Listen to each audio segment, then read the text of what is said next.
Thank you. Good afternoon. It's early. I'd like to call to order the City Council special meeting of December 9th, 2025. And before we get started, I just want to thank everyone, staff and council, for their hard work over the last few weeks and days. City Clerk, will you please call the roll? Councilmember Tim Chisholm. Here. Councilmember Black. Here. Councilmember Sweet. Here. Mayor Curtis. Here. Councilmember Falcone. Here. Councilmember Pascal. Here. Deputy Mayor Arnold. Here. All present. Thank you. All right, our first business item is Kraken Iceplex and Community Center project agreements. City Manager. Okay, thank you, Madam Mayor, Deputy Mayor, members of the council. So we're going to turn this over to our Deputy City Manager of External Affairs, Jim Lopez, and our City Attorney, Darcy Eilers. Two quick things I want to say. First is, we did not intentionally invite the Kraken themselves to be at this presentation because we wanted the council to be able to evaluate all the agreements and ask us any questions. But we want to note we would not have been able to make this without them. And so we just want to especially thank Lance Lopes from the Kraken and their attorney, Jennifer Cohen. They've been extraordinary partners for the last 6 months, and it's been a real pleasure to work with them. So with that, I'll go ahead and turn it over to our presentation team, and they have a lot more to share with you. Thank you, City Manager, Madam Mayor, Deputy Mayor, and Council. It's my privilege to be before you tonight.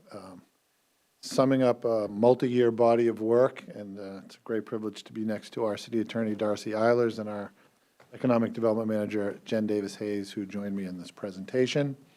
We're back, as promised, to provide you with what we feel is a mature group of agreements that embody the Council's interests in this deal, and we are prepared to talk about them in detail. I'm going to focus on 3 things tonight, but please know we're here for questions about any of the elements of any of the agreements or the deal.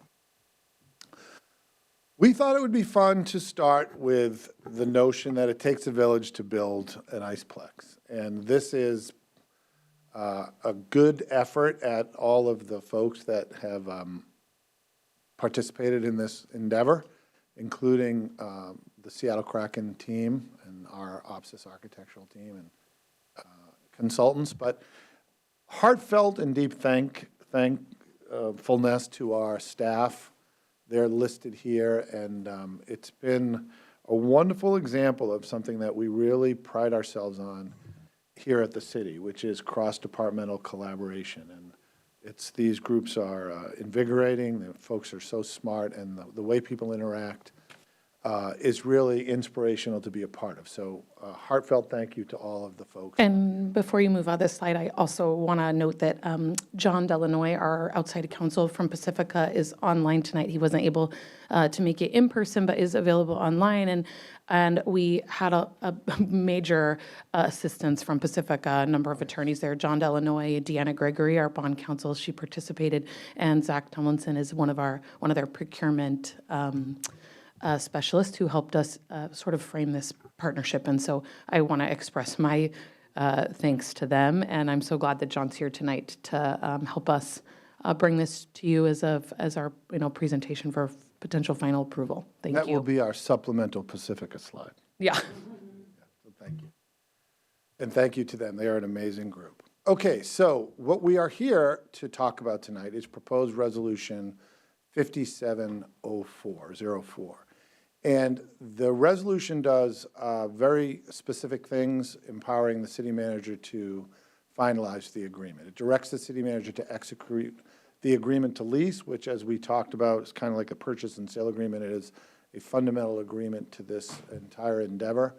It directs the city manager to execute the ground lease upon closing. As I'm going to talk about in my presentation, there really is no time in this entire deal where the city doesn't continue to own the land by which this project is on, which we think is a very favorable thing for the city, these generations, and future generations. So we're doing something called a ground lease. It also authorizes the city to reasonably modify provisions in the event the construction financing lender requires modifications. That is not uncommon in this work, and it is non-substantive, and I think the standard here is reasonableness. It approves the development standards. This is very important, authorizing staff to reasonably modify development standards to facilitate construction for the various issues that may come up, but very much consistent with the development standards that we're presenting tonight. It authorizes the city manager to execute all additional agreements necessary to complete the transactions. There are a few of them. For example, the community center lease, a trademark licensing agreement, necessary easements and dedications. On a project this big, it is highly likely that some of those things will be needed. It also directs the city manager to return to the council prior to substantial completion of the facility for council to evaluate whether the city will purchase the facility. As the council knows, there is a decision point once the actual construction is finished as to whether or not we purchase it or we operate our facility under a lease. So all of those things are part of tonight's resolution. And I'll add a note that, as you can see in the resolution, it has the in substantially the same form. We'd had a few exhibits that said pending final approval. Obviously, if there were any substantive changes to those exhibits, we would need to return to council, but non-substantive replacements of those, particularly those exhibits, would be sort of fall under that substantially similar form. So just a note for those ones you saw in your packet with those quick notes on those exhibits. Thank you. Okay, so a quick overview. I'm going to talk now very briefly because we've been really working on this since 2023. And I just wanted to touch on a few high-level benefits of this project before getting into the lion's share of our presentation, which is around the guarantee, which the council has and continues to prioritize for staff to shed light on prior to signing any of these agreements. I'm also going to talk briefly about some financial considerations that the city manager and the team are working on as part 3 of the presentation. But to start with, I'd like to just talk about some of these key benefits that we just want to reiterate to the community as we deliver on the vision of this project, which is to deliver high-quality community and recreation a high-quality community and recreation destination, which is anchored by the recreational activities of the Kraken Iceplex, and of course, a dynamic community center for the city of Kirkland, our community center. The first grouping is really around ownership and partnership structure. As I noted earlier, for everyone to know and understand, the city of Kirkland owns this land. We bought it for $9 million. It is the former Houghton Park and Ride. We will always own the land under this agreement. And we get the buildings that are built on the land eventually. We could purchase them after 2 years and lease them to the Kraken, or we could do a different lease agreement. But in all cases, decades into the future, the city gets the buildings. So we always have the land and we get the buildings. This is a very important thing because it means the public benefits are multi-generational in this agreement, not temporary. It is something that we are doing for current generations and future generations. The second thing about ownership and partnership structure is that the Kraken are paying for the buildings. They are constructing them. The estimate is around $60 million. So it is a true public-private partnership. The Iceplex and the community center is privately funded by the Kraken. They are using private funds to construct it. We'll come back to you in a couple of years about whether or not we're going to purchase it. The financial risk of construction and operations is carried by our private partner, not the taxpayers. And that was part of the feedback we got from our Proposition 1 endeavor around the pool. We got a lot of feedback about the need for public-private partnership, and we feel that this structure is being responsive to that. Now, in terms of community access, we learned from that very process, and I think you, Council, have given us direction, a constant direction, that our community needs places to recreate and public spaces to convene. We need, that is a gap, a deficit in our inventory, and this project answers that. It delivers a regional Iceplex and what is likely going to be Kirkland's largest city-operated community center. It's close, we're right up there. We think it would likely be the largest. It directly advances the city's parks, recreation, and open space plan, the pros plan, you can see the underpinnings of this there. It creates a year-round hub for fitness classes, meetings, and community life. And part of the design, and our team has been working closely with the Kraken architects and our own architects to ensure that it does that. As part of this agreement, community access, residents get free access to the ice. Every month, the Kirkland residents will receive free open skate time. This was a council priority that our residents participate in the access to the actual ice time. And vulnerable populations gain real access, resources, and opportunity. There's discounted programs provided for disadvantaged participants. We're going to support uniforms and equipment resources to remove financial barriers. And there will be charitable financial assistance, we think through the One Roof Foundation, but through an organization like the One Roof Foundation, if not, to expand equitable access, which is very important.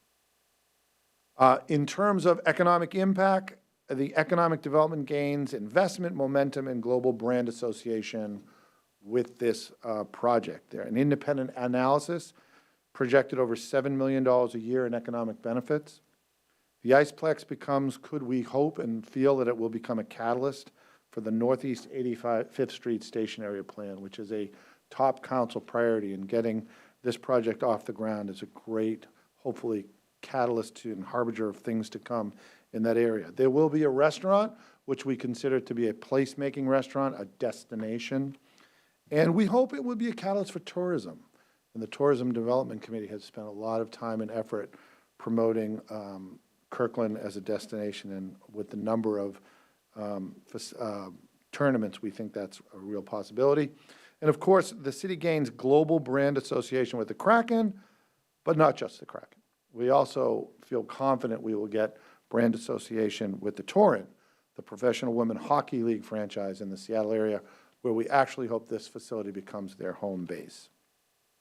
Now, in addition to the economic impact and regional catalytic benefits, there is the financial protection and long-term legacy. And this is really a transition to my next slide.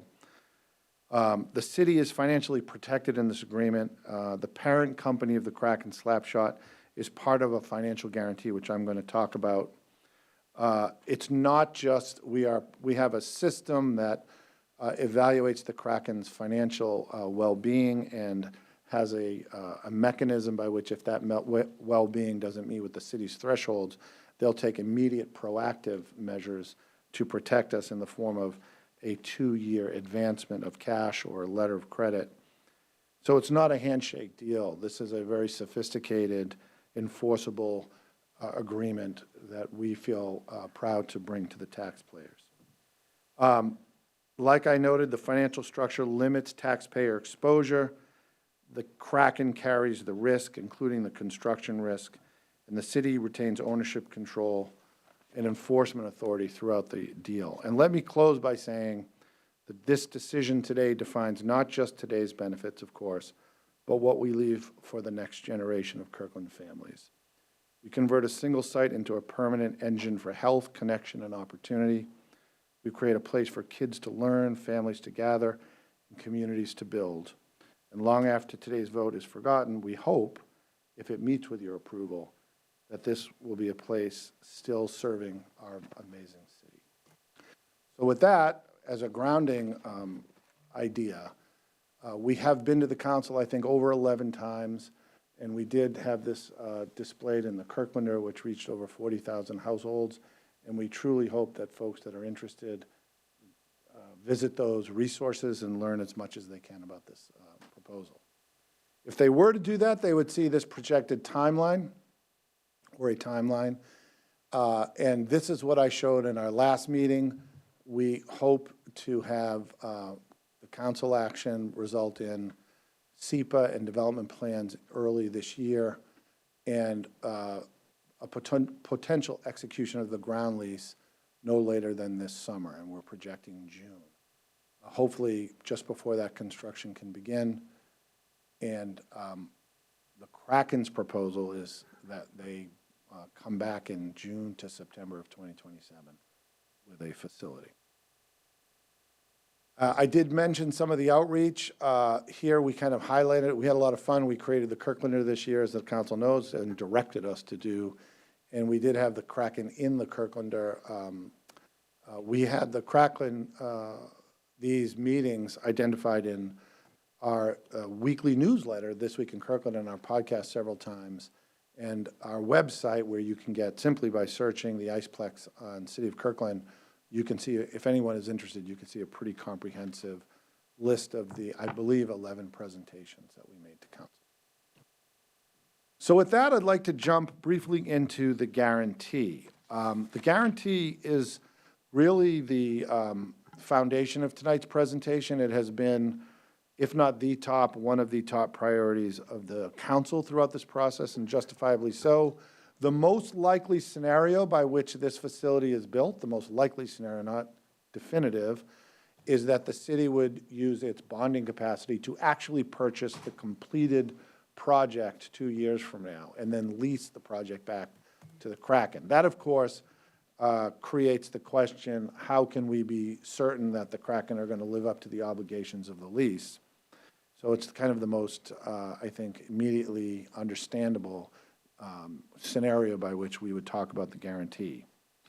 Some points about the guarantee. There are two critical entities that are legally responsible for this, for the Kraken side to be compliant, and that is Seattle Hockey Partners, which is the organization that owns the Kraken, but also their parent company, Slapshot. They own Seattle Hockey Partners, and this has been a top priority of staff, and we've communicated to the council throughout this process that that is the arrangement that we had hoped for.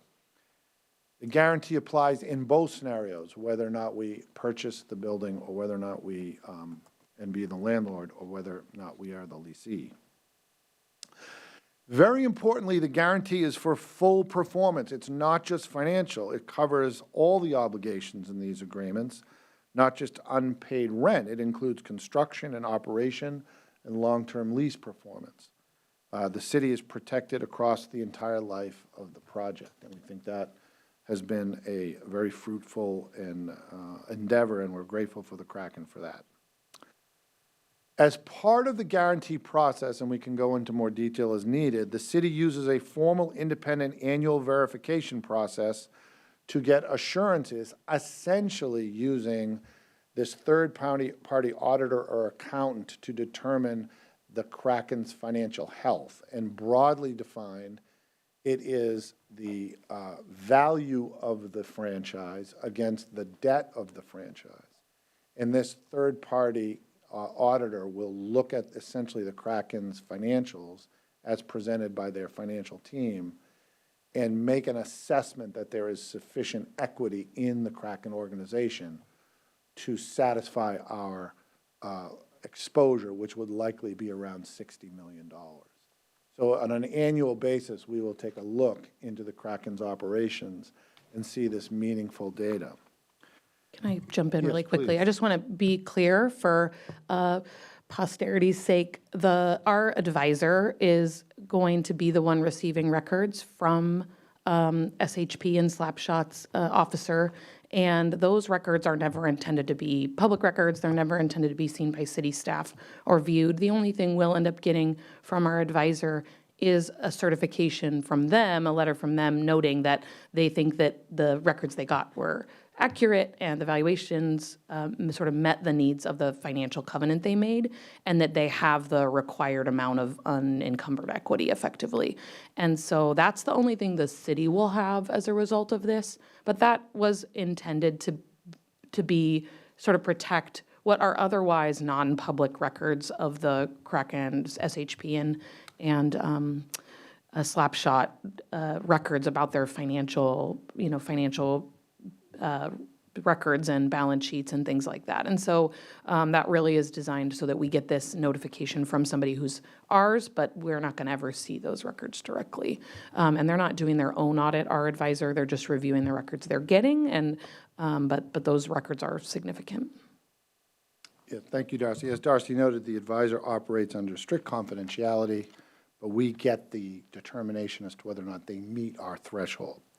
Now, if financial risk does appear, we have a very proactive provision that provides immediate relief for us, not delayed. In other words, we don't have to wait to see if they're going to not make payment. And that is within a period of time, I believe 10 business days, the guarantors must deposit either cash or a letter of credit equal to 2 full years of rent. This is very proactive on the city's part so that just in case anything bad were to happen with the relationship, we would hopefully be well in advance in building the resources necessary to act upon our interests. And it's very dynamic because every year we're evaluating the Kraken's financial well-being, which for the most part comes from third-party sources, but published sources like CNBC or Forbes. These, we are told, are industry standard sources. So we would use that as the overall value, and then our independent auditor would see what the debt levels are and perhaps other things that might infringe upon the Kraken's ability to operate as well, not just the debt. So what we feel is the bottom line is that we have 2 guarantors, not 1, which was our goal. We have continuous and annual monitoring.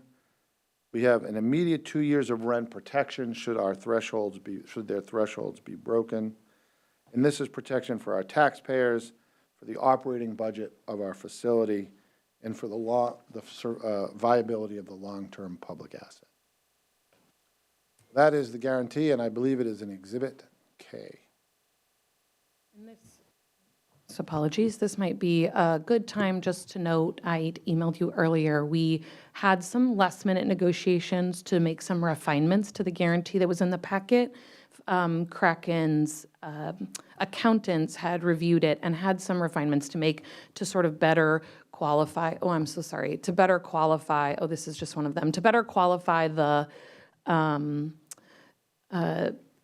time frame for the financial review. So before it had just said before December 31st, the one in the packet, before December 31st, this officer certification would be done, but that didn't frame the time period for their financial audit and balance sheet. And so their accountant better refined that for their June to May audit period effectively, I think is the time period. That's what those amendments were made. It also guaranteed that the balance sheet that our evaluator, our advisor would get was an audited balance sheet. It did, instead of accounting for maybe an audited and one and maybe not, this is guaranteed to be an audited balance sheet, and that they would perform an audit every year. So those are the primary, not substantive in terms of changing anything about what we're getting with this guarantee, helping refine it a little bit more. So I've provided you a proposed substitute lease guarantee. I indicated that we're hoping at the end, if you move to approve this resolution, that prior to final approval, you'll make an amendment to substitute the existing exhibit for the guarantee, Exhibit K, pages 230 to 237 for the substitute one that I put on your dais. Thanks for obviously any questions about that. I'd be happy to answer them. Councilmember Black. Thank you, Madam Mayor. Just 2 quick questions, probably Darcy for you. Just to settle any uncertainty that my colleagues or the public may have. The protection we have from 2 different parties, that is joint and several liability on their part. It is. Okay, so we could pursue remedies against either or both. Yes. And the second thing is, just to be clear, the remedy of the 2-month cash letter of credit, that's simply the remedy for a discovered breach of the financial covenant. That is not the extent of our remedies if there's truly a breach of the contract between the Kraken and the city. That's accurate. Yeah, it's only in the event of a breach of that, the financial covenant, that eventually they can't demonstrate that they have sufficient unencumbered equity to pay the full value of remaining lease payments.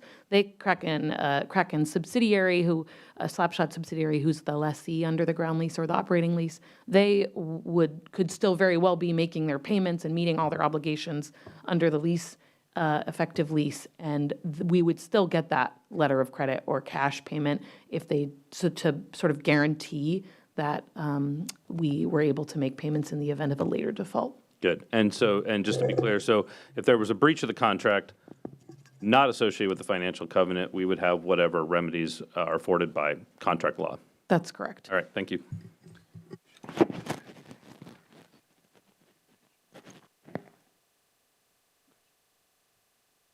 So we do welcome John Delanoy. Well, thank you, John, one of our outside counsel. So John, feel free to jump in at any time.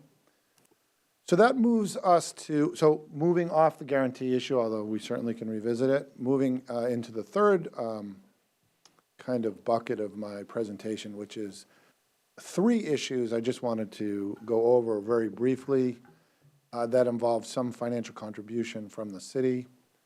One is that we've agreed to conduct some pre-closing work with the Kraken. The city and the developer shall jointly determine the scope and nature of that pre-closing work. We're going to help make the site viable to be developed. That was part of our negotiation with the Kraken. We've also agreed to resurface the parking lot as necessary. We're going to be controlling that parking lot. We'll be felt that that was a fair assessment given what normal developer responsibilities are, and the fact that we have surfaced the park and play, as it's called now, with pickleball courts and the like. We've taken on that responsibility. And we've also agreed to eliminate and reduce permit or development fees as we can. And the language that we have included is that the city shall work in good faith to eliminate or reduce as many permitting and development fees as possible, consistent with applicable law and the city's auditing principles. This is not uncommon. We are working, but it will be done in the bounds of reasonableness and things that we have been acceptable to the city in the past, for the most part. And I included these quotes from the agreement, Delise, just to highlight to council some of the spaces where there's things that aren't fully, entirely finalized, that we won't necessarily be coming back to council to get the development fees. We'll only be doing that within the scope of a flexibility we already have, but sort of note those as not finalized issues fully, and then we'll have to be working on the specific pieces of that pre-closing work to make sure that we're on the same page about what the property will look like before they'll accept it in closing. So thank you. Moving to next steps, if the council approves Resolution 5704, the city manager then is authorized to sign the agreement to lease. The ground lease closing is anticipated to occur no later than 2026. Can I interrupt you really quickly? Yeah. I'm so sorry. This is my fault. I should have updated these. The agreement does say October 1st. We moved that back just a hedge a little bit because we were still dealing with some of those issues. We'd talked about it quite a bit the last time we came to you, some of those development and permitting pieces that were still being resolved about water flow and things like that. So just pushed it back a little bit to give us a little more flexibility. That's okay, Darcy. It's a nice insight into how the city manager's office has been operating these last weeks. Hey, I got a new thing. So we're getting there. So thank you for that. The parties will continue to negotiate permit and development fees, of course, and will finalize necessary site preparation, as I just discussed. We have made progress on the city's facility development. We're getting close to 90%, Jen. Is that how we're doing it? We are studying the water system and fire flow requirements continually. I think I raised that issue last time, that this is an ongoing project for the city to do. The Kraken will submit permit applications and SEPA checklists not too far into the future. We continue to work on this right-of-way issue. We're coordinating with the Kraken. We're reaching out to WashDOT and the Federal Highway Administration to address this issue. I talked briefly about it in my last presentation. The issue is complicated, but we'll be working with our federal delegation.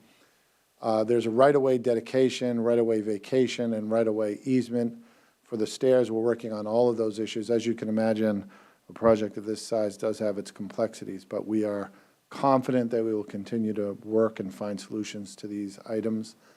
And our vault design begins in Q1 of 2026, and we feel good that we'll be able to deliver upon the promises of the surface water vault. And I'll note, we would come back to you, I think the next steps, as you said, were the right-of-way vacation and likely the dedication, but the easement, the agreement authorizes, as it says, we will do that, and in the resolution, you authorize the city manager to complete those agreements necessary to implement the agreement. So that easement, we won't come back to you specifically for a sort of pretty narrow space to just let those emergency access ones on the west side of the building be able to be in the right-of-way, not in the sidewalk area, but sort of what would otherwise be landscaped area.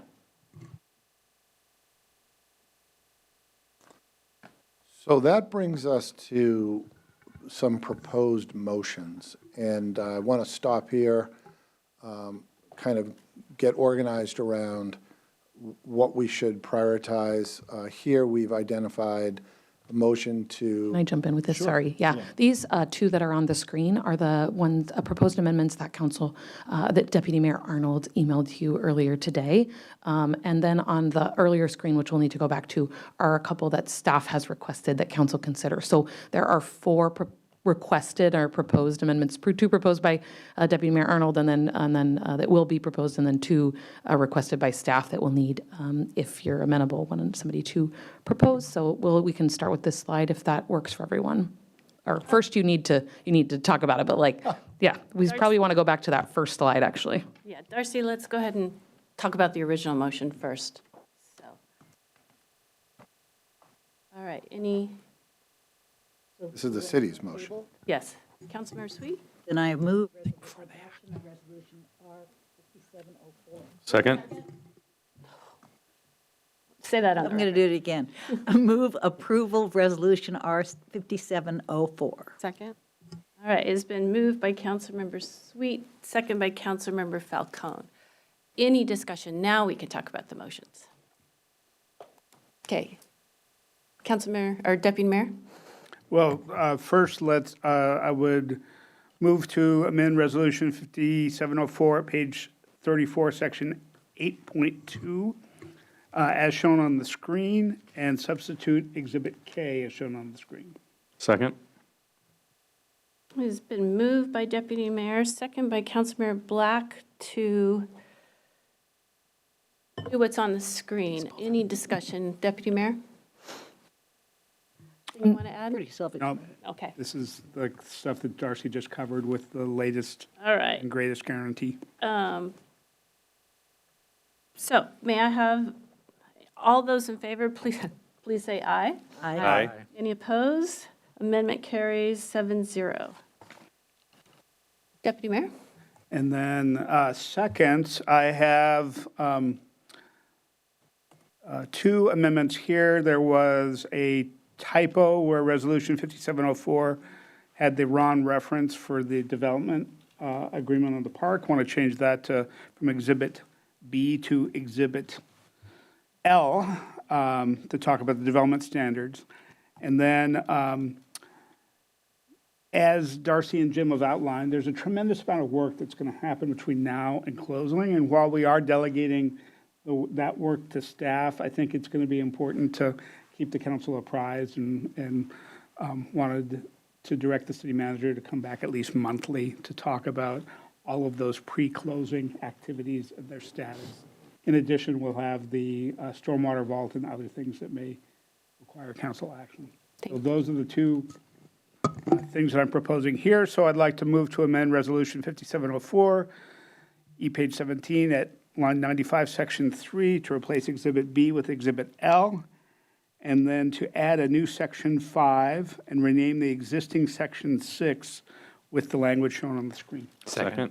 All right, it's been moved by Deputy Mayor, second by Councilmember Black to amend the language as shown on the screen. Any discussion?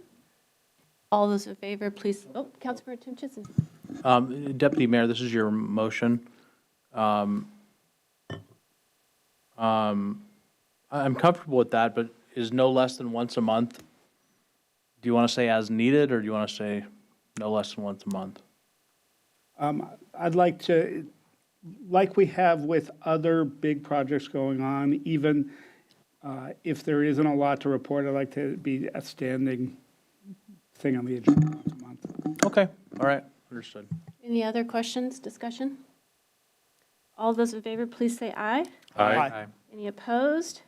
Motion carries 7-0. Any further amendments? All right, the question is on the motion of Resolution 5704 as amended. All those in favor, please say aye. Aye. Aye. Any opposed? Motion carries 7-0. Thank you, Madam Mayor. Thank you, council. So, and we, all of us, just sincerely want to thank everyone that has worked so hard on this project. It's very exciting for the future of Kirkland, and you've done a good job of protecting our interests, so thank you.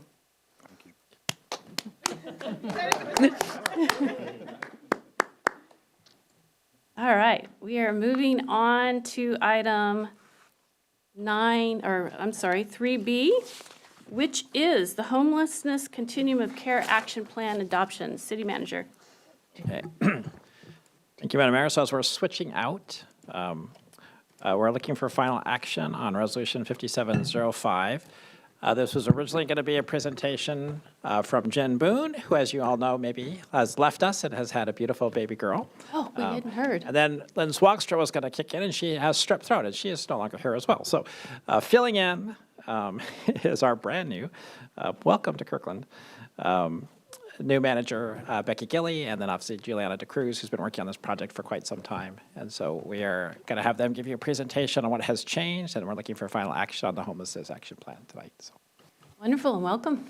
Thank you. Thank you, Mayor Curtis, Deputy Mayor Arnold, and City Council for having us tonight. Tonight, we're going to quickly review the changes to the Homelessness Continuum of Care Action Plan since we last presented on November 18th.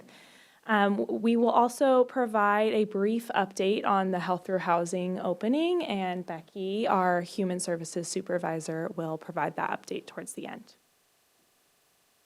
And so a quick overview of what we'll discuss tonight are the two changes to the action plan. The new proposed action under the prevention category, and an update to the language of an existing action in the action plan. There'll be an opportunity for discussion, and again, we'll do a quick review of Health Through Housing. So according to Council's feedback, we have added action number 77 to the prevention category. It is to advocate for state and regional policies that support homelessness prevention.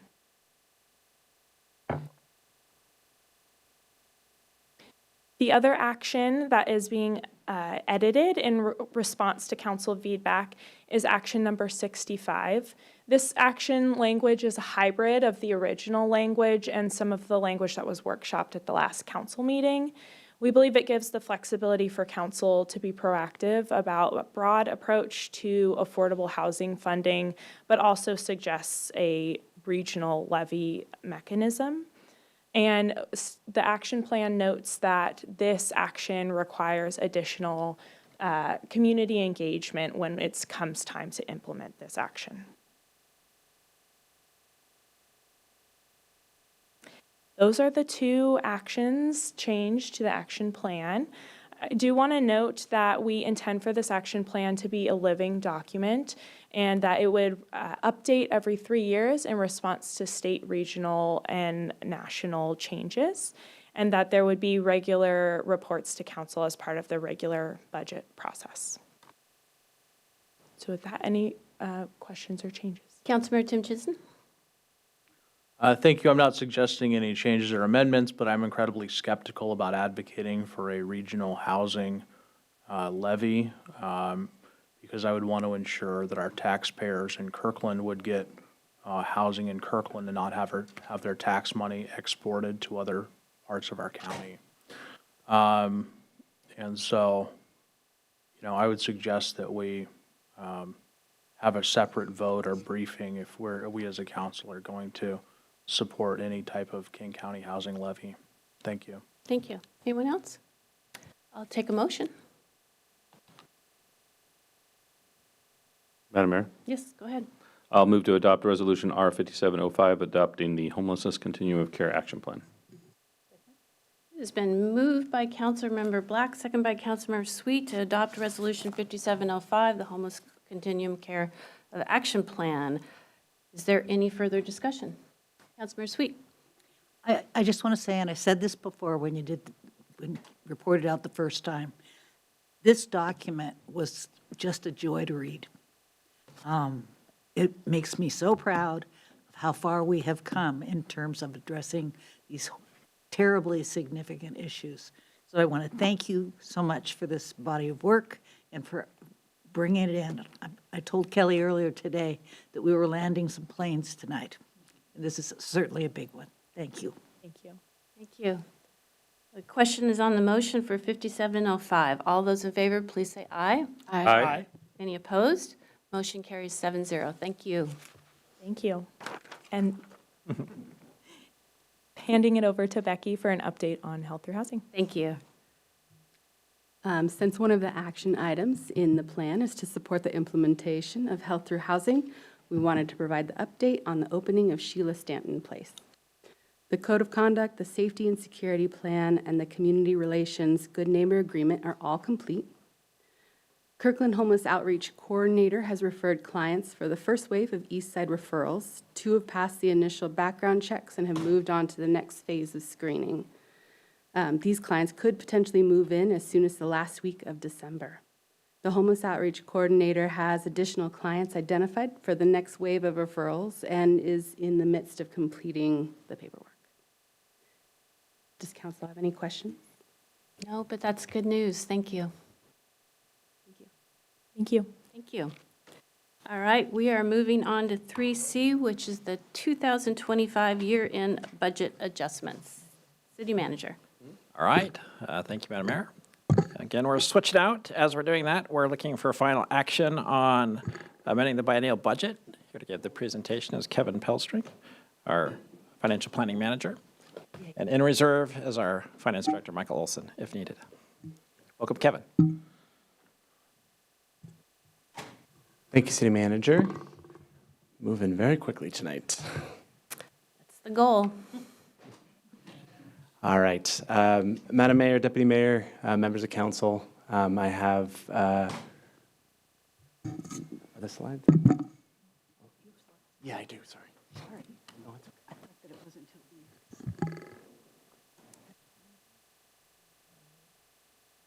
No.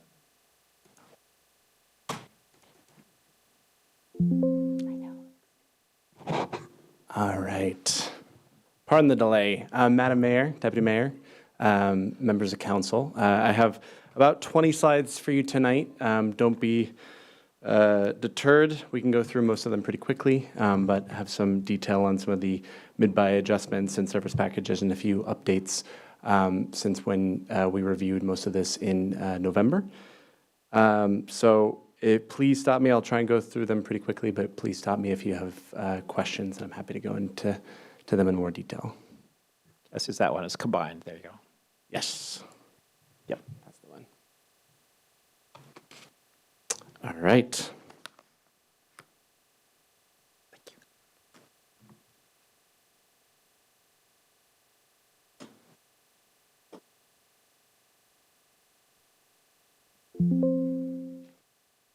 There we go.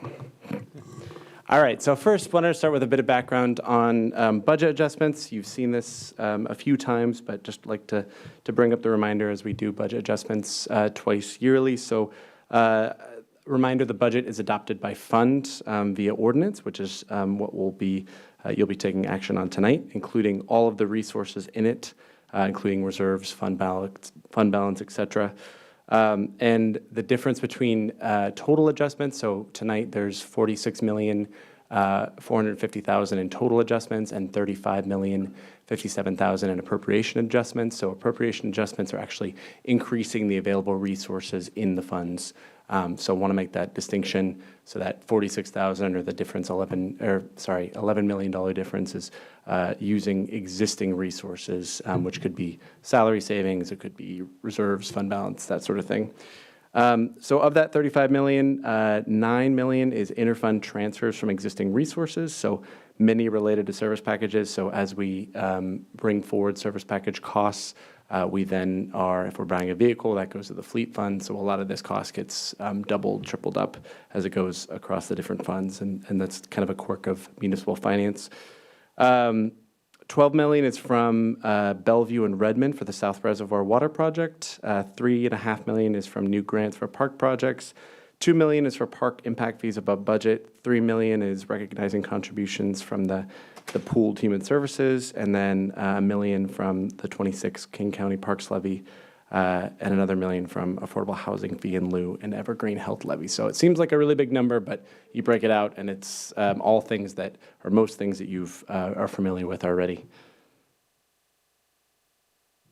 Just a reminder of our budget adjustment schedule. So this is the second adjustment to the 25-26 budget.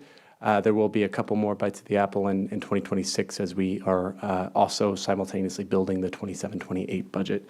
But this is a big one as we approve and bring forward the mid-buy service packages and recognize any of the big changes from the first year in the biennium. There are 6 different categories of adjustments that we're going to talk about tonight. The first is the mid-buy service packages. So in that first table, you'll see the full adjustment amounts, and the detailed sheets are attached. And the actual appropriation adjustments are shown in Table 2 for clarity. So there's a smaller number in Table 2, but the full cost is shown in Table 1. So we'll go through council-directed and previously approved adjustments, which are fiscal notes and other council-directed items, some other items requiring council action, line item adjustments that don't require an appropriation but are just for note, might be of policy significance, capital adjustments related to the CIP update, and then the changes in total positions, which is also part of the ordinance. A couple updates on notable adjustments. One is the Woodinville School Zone Safety Camera Program. So there's $140,000 and 1 FTE included in the budget adjustments. We've added that, although we don't have a signed agreement yet. So all of this is pending signed agreement. So staff will not hire that position or incur any of those costs until we have an agreement with Woodinville.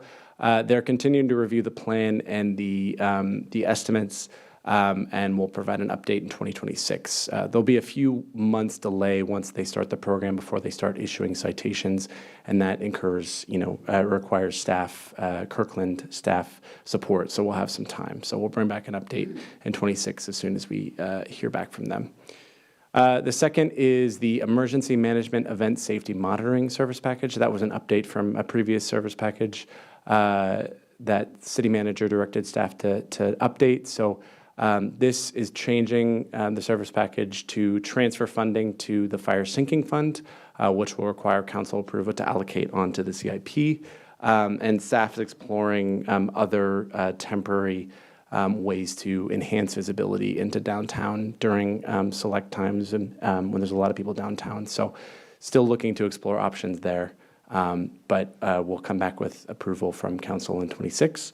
And then finally is the tool library. So that's $100,000 proposed. Staff and city manager are still formulating a full plan and exploring other partnership opportunities with other organizations other than just nonprofits. And again, we'll return to council to explore options and for approval before any expenditure. So here are the full recommended 2026 mid-buy service packages, which you've seen before. The only changes, there's a couple of small updates, are the emergency management service package, which we discussed, and a couple of the vehicle prices have been updated slightly, including the heavy rescue trailer and the wildland and brush truck. And the athletic field scheduling software service package will be funded via a direct fee to users, so no cost to the city. And Parks has noted that it will provide a much higher level of service to customers. Second is the council-directed adjustments. So these are the appropriation changes and fiscal notes and items that have been brought to council, including the service package appropriation changes. They include a lot of the internal transfers related to the service packages and recognizing new revenue, including the Evergreen Health Levy funding for the MIH 2 positions, about $486,000, as well as recognizing some building revenue above budget, $130,000 for one of the service packages. A couple of other notable pieces is this includes council-approved $223,000 of lodging tax fund balance in October for some additional services there, and $100,000 of rapid response food support funding from November 5th meeting. And then it also includes, from the last meeting, there was a discussion on how to fund a federal lobbying contract. So we're bringing that forward, proposing to use investment interest above budget to fund that $24,000 in 2026. Second is the other items requiring council action. So some of the big pieces here. One is recognizing, again, that 2026 contributions for human services for the pooled human services contracts. and the 2026 King County Parks levy after that was approved earlier this year. In addition, it includes the recognition of affordable housing fees in lieu, $180,000 of which will reimburse the general fund for the Polaris payment that was made in, I believe it was 2023. This is also part of the other items requiring council action. So this includes $135,000 of ecology grants and surface water, recognizes the transfer of funding for the federal seizure money for the police vehicles that we discussed, and an allocation of $1.5 million of fleet reserves for priority replacements.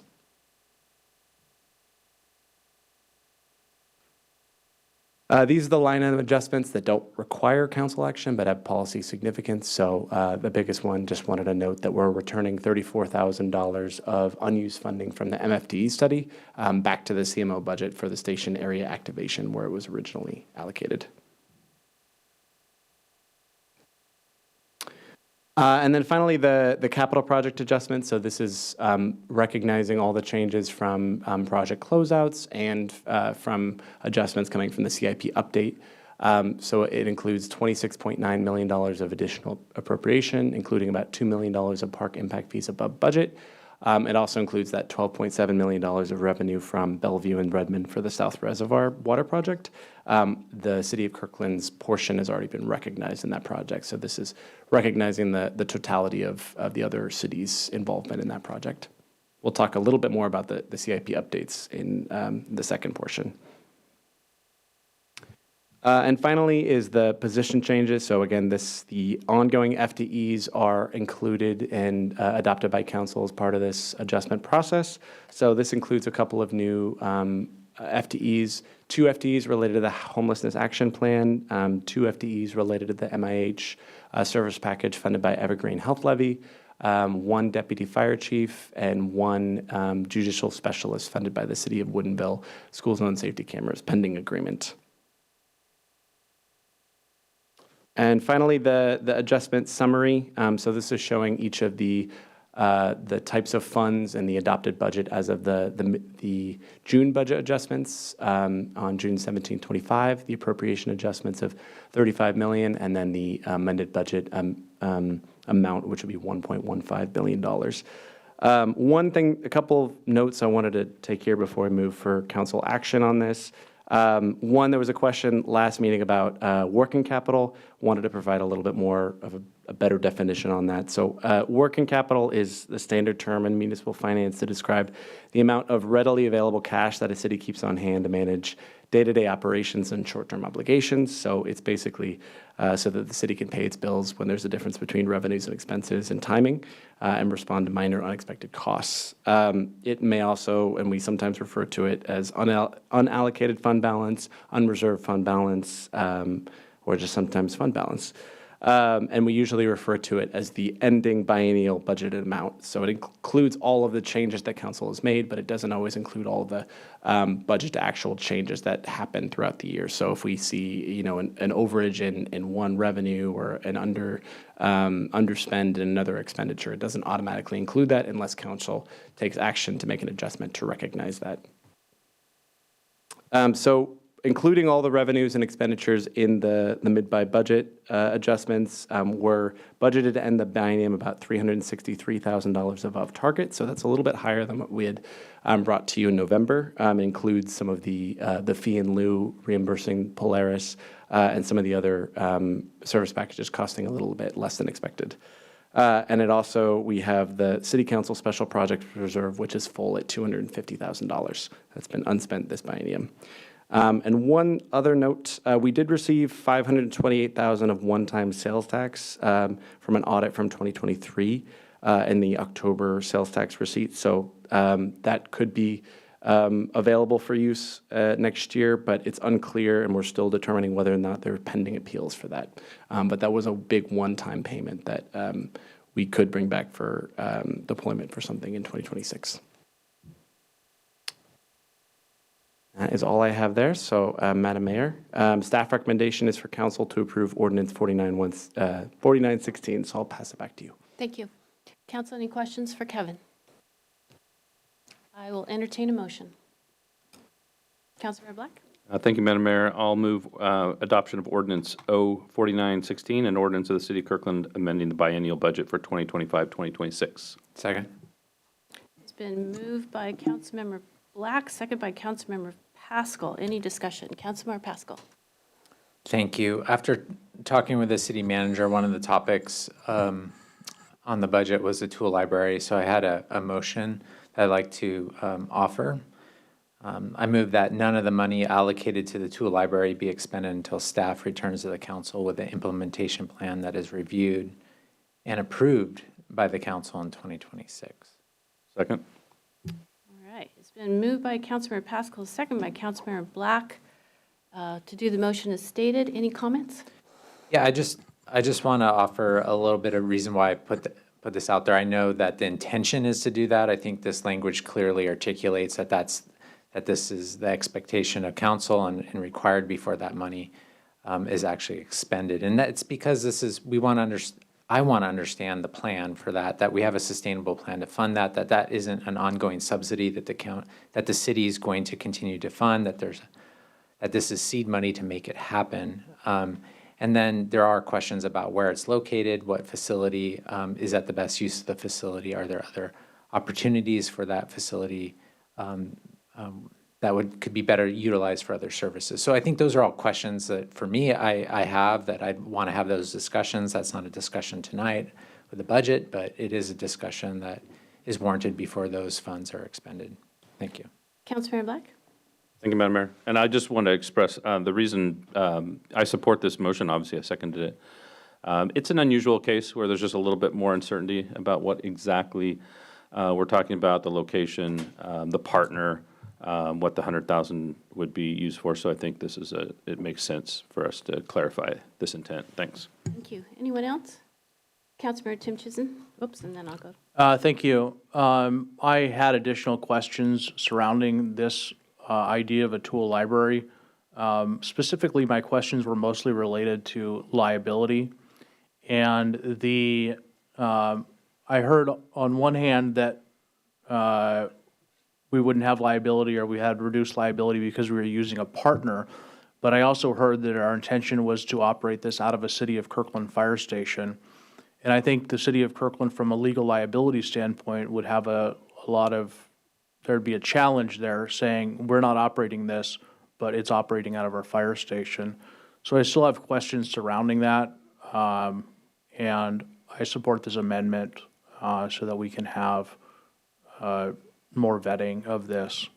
And I think if this had come through the LRM process, we would have had more vetting of this idea.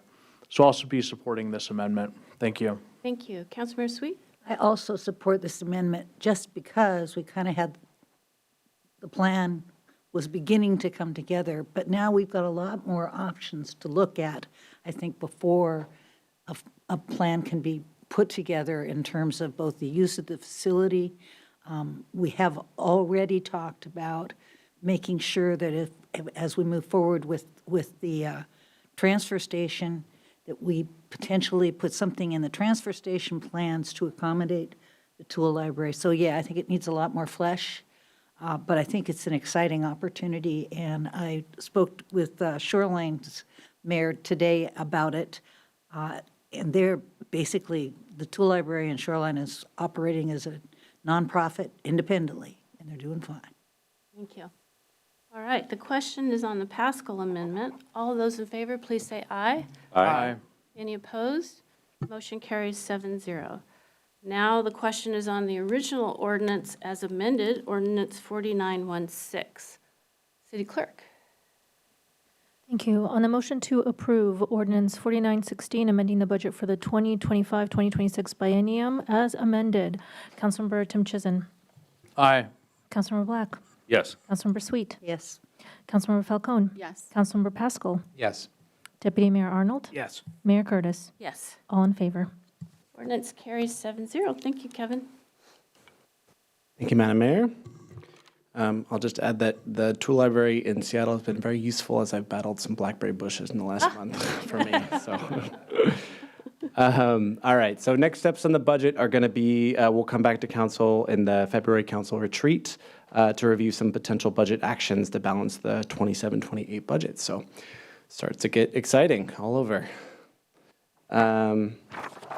Exciting from a budget perspective, I suppose.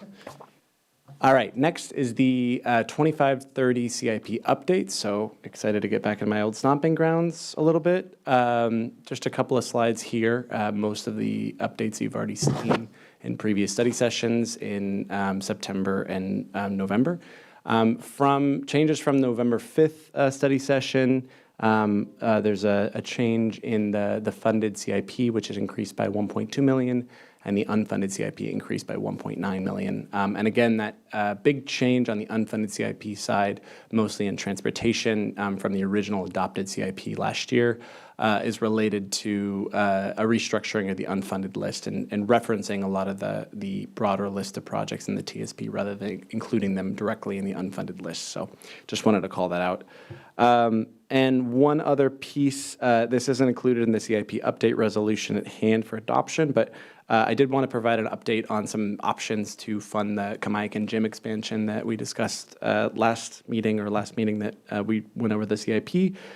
We did provide a few options in the memo to fund the gym expansion, the $4.5 million by 2029, which is the last date that the district is requesting or says that money is needed in order to move forward.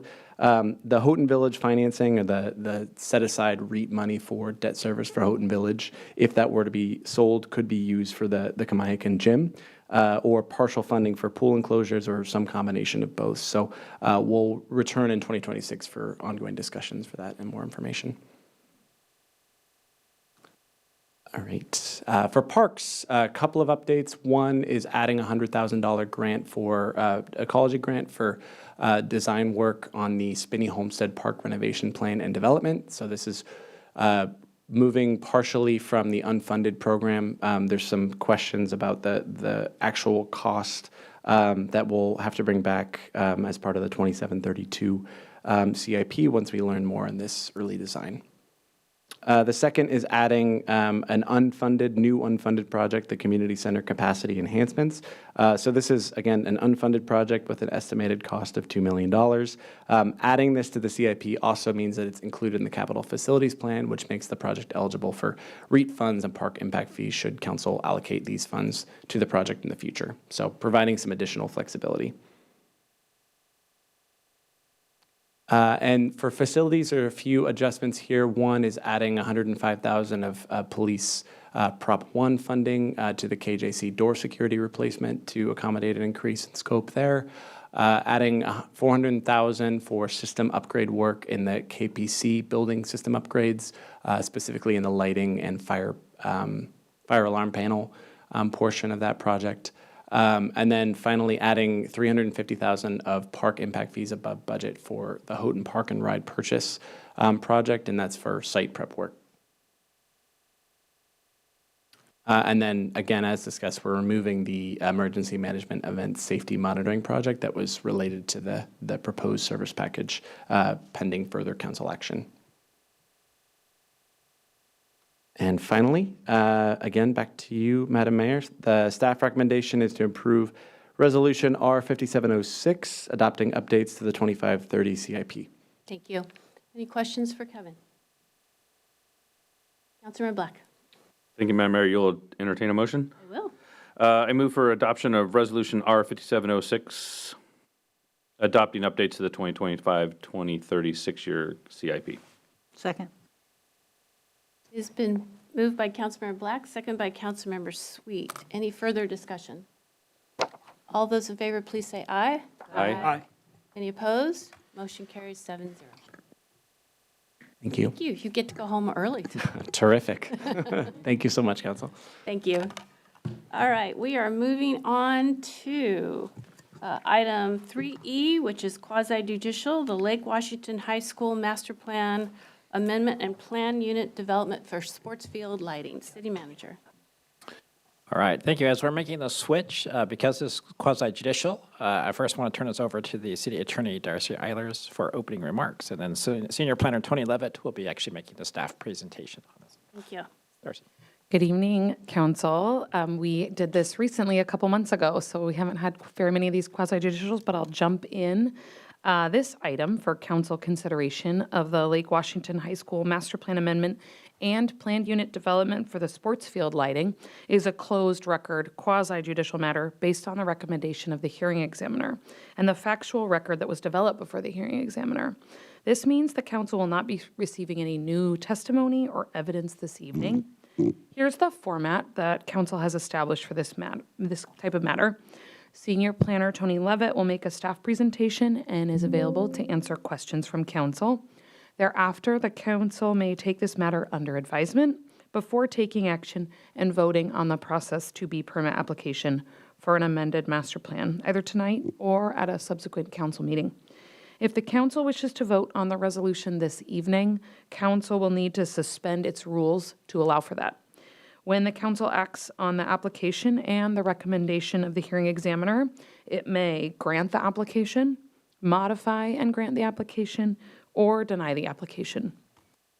If Council were to conclude that it cannot make a decision because the record compiled before the hearing examiner is incomplete or inadequate with respect to the permit application, then Council can remand the matter to the hearing examiner for supplementary findings and conclusions on those identified issues. If it is the Council's intention that this matter be fair, both in appearance and in fact, and that it be conducted impartially. With those intentions in mind, I have a few questions to ask Council in order to provide a clear record. First, I would like to ask the Council whether any Council member has had any third party or ex parte communications with proponents or opponents of this application. All right, seeing none. Next, I would like to ask whether any Council member received or exchanged any written correspondence with community members who are not the proponents or opponents of the applications.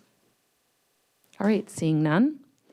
Last, I'd like to ask whether any Council member believes they have prejudged this matter, cannot remain impartial, or has an interest whereby the Council member stands to gain or lose by a decision either way. Again, seeing none. Thank you, Mayor Curtis. Those are all of my remarks. Thank you, City Attorney. City Manager? All right, we are now ready to proceed. And so I'd like to ask Senior Planner Tony Levitt to make the presentation. All right, thank you very much. Again, we are here to consider the Lake Washington School District Master Plan Amendment, Preliminary PUD, and Final PUD. Again, the Lake Washington School District has submitted this application. The Master Plan Amendment application proposes the installation of field lighting for the baseball, softball, and an all-sports field in the southeast corner of the Lake Washington High School campus. The PUD application requests an increase of the allowed height to 80 feet to accommodate the proposed light poles and a modification of the zoning code dark sky fixture requirements. As part of the application, the applicant identified the PUD public benefit as an increased recreational facilities that will provide permanent access to community members. The application proposes that when the fields are not being used by the school district, the district will make the fields available for rental via their field rental system.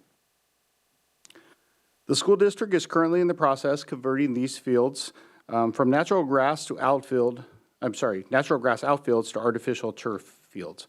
The work will also create an all-sports field in the outfield of the baseball field. And my understanding, it will be the first flag football field in the area.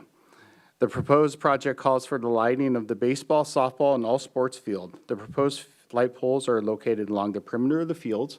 Most of the light poles are 70 feet in height. Light poles located in the southeast corner of the site are 60 feet in height. Light poles located in the northwest corner of the site are 80 feet in height. The zoning code also requires that the project comply with dark sky requirements, including lighting control requirements and illumination requirements. The applicant is proposing to modify the illumination requirements while minimizing the impacts on neighboring properties. The zoning code requires that a process 2B application can be approved if if it is consistent with all applicable development regulation and consistent with public health, safety, and welfare. The PUD application can be proposed for development that is innovative or otherwise beneficial but does not strictly comply with the provisions of this code. The process is intended to allow developments which benefit the city to deviate from specific requirements of the code. The proposal must comply with three decisional criteria to be granted. First, the proposal must comply with the procedural requirements of 125. Second, any adverse impacts or undesirable effects of the proposed PUD are clearly outweighed by the specific identified benefits to the residents of the city. And finally, the applicant is required by code to provide at least one of the listed benefits to the city as part of the PUD. During the initial comment period, staff received 2 comment letters. In those letters, some of the issues raised were potential lighting impacts on the neighboring properties, late night use of the fields and noise associated with the use, parking, traffic, and transportation safety impacts associated with extended use of the field. And also the Duwamish tribe has requested that the applicant put in place an inadvertent discovery plan. As part of the staff advisory report for the November 12th hearing, staff responded to each of these issues raised by the commenters. During the public hearing, prior to the public hearing, staff received 4 letters in support of the proposal. During the public hearing, 6 members of the public also testified in support of the proposal. The supporters of the project testified that the project will allow extended use of the field by the high school sports, will allow the high school sports to start later in the day, which helps to eliminate conflicts with school instruction hours, and finally, will provide opportunities for expanded field use for community organizations. On November 18th, the hearing examiner issued a recommendation of approval. The hearing examiner concluded that the project meets the requirements of chapters 125 and 152, and that the adverse impacts of the PUD modification are clearly outweighed by the proposed public benefits and increased public use. The approval is subject to the conditions, including as part of the building permits, the applicant has to confirm compliance with the adopted light control standards and proposed illumination standards. And additionally, to minimize impacts on neighboring property, use of the fields will end at 10 p.m. So Darcy already went over your options for tonight, so I won't repeat those. But again, staff is recommending that the council grant the application as recommended by the hearing examiner by adopting the proposed ordinance during tonight's meeting. An ordinance reflecting that recommendation has been included with your packets. Any questions? All right, any questions for Tony? Councilmember Pascal? I'd like to move forward with the motion. Thank you. I'd like to make a motion to suspend our council procedures to be able to vote on this tonight. Second. It's been moved by Councilmember Pascal, second by Councilmember Black, to suspend our rules to make a motion tonight. All those in favor, please say aye. Aye. Any opposed? Motion carries 7-0. Thank you, Councilmember Pascal. Proceed. Sure. I'd like to support ordinance 40, make a motion to pass ordinance 4917. Second. It's been moved by Councilmember Pascal, second by Councilmember Falcone, to move forward ordinance 4917. Any discussion? I know we're moving along fast. I just want to say a few words, and maybe some others would too, but this is something I very much support. I'm glad the school district is looking at this. I'm glad that they're very much looking at the public impacts from lighting and considering that as they make these investments. I think this creates a greater utilization of our fields, which is more space is badly needed throughout our city, and this creates opportunities for youth programs and other recreational opportunities for our community, especially when it's dark during the winter months and it's rainy, and with this investment in artificial turf for those locations, I think this just makes a lot of sense. The only thing that I would like to say is, that isn't a criticism, but I just hope that the school district looks at Juanita as well, so that there's some equitable investment across our city. Thank you. Thank you. Anyone else? Councilmember Black? Thank you, Madam Mayor. Yeah, this means a lot to our families, and it means a lot to our kids. It means a lot to our community, so I'll be supporting this. Thanks. Thank you. All right, the question is on ordinance 4917. City Clerk? Thank you. On the motion to adopt ordinance 4917, Councilmember Tim Chizen, Aye. Councilmember Black, Yes. Councilmember Sweet, Yes. Councilmember Falcone, Yes. Councilmember Pascal, Yes. Deputy Mayor Arnold, Yes. Mayor Curtis. Yes, ordinance passes 7-0. Sorry, I spoke over you. All right, thank you, Tony. Thank you. All right, we are now to our final item in our special session, which is 3F, adoption of critical area code amendments. City Manager. All right, thank you, Madam Mayor. So as we're switching out, we are looking for final action on this ordinance tonight. As you'll hear, we do need to take action by the end of the year to comply with state law. Here to make that presentation is our Senior Planner, Jennifer Anderer, and our Environmental Program Coordinator, Anna Heckman. And then we also have our Planning and Building Director, Adam Weinstein, here to answer questions as well.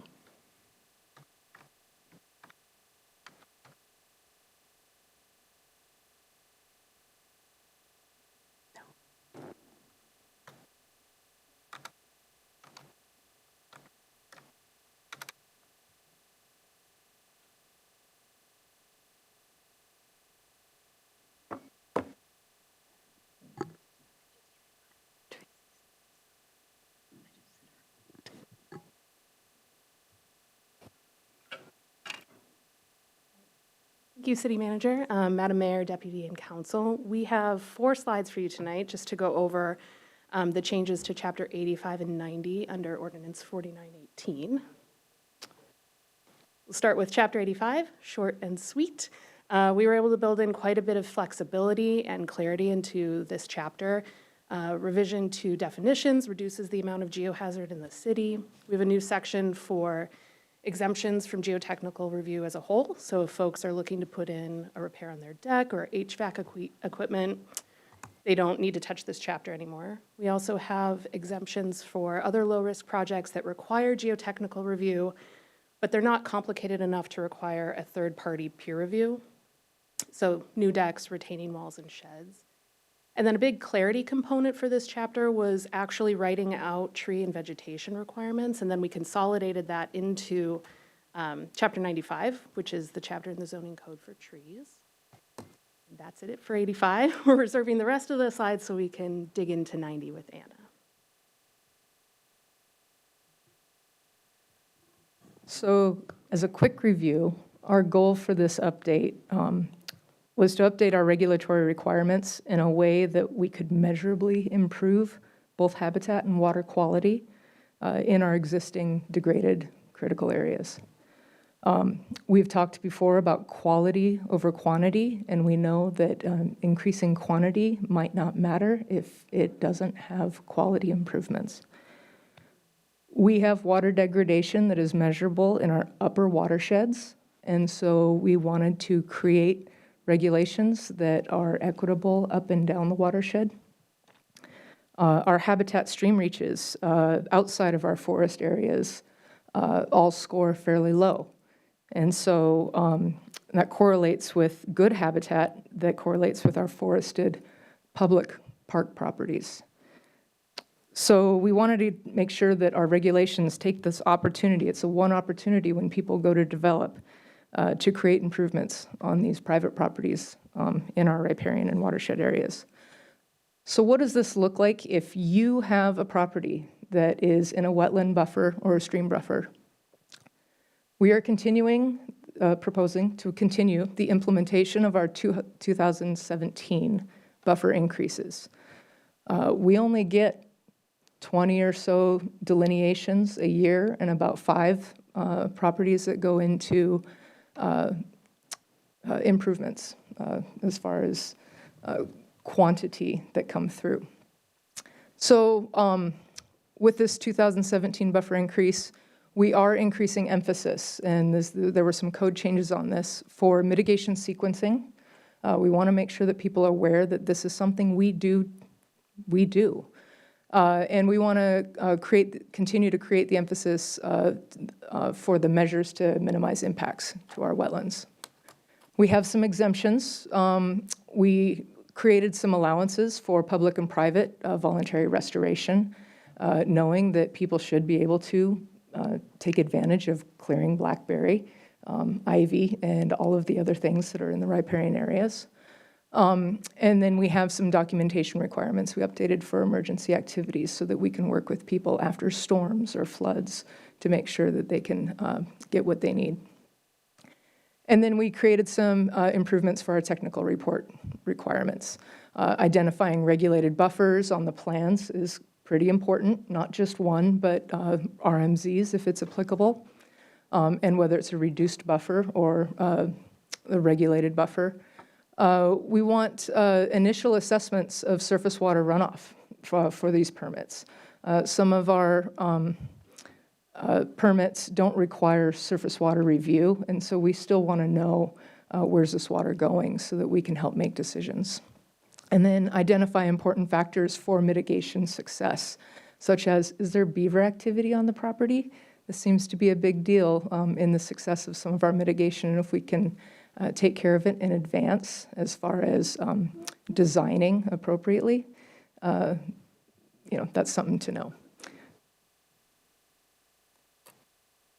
Also, if you have a legal non-conforming building on your property, meaning that our 2017 buffer expansions now have put your building inside the buffer, we've created a couple opportunities. One ability, we have a lot of requests for people who want to cover their existing deck. So we created an ability for that to happen that meets our stormwater regulations and doesn't increase surface. And then we have created a pathway for people to be able to retain their legal non-conforming building. If this is your primary structure and you want to develop outside the buffer, many of our properties have both in buffer and outside buffer. And previously, with those development opportunities, we would have had to remove non-conformances. So there is some opportunity there to retain a living structure. When it comes to mitigation, we wanted to ensure that no matter what you're doing in the buffer, there is at least a one-to-one minimum mitigation. A good example is if you had 1,000 square feet of impact between your regulated buffer and your reduced buffer, and you only had 500 square feet of vegetation buffer improvements to do, that would have been acceptable before. Whereas now, if you only have 500 square feet, we do require that mitigation being paid for off-site or something to that effect. We have clarified our off-site mitigation pathways. These are provided to us by Department of Ecology and WDFW. Obviously, we do want to have mitigation on-site if it's possible and if it's reasonable. If you're going to put together mitigation and it's going to fail spectacularly, we want to put that money towards something that's going to work. And then we did provide opportunity for reduced monitoring. We already have a 3-year option for smaller scale mitigation sites, but when it comes to the 5-year mitigation requirement, if your mitigation is installed well and is being maintained well, and at our 1-year update, things are going in a good trajectory, those opportunities to have to come back and have to pay for returns can be decreased. And then lastly, if you're near a stream, if your property has a stream on it, or is even across the street from a stream, but you're within 150 feet, we added that riparian management zone. I call it a partial buffer that isn't impacted by buffer interruptions. And so that riparian management zone, if you're not in a buffer, it doesn't require investment in a critical area report. We can measure that. For stream typing, we can maintain consistency for that riparian management zone, no matter what type of stream you had. And then the tree protection requirements are a big deal. If you're in that riparian management zone, or if a section of your property is in that riparian management zone, those tree protection requirements that are similar to the critical area buffer, it's the same thing, expand to that area. If you're developing and your development is outside that riparian management zone, that area would be treated similarly to a grove or a landmark tree where we would want to prioritize retention of that area. Thank you for your engagement. You're welcome. Laura Belmont. And then lastly, Hang on. Association. What? 38 cities. Where's her? 1 million people. One voice. 206-849-7864. Kathy. You may want to close that window. www.soundcities.org. About to read your email to everyone. Well, it's about water. I'm sure it's okay. Okay, sorry about that. What's it doing? Comic relief. that was perfect. That was WDFW. Okay, Okay. go ahead. That's all right. So those are the major updates that you would expect. We did get a lot of comments, as you guys are aware, just recently in the last week, WDFW being one. We had FutureWise, master builders, and different property owners. As you can imagine, there is quite a variation in people who are either very okay with this proposed riparian management zone option that we've done.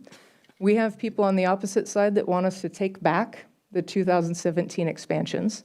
And we have people who want us to expand our buffers to that 200 feet and 100-foot buffer, and even increase that site potential tree height variability. I do want to make it clear that our riparian management zone was set based on our calculations of what the average site potential tree height would be here. So when people talk about that, we are using that data. We have people that wanted to have us reduce our 5-year monitoring requirements. We talked about that already. Increase opportunity for offsite mitigation. We do have some increases in that opportunity, and those clarifications answer that. We have some folks that want us to increase our structure setback for pipes. Out of 60 miles of streams, we have 17 miles of pipes. Most of those are publicly owned, but there are some opportunities where pipes running through private property, if we increase those setbacks, that might incentivize opening those up. We didn't feel like the amount was worthy of making that investment, and we also didn't make that choice for the same reason that we didn't choose to increase our buffers, that it would primarily just increase the amount of nonconformance that we currently have. We had a request for us to look at the innovative mitigation section that the City of Bellevue put together. This is a really great solution that Bellevue provided, but the intent, after looking into it, is for their industrial areas converting into high-density housing. And so these are areas where the buffers can be reduced, very degraded buffers, as you can imagine in an industrial area. We don't have very many of those areas. And since our critical area solutions are not based on housing, what we're doing isn't impacting housing in what we have just recently passed. We didn't feel like that was something to invest in here. Request for removal allowances for new driveways. This is a section of our code that we use with our nonconformance and for the properties that haven't been built on. So there are some properties where the only access is going to be over a stream or a creek. Anytime we're doing anything in a stream or a creek, we require a hydraulic permit, and that's from the state, and it would be regulated by the state. And so if those things occur, we need to make sure that it's an available opportunity, but it still has to go through very rigorous review. It's also a last option. It's not just a choice to do it because it's easier or cheaper. It's a last opportunity, following that mitigation sequencing again. And then last, second to last, legal nonconformance, one-time expansions. This was a big deal. We've had a lot of comments about it.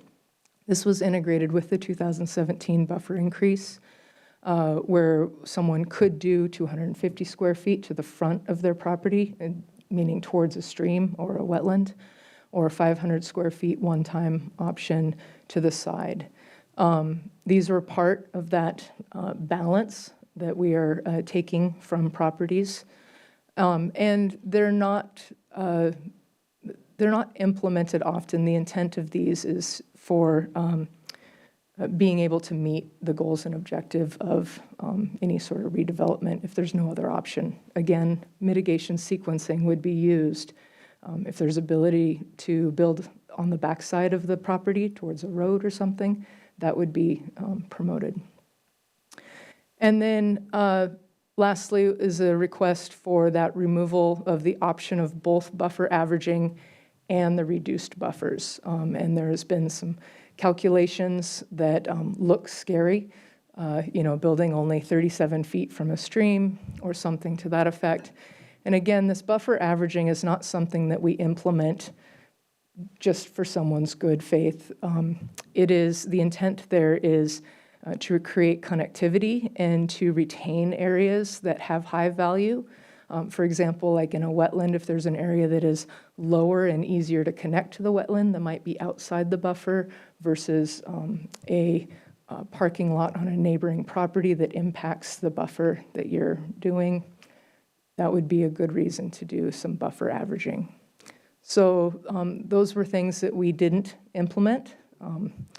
We could. They will have impacts that have a trickle-down effect in what properties and where. We'd have to be very careful on our wording so that we don't have unintentional impacts to other people. And with that, are there any questions? Council questions?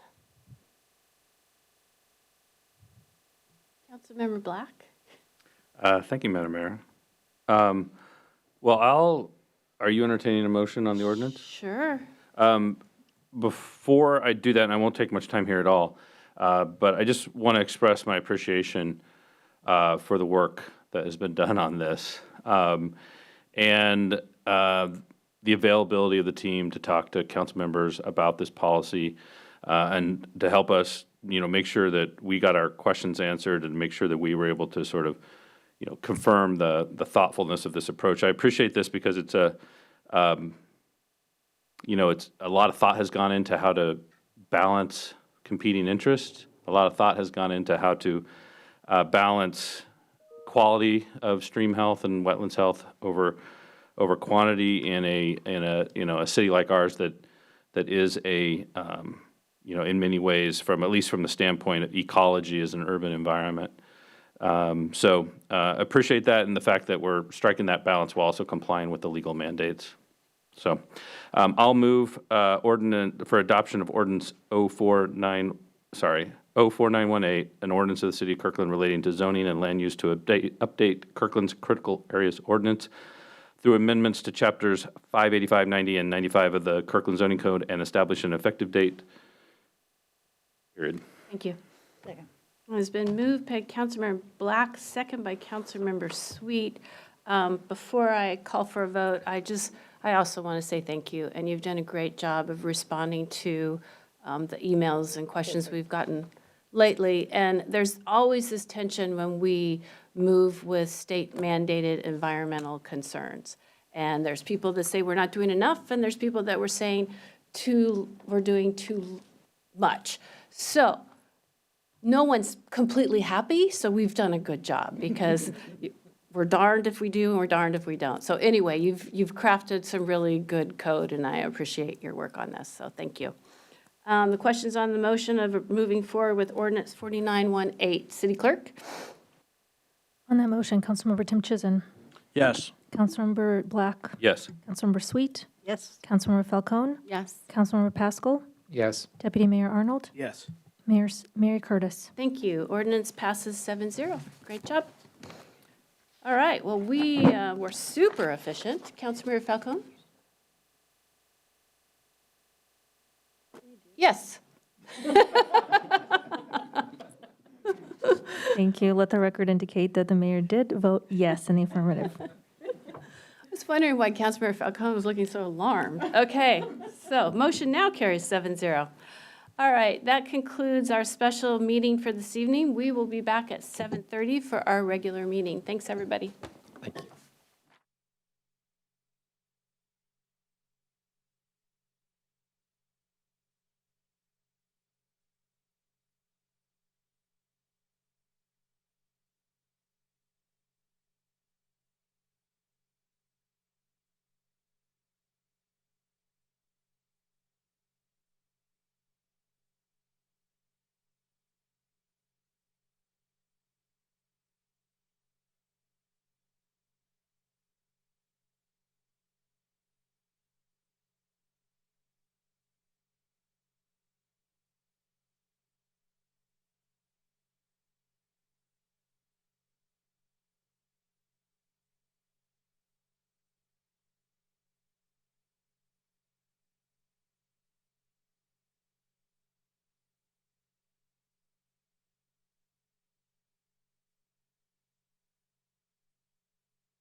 Good evening, everyone. I'd like to call to order the City Council meeting, regular meeting of December 9th, 2025. City Clerk, will you please call the roll?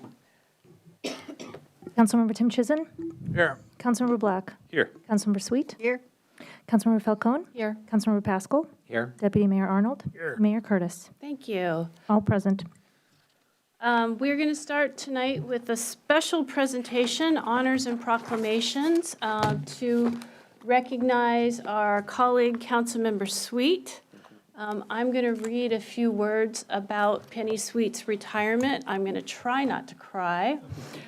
I will not succeed. And then if my council members have anything else they want to add, that would be great. And then we have a gift for Councilmember Sweet, and then we're going to take a quick break for photos and a little bit of cake. So, all right. Okay, we will now take a special moment to acknowledge a bittersweet milestone for this council. Tonight is Councilmember Penny Sweet's last meeting after 16 extraordinary years of service to the Kirkland community as an elected official. Penny is simply a living legend in Kirkland and beyond since moving here in 1985. She and her husband, Larry Springer, Representative Larry Springer, ran the Grape Choice for 34 years. She's held key neighborhood and business leadership roles, and she founded Celebrate Kirkland, which has been our 4th of July celebration for over 20 years. By that measure alone, Penny will be more than qualified for a special recognition. However, Penny has done so much more in her role as a council member. First elected in 2010, Penny has served as mayor from 2019 through 2023. During her time as a council member, deputy mayor, and mayor, Penny approved the annexation of North Kirkland and was instrumental in the revitalization of Totem Lake, including an award-winning park, much-needed housing, and exciting retail.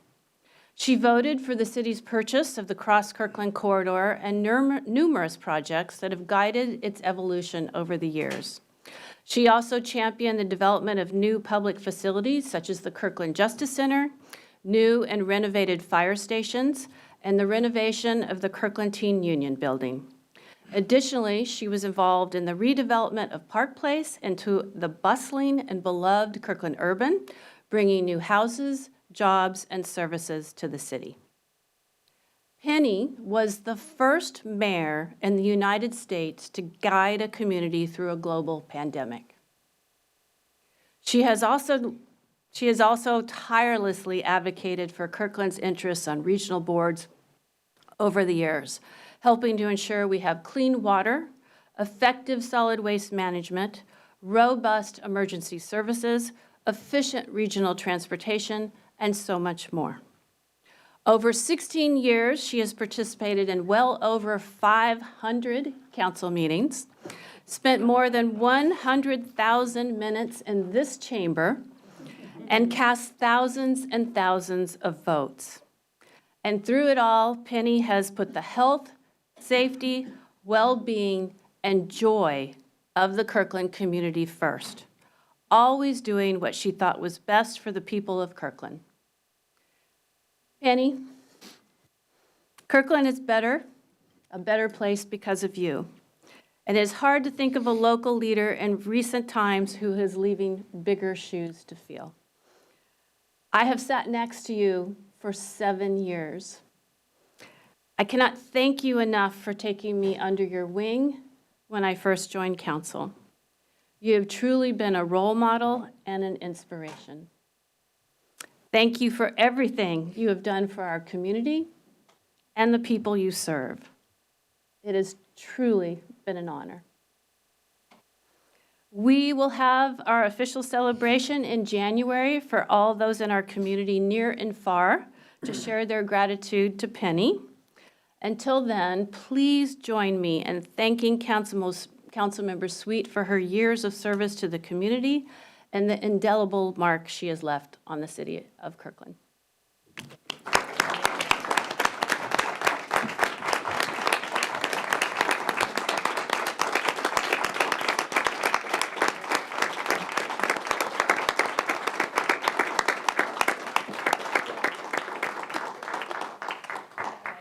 I'm going to give my council members a few minutes if anyone else would like to share their remarks.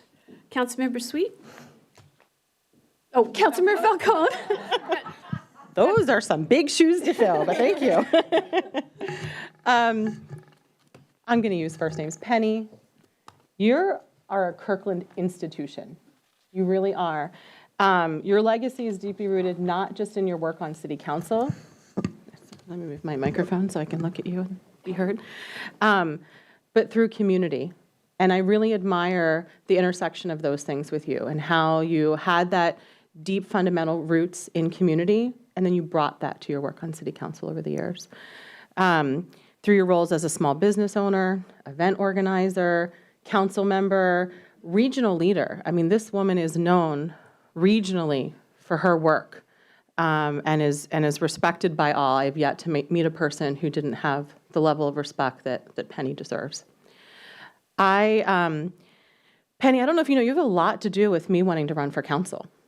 I remember when I was new here, I've told this story last, I won't tell the whole story, but when my first engagement with the city of Kirkland was around school walk routes, and I invited the whole council to come and join my new kindergartner and I on our walk to school, and our little baby in a stroller had at the time. And Penny was deputy mayor at the time. And I was really impressed that the deputy mayor said yes and was going to walk with us, and my daughter was equally impressed and excited.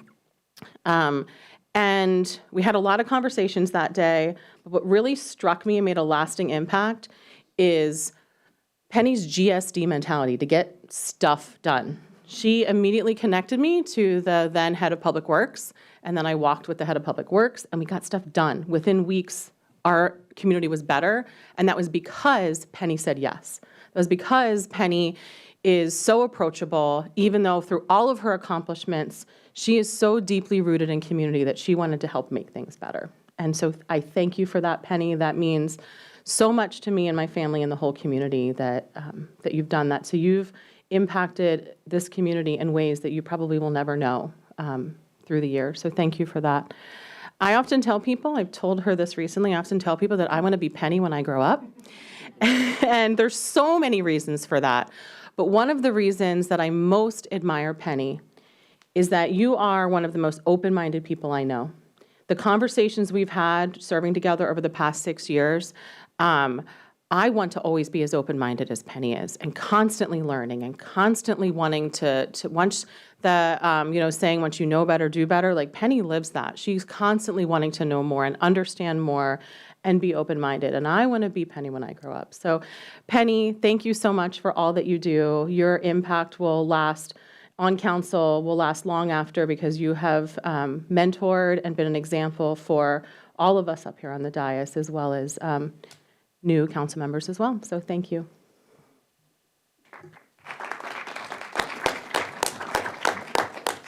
Councilmember Pascal? Thank you. Tough to follow that. But Penny, a couple things that kind of I think about in our time together on council. Something that the mayor said is really having you at the helm during COVID. That was a really hard time as a city leader and as a public official, and you brought that steadiness and that compassion to the community, and that was something that made a real difference to everyone. The other thing that we have in common is that business mindset, being a small business owner, and you have the great choice, kind of really brought that perspective to the council, that practical decision-making. That's kind of influenced me and how I've approached many decisions here on council. And a couple things I think about that are, the public doesn't get to see is that you're kind of crafty. Makes ornaments for the council members, and I assume some of the staff members too. And, I get a chuckle every Christmas when I'm pulling out ornaments from our storage and hanging them on the tree. And, one of them that stuck out was from COVID, because it's this, ugly COVID kind of, emblem. And just other really kind of creative things. And the almond roca.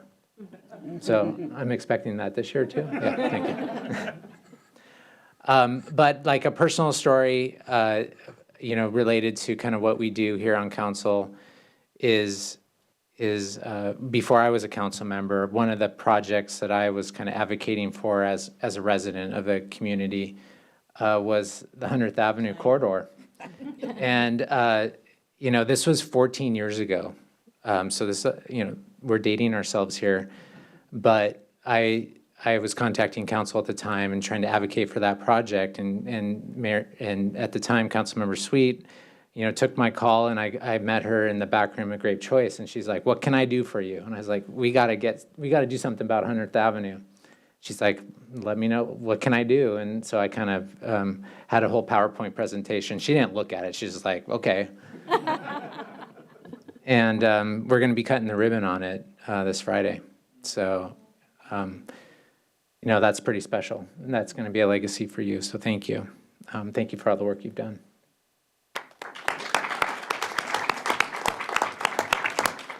Deputy Mayor?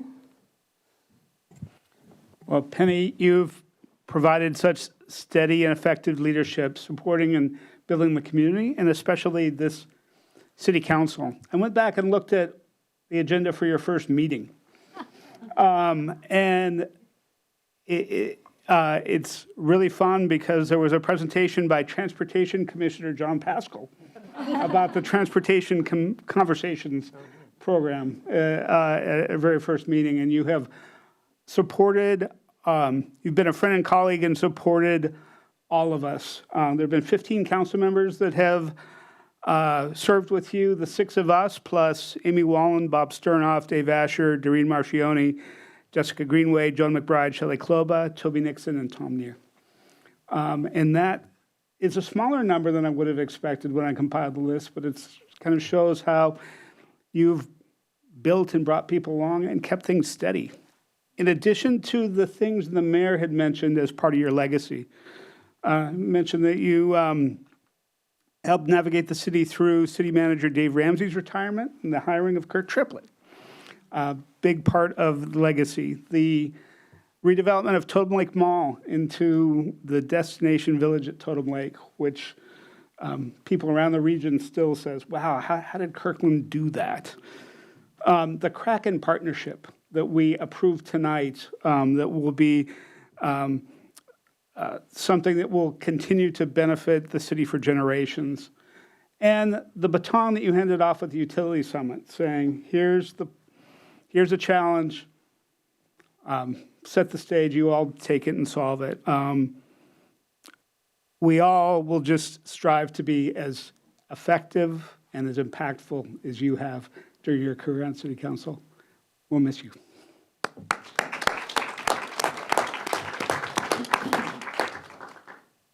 Councilmember Black? All right, well, I have a whole bunch of words to say to you, Penny, that are from the heart. And everyone here, most people here know, my colleagues certainly know, that if I do that, it's going to be a blubbering mess. So I'm going to reserve a lot of my most heartfelt comments. I've actually, the tour has already started, all kind of last spring and summer. And I've tried to take opportunities to sort of share with you sort of how I feel about you. See? And I will do a little bit more of that before this is all said and done between now and your community party. But so more to come. I don't want to put anyone through me sitting up here blubbering. But there was one thing, and Councilmember Falcone already picked up on it. There's one thing I wanted to sort of highlight because it's kind of rare among any of us as humans. And that is meeting somebody who actually has a true growth mindset. Just a second. Okay. So it's pretty rare. And I think I want to highlight 2 parts of the work that I've seen you do as a council member and in the community that have really sort of demonstrated that growth mindset, that open-mindedness, and has really made a lot of the work that you do really rooted in sort of a lifelong commitment to learning. And the punchline is that it has made you such an effective community leader, and such an important member of the council, and such an important leader in Kirkland, that you've had that lifelong commitment to learning. And the two places where I've seen it, and I just want to highlight it, get it on the record, is the regional work that you have done, the exposure that you have through all that regional work to all the other, to what other cities are doing, what the county is doing, what other communities are doing, and you're constantly bringing in, sharing ideas and bringing in new ideas from all that work, and how important that is to the strength of the work that we do in Kirkland. And it didn't get mentioned tonight, or at least I don't think it did. If it did, I missed it. But sure, your philanthropic work, including in particular with HopeLink. And I think that through that philanthropic work, that's also been a really big area of where, given your growth mindset, there's just been a ton of learning that you brought to our work as a council from that philanthropic work in our community, and the needs in our community. And it's been so important. So anyway, everything that my colleagues have already said, I'm sure I'm going to agree with everything that Councilmember Tim Chisholm's going to say as well, right? Yeah. And I just so appreciate someone like you that's in a leadership role with a growth mindset that really roots their work in that commitment to learning.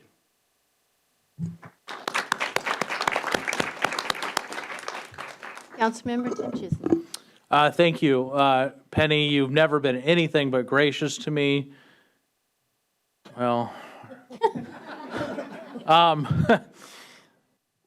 it's been a pleasure to serve with you. I'm glad our paths crossed. When I came on council, you were a legend at the Kirkland Chamber of Commerce.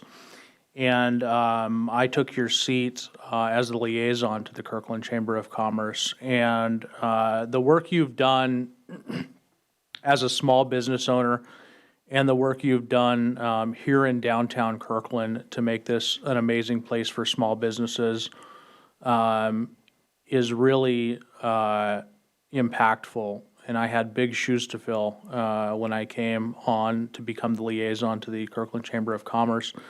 And having you as a small business owner, the things you've done for downtown Kirkland, the things you've done over the decades to contribute to downtown Kirkland have gotten the Chamber of Commerce and the business community to where it is today. So thank you. So we have a gift. Could I open it now? Yes.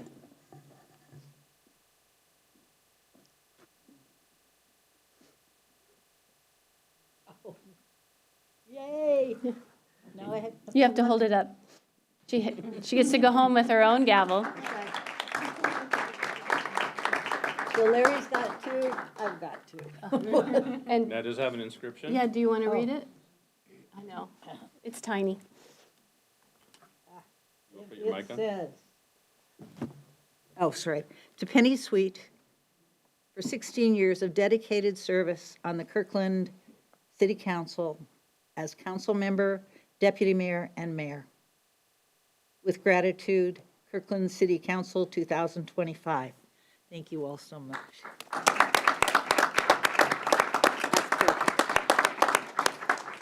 And I just want to say, because I don't want to take any more time, please come to my party.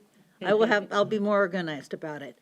The reality is I have been so blessed to serve this city for so long. We do this, and I've said this over and over again. We don't agree on everything. Lots of times we disagree. We're going to disagree a little bit in a little while. But the reality is each one of us loves this city enough to put the kind of time and the kind of passion into the work that we do up here.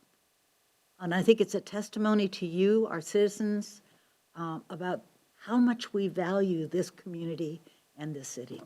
So thank you all, and thank you all. It has been an absolute joy.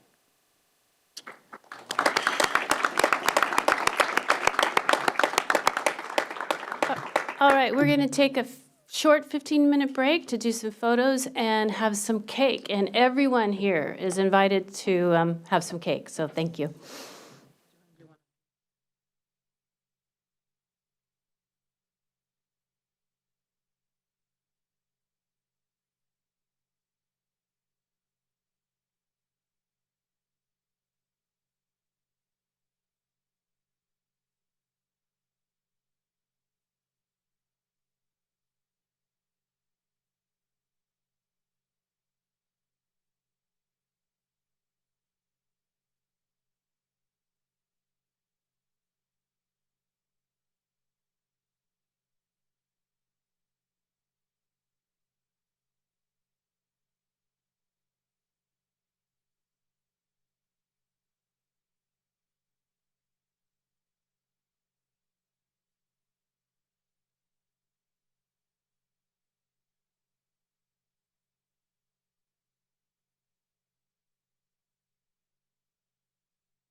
right, thank you, everyone. We're back from a short break as we celebrated Councilmember Sweet's retirement after 16 years. We are now moving on to items for the audience. This is our time in our meeting when we normally hear from the public. Please limit your remarks to 3 minutes. We will provide up to a total of 45 minutes for our items from the audience, with no more than 6 speakers on a subject, regardless of their position. If you would like to address the council during items for the audience, please sign up using the online public comment instruction link or the posted QR code in chambers. For those participating by phone, please dial *9 to be recognized to speak. Items from the audience is an important part of our business meeting, and we ask that everyone be treated with kindness and respect. We ask that you please not applaud or clap for a speaker or otherwise openly express your agreement or disagreement. When that happens, even when being openly supportive of a speaker, it can be disruptive to our meeting and discourage others from sharing a different point of view. We discourage people from using obscenities and making personal attacks against others. And we ask that you direct your comments to council, not to staff or audience members. In addition, because they can be disruptive, signs and placards are not allowed in council chambers during our meetings, regardless of content. As a reminder, state law does not allow items from the audience to be used for promoting, opposing, or discussing a candidate's campaign or ballot proposition. Kirkland prides itself on being a respectful, welcoming community. We want everyone to feel like they belong in council chambers, expressing their viewpoints. City Clerk, who do we have signed up to speak? Thank you, Mayor. At this point, we have 7 guests wishing to speak, with 2 virtually. We'll take the first 4 in this order: Alexandra Titievskaya, Jessica Rowe, Allison Warner virtually, David Haynes virtually. Please approach the podium. Alexandria, welcome. Good evening, Mayor, Council members. My name is Alexandra Titievska. I'm Social Service Specialist for Chinese Information Service Center. I'm from Ukraine, and I live in the United States almost 14 years with my family, and I'm glad to be here. I'm part of the great organization who serve community immigrants, and part of our serving clients, Russian-speaking clients. And sorry, I'm a little bit nervous because in my country it's really hard to get to City Hall and speak to mayor or someone else. We gave you cake. You know you're welcome. So. Yeah, it's like, for me, it's like first meeting I speak like that. Yeah, and I'm speaking today on behalf of people whom I'm serving, because I'm serving Russian-speaking community in King County as a social service specialist, and also I'm serving seniors. We provide groups, like meetings for them, and they're happy to have these groups. And today I'm here on behalf of Russian-speaking people who live in the city of Kirkland. And also, we would like, I will read, sorry. We would like to express our sincere appreciation for the city's continued support of the Chinese Information and Service Center's services in Kirkland. That is true. Additionally, we wish to highlight several challenges that our community encounters in daily life. The first is public transportation. There are some challenges. One of them is lack of direct bus to Seattle. That limits opportunities to attend cultural events and attend museums and other interesting places in Seattle. There is no straight bus from Kirkland to Seattle. The other, regarding transportation, there is no direct connection to Bellevue, and we must spend a lot of time transferring at Redmond to get to Bellevue. Bless you. The transit center also functions more like a regular bus stop here in Kirkland. We kindly ask the city to consider expanding and improving it. The second concern is limited English learning resources. There are very few accessible English classes for seniors in our city. And language access is crucial for independence, integration, and adaptation. Alexandra, I'm sorry, I have to interrupt you now because you only received 3 minutes. Oh, sorry. And you've gone over time. But you are welcome to email your comments to us, and that would be very helpful. Okay. Thank you so much. Thank you so much for your service and your support. Thank you. Jessica?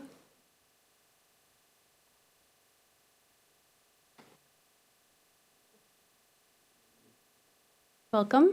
Thank you, Mayor. Welcome. Thank you for the opportunity to comment. Deputy Mayor and also Councilmember Sweet, thank you for your service, 500 meetings. That's amazing. I'm Jessica Rowe, land use attorney for the Michaels site owner, as you all know at this point. I did submit a comment letter to you. I'm sure you've reviewed it, and I don't need to repeat it, but I will recap the highlights, and it's quite simple because I'm focused on the fundamentals for the site, which is quite constrained, difficult access, constrained on all sides, including a high water table. And so our goal with the zoning was really focused on feasibility for housing. That's what we worked over the years with Planning Commission and staff and you on, and that was the driver behind the ask for 75 feet in height. Just to be really clear about that ask, that's why we don't support lower height or a DA for the 75 feet in height, because we already feel very confident that 75 feet in height is going to be required on this site, especially given the wetland buffer, to make housing feasible. So appreciate you considering that in your debate, as well as the affordability requirements. We do support the Planning Commission recommendation for affordability requirements. 50% AMI really makes development challenging, if not viable, is the feedback we've received from multiple developers, and also it's generally the feedback that our clients provide on AMI levels. I think it's also consistent with what you heard at your development forum. The 50% AMI is just really challenging. 80% AMI is something we do support, and we, especially for 2 bedrooms, and that's encapsulated within the Planning Commission recommendations. So support that thoughtfulness, and hopefully that's something that you all will support as well for this site. In general, we're really excited about it. It can achieve housing, it can achieve new pedestrian improvements, the pedestrian connection that we've heard is a big priority for all of you all. It can be a beautiful building with retail, it can be a lot of things. But it can't be every single thing. It can't be all of the planning goals that we might imagine. So that's why we've asked to limit and focus it on the housing viability, less priority on setbacks and the other things that add cost to housing, including green building. So thank you for your support, and thank you for all the work up to this point. I'm really excited that you're at this point, and I also really appreciate how thoughtful you all were and detail-oriented, really digging into this. And thank you. I want to really thank Adam and Leandra and Allison, who've worked so hard on this for so long. Looking forward to the discussion. Thank you, Jessica. Allison is virtual.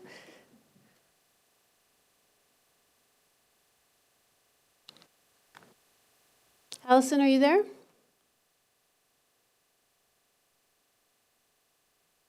Allison? Oh, there she is. Go ahead. Sorry, it always takes a minute. Good evening, Mayor Curtis, Deputy Mayor Arnold, council members. I'm Allison Warner.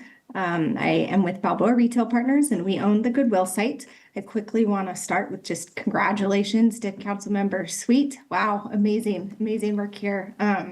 Really impressive. So thank you for all of that.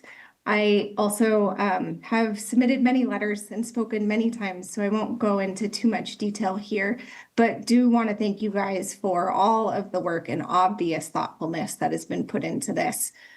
We did submit a letter on Friday documenting what we considered a compromise solution, and we have read through the updated council member initiated amendments that were released today, I think. And so I just wanted to quickly tie the two things together in hopes that that might be helpful in your discussion tonight.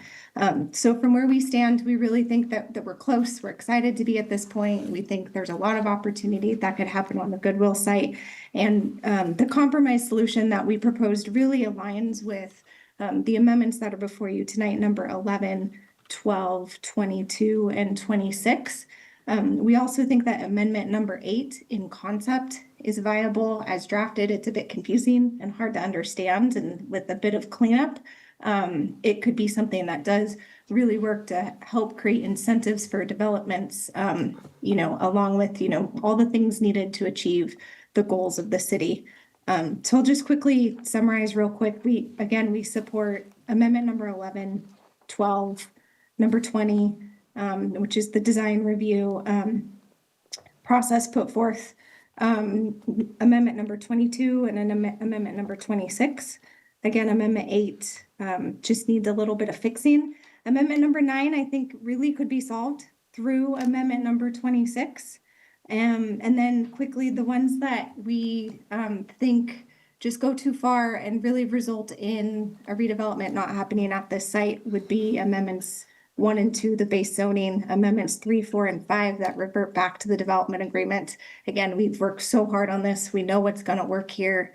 We know, that a development agreement would just be duplicative efforts at this point. Amendment 17 just wouldn't be achievable at our site from a retail viability standpoint.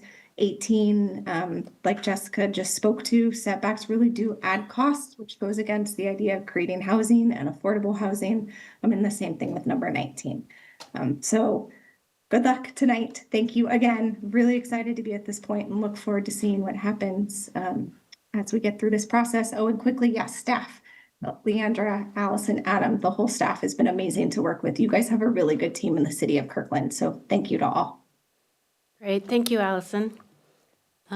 David Haynes, who's also virtual. David, are you there?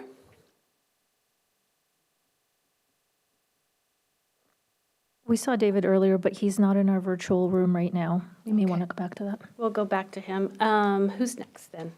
Eugene Trudin, followed by Alex Zimmerman and Jeremy Eckert. Eugene?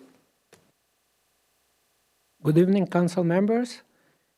It seems like we have overrepresentation, an anomaly of Russian-speaking people addressing the council. Anyway, thank you for the opportunity to speak. I just want to share with you some of my observational data. Recently, I got a privilege of being able to walk to work. That's indeed is a privilege. So I spent approximately 30 minutes walking each way from my home in Highlands. I live near the Forbes Creek Park, and I go towards the Kirkland Urban. And as I walk, I'm able to traverse 116s, 112s, 6th Avenue. I kind of try to randomize it a little bit for myself. I pass the Peter Kirk. And one thing that I want to share is number of people who use cycles for the commute. The number of people who use bicycles for the commute, Monday through Friday, 1 hour of observation, is literally in single digits. And I already kind of know all of them by face. So why am I mentioning this? Not because I hate cyclers. I like cyclers. I cycle myself. But I think like city should align the priorities of the transportations kind of investments that we're making with the modes that are actually being used by the residents. So drivers obviously by far exceed number of cyclers. I see quite a few people walking, especially with kids to schools. I see actually some people using public transit, especially on the 85th.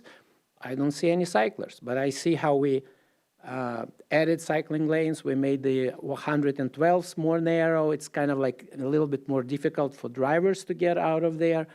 Our intersection of 114s with 85ths is a complete nightmare.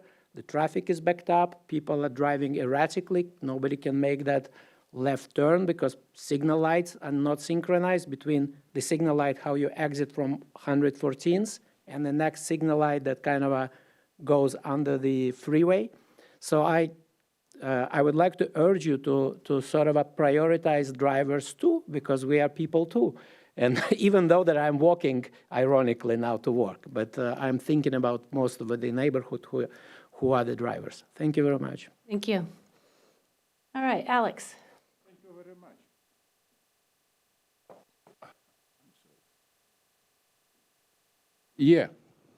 Yeah. Happy New Year to all, Kirkland. You make me always happy. Cake, beautiful. You give me chance speak. Nobody give me so long chance speak like Kirkland. Unique situation. I want to talk today right now about situation what is very unique. It's exactly what is I doing here all my life. Unique possibility. Why I call them Nazi, Gestapo, fascist junta. What is we have here? It's a classic example, so you need to understand what is going on. So, I go to Country Housing Authority. When Trump come to power, I go to Country Housing Authority because Trump make an executive order, so government cannot give government apartment, you know what it means, to people who don't have green card. And I make investigation and find so Country Housing Authority have few thousand people who don't have green card. And American people like me, senior citizen, need pay more than we have from government in SSI. So I come in talking, and I talking with them 20 years ago, many times, with Country Housing Authority.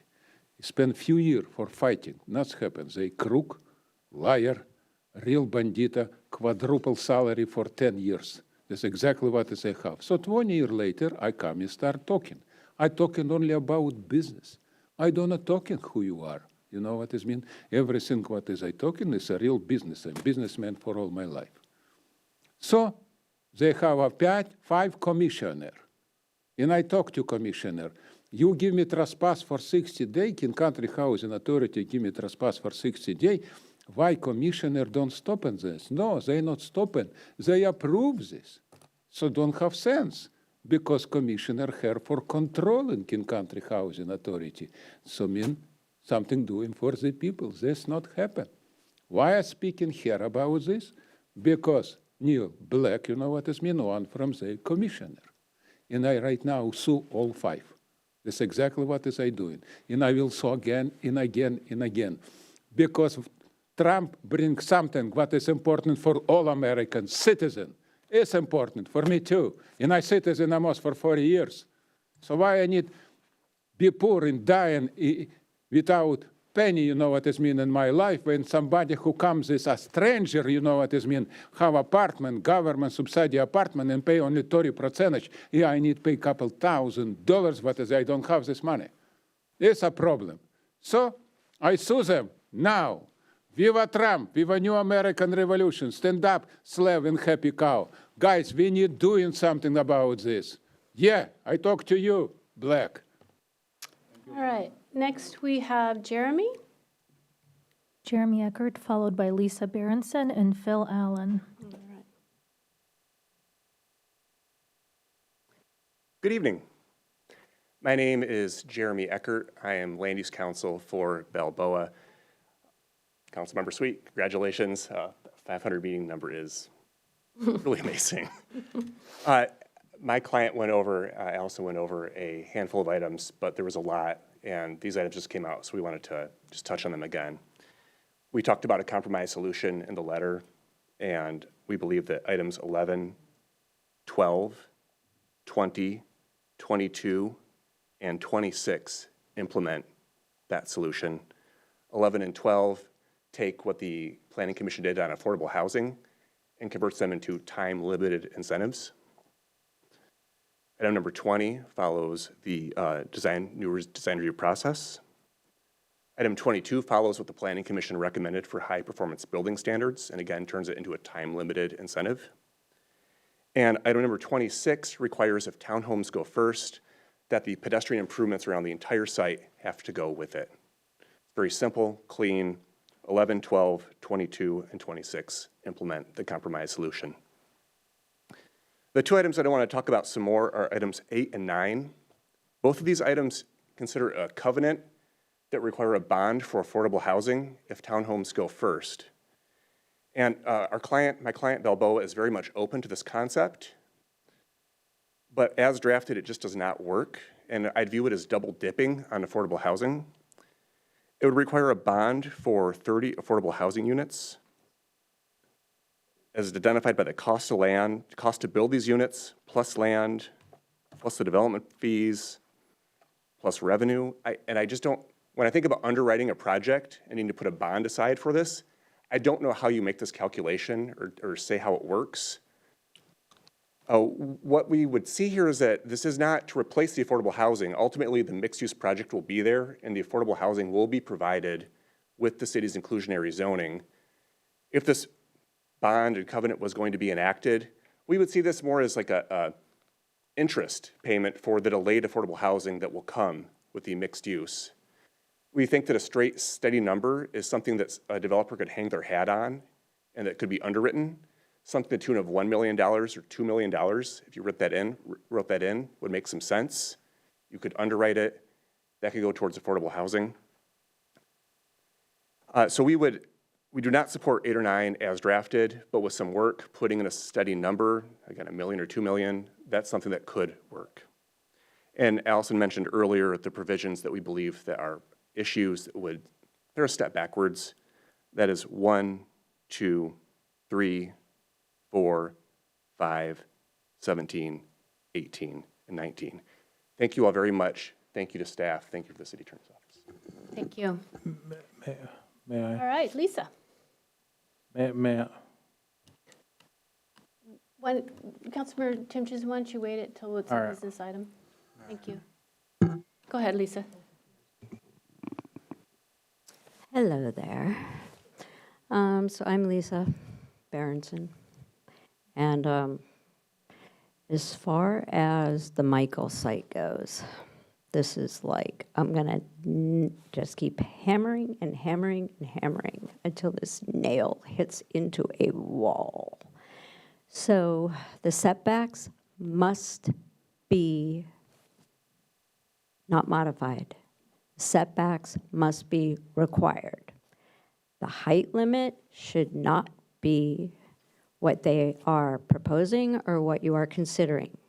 There has been so much pushback by the athletic club, by the Indian restaurant, by the Weidner apartment, by the citizens of Kirkland. We do not want the Michael site to be developed, period. There's too many issues with the soil. There's too many geotech issues. If you drive by Michael's right now, any time that they're open, that parking lot is full of local people in Kirkland and around Kirkland. That is a staple of our community. That is a staple. And as far as I'm concerned, you can say, yeah, we're going to have this amount of units, and we're going to have this amount that are going to accommodate this and this and this. But the reality is that site cannot accommodate market rate housing, real affordable housing, and put real retail down below that the Kirkland people use on a daily basis. We don't need more coffee shops. We don't need more bakeries. We don't need more fancy things. We need everyday retail. I went the other day to have a pair of shoes fixed. The one place where I could get shoes fixed, guess what? Gone in Kirkland. That's just one example. We need everyday retail. And setbacks must be held. Heights must be held. We have to preserve the sky. And that corner there is already a traffic nightmare. I don't care how much traffic mitigation you do. It's going to get worse. Worse, worse, worse.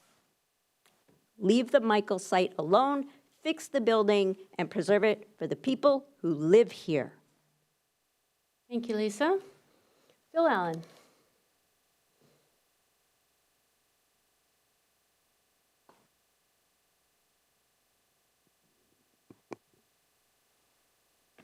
Mayor Curtis, Deputy Mayor Arnold, City Council, thank you for having me here tonight in this season of thankfulness. I'm here to be thankful. I have looked through the amended comp plan, and I have seen some changes related to the Northeast Recycling and Transfer Station project. And I'm quite excited to see the codifying of a lot of the requirements that the city has placed on the county, and the county is required to follow local requirements by their own rules. So I'm very happy to see those in text. I do believe there was an oversight, and I think this might be a nice little opportunity to make sure that it ends up there. Former Mayor Sweet did very precisely put a politely worded requirement that the full land acquisition budget be handed over to the city that happened to host the future transfer station. And I don't see that text in there. I see a suggestion of it being in there, a significant mitigation, I believe it says. But I think it would be worthwhile to codify the full land acquisition budget in there as well.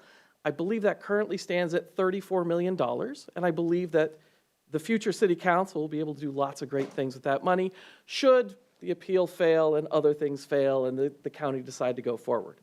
So that might be a good balance, and by codifying it, you make sure that it isn't lost in any sort of transition or shuffle.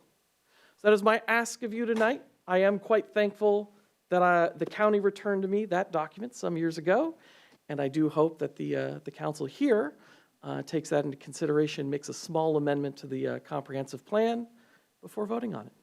Thank you very much. Thank you. All right, City Clerk, anyone else? Thank you, Mayor. We don't see David Haynes in the audience, and there are no additional guests wishing to speak. All right, thank you, everyone. We're going to close items from the audience, and we are now going to move on to the consent calendar. Before we have a motion, I would like to ask Deputy Mayor Arnold to present the audit of accounts. Thank you, Mayor. We had payroll on November 24th for $8,830,662.95. We had payroll on December 8th in the amount of $7,739,837.80. And we had bills in the amount of $10,447,332.99. Thank you, Deputy Mayor. Is there a motion to approve the consent calendar? It's been moved by Councilmember Sweet, second by Councilmember Falcone. Are there any questions or corrections to the consent calendar? All right, the questions on the motion to approve the consent calendar, it does include an ordinance, so City Clerk. On the motion to approve the consent calendars and all items in the agenda under the consent calendar, Councilmember Tim Chizen. Yes. Councilmember Black. Yes. Councilmember Sweet. Yes. Councilmember Falcone. Yes. Councilmember Pascal. Yes. Deputy Mayor Arnold. Yes. Mayor Curtis. Yes. All in favor. Thank you. Consent calendar is approved 7-0. We are now moving on to our first business item, the Houghton Village Development Plan adoption. City Manager. All right. So thank you, Madam Mayor. We are looking for potential final action on the Houghton Village Development Plan. Here to walk you through that is our Director of Planning and Building, Adam Weinstein. Welcome, Adam, and I appreciate all the gratitude that has been expressed this evening.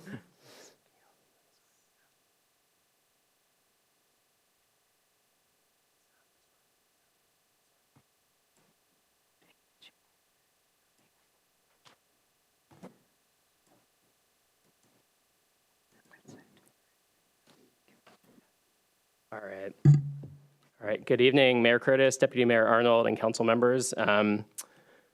And congrats, Penny, for 16 years. Even the folks in planning and building who never come to council know who you are and appreciate you so much. So, Allison Zeich would normally be doing this presentation. She likes sports metaphors a lot, so I'm pinch hitting for her tonight, but she's really, really sad she can't make it for this meeting. I have just 8 slides, so this is a really quick presentation.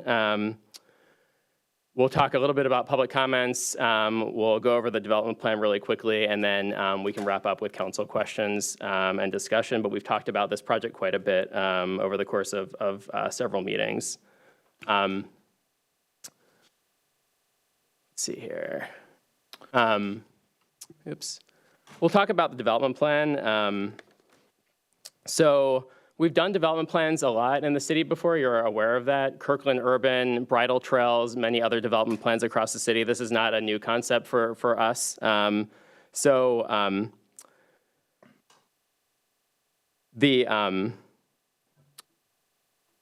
one point I want to make about the development plan is that it doesn't compel construction of the development plan, right? The adoption of the development plan doesn't compel construction of the development plan. It also doesn't affect the city council's decision to sell the property or keep the property. So the options in front of developers are, there's a couple options in front of, that are in front of developers who might want to use or not use the development plan. One is that a developer could decide just to build a 3-story project without a development plan. They could decide to build a project in accordance with the development plan. They could decide to modify the development plan. They could decide to apply for a new development plan.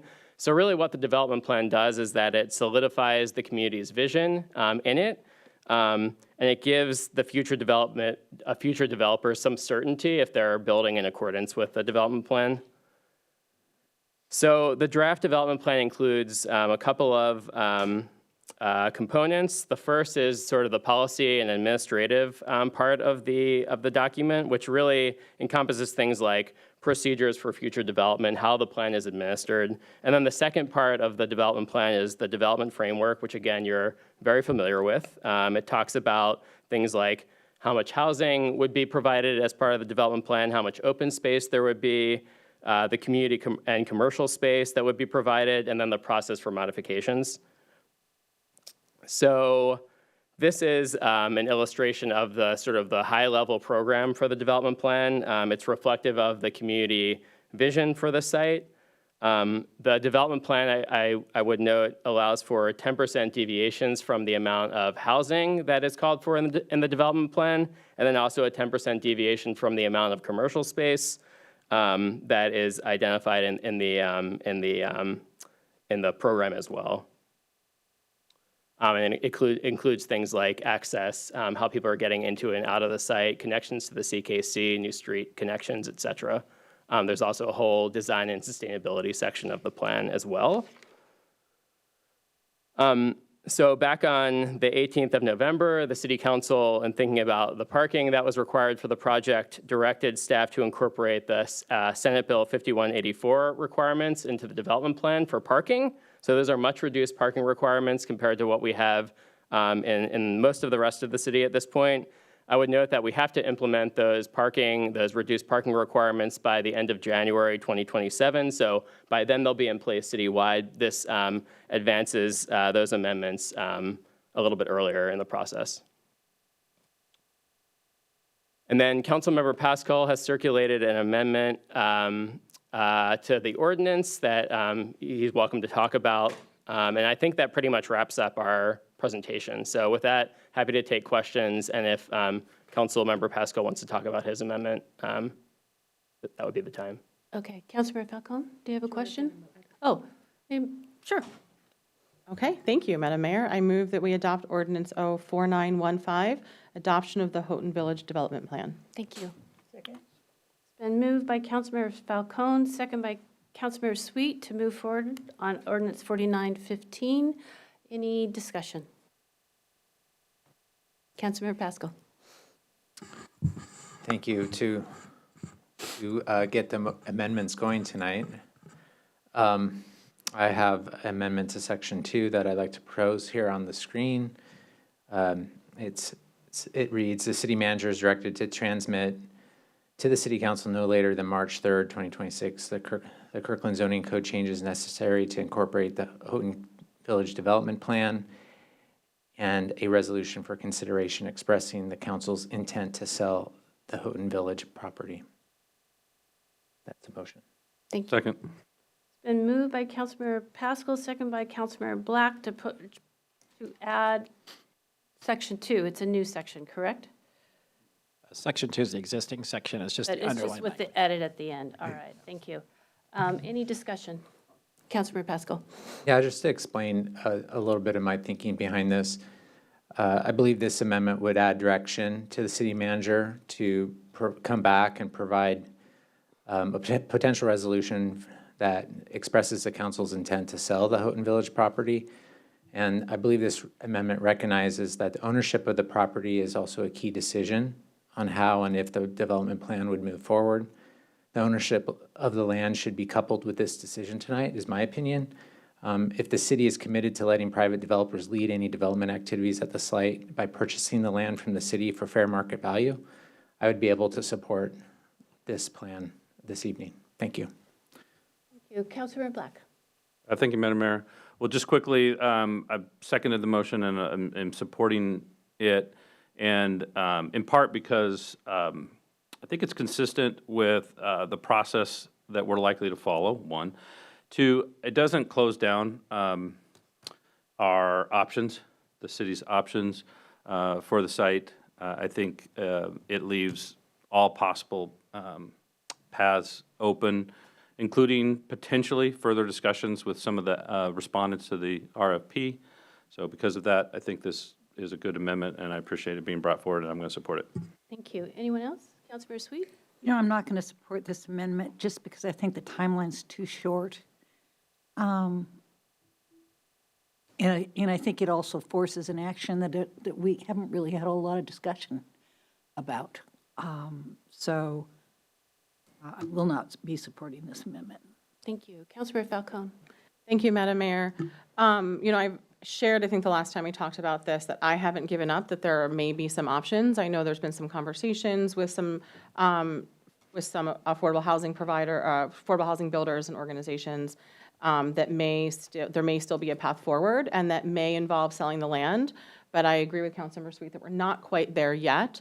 I know that this is a direction we're likely to go, but I think to presume that, it's a little early for that, and I'd like to have the conversation first around what's next, what are the existing options after adopting this development plan, and then take the step of discussion on sale.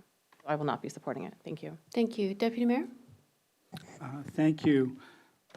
When we first pursued purchase of this property, affordable housing was the goal. We took out a loan to do so from ourselves and the city, and we've tried for 3 years to try to do this. And I think Councilmember Pascal's amendment is kind of a forcing function to say we are going to be making a decision by March. We sought out partners, and we're not able to meet all of our needs without more city contribution that we're not in a position to make. Hopefully, in the next 3 months, this gives Amazon Housing Fund, the Microsoft Housing Fund, or some other external funding source the time to put this together. But I do think that we need to have a deadline, and March is as good as any. And if we are ending up at that point selling the property back to the market, the development plan is the next best option because it incorporates all the feedback that we heard through this process of the community benefits that people will want. And by having this plan already approved as a pre-approved development plan, I believe it's an incentive for that future development. Thank you. Councilmember Tim Chisholm? Thank you. We have made extraordinary efforts, I think, to make this work, and we have carried this on the books of the city, the $15 million loan for 3+ years, and we've been paying the debt service on that loan, or maybe it's an interfund loan or whatever, but there's always an opportunity cost to money, and that opportunity cost to money may be 4%, it might be 6%, but it's probably in the ballpark of $50,000 a month. And this forces us to make a decision in March. I appreciate Councilmember Pascal. This is consistent with, I think, the direction we've been headed anyway. I will support this amendment. Thank you. Councilmember Black would like to speak again. Only after everyone's had a chance to speak. Just me, so go ahead. Do you care? Yeah, no. Okay. I just wanted to, I didn't say it earlier, and I'm not trying to convince Councilmember Falcone or Sweet to change their minds at all, honestly, but I did really appreciate the way this is worded. And it's simply a resolution for consideration, expressing this intent. So there's there's going to be an opportunity for us to see something and then talk about it amongst ourselves and with the community. So I actually, and I guess maybe that's a question to staff. Is that the way we're reading this? It is essentially bringing back a draft resolution for us to consider along with the other materials on March 3rd. That's going to start a conversation about whether this is something a resolution we want to modify. Correct. We want to adopt. Yeah, I would say, so the way we drafted it, it presumes that the resolution will say we have an intent to sell, but then it would be for council deliberation and debate, and you could choose whether you wanted to pass that or amend it or not. So I appreciate the forcing function. I appreciate the spirit of this. I think it's consistent with what we need to do. It doesn't close down our avenues, and so again, still supporting. Thank you. Councilmember Black is a double yes. Deputy Mayor. Thank you, Madam Mayor, for the chance to speak again. Just to put something on the record, just to answer Councilmember Tim Chisholm's question about the opportunity cost, this wanted to make sure the public saw that this was covered in the consent calendar, where it was an interfund loan, and the interest rate that we were covering was only 1.1%. Thank you. Well, Councilmember Black said what I was going to say. I will be voting for this amendment because in my interpretation, all it's doing is saying in March we will have another conversation about whether to sell the property or to move forward, and at that point we can decide yes or no, or let's talk about it again in another 6 months. So I will be voting in favor. So the question is on the motion of the Pascal amendment to discuss selling the property in March. It was moved by Councilmember Pascal, second by Councilmember Black. All those in favor, please say aye. Aye. Any opposed? No. No. All right, motion carries 5-2. The question is on the original ordinance 4915 as amended. City Clerk.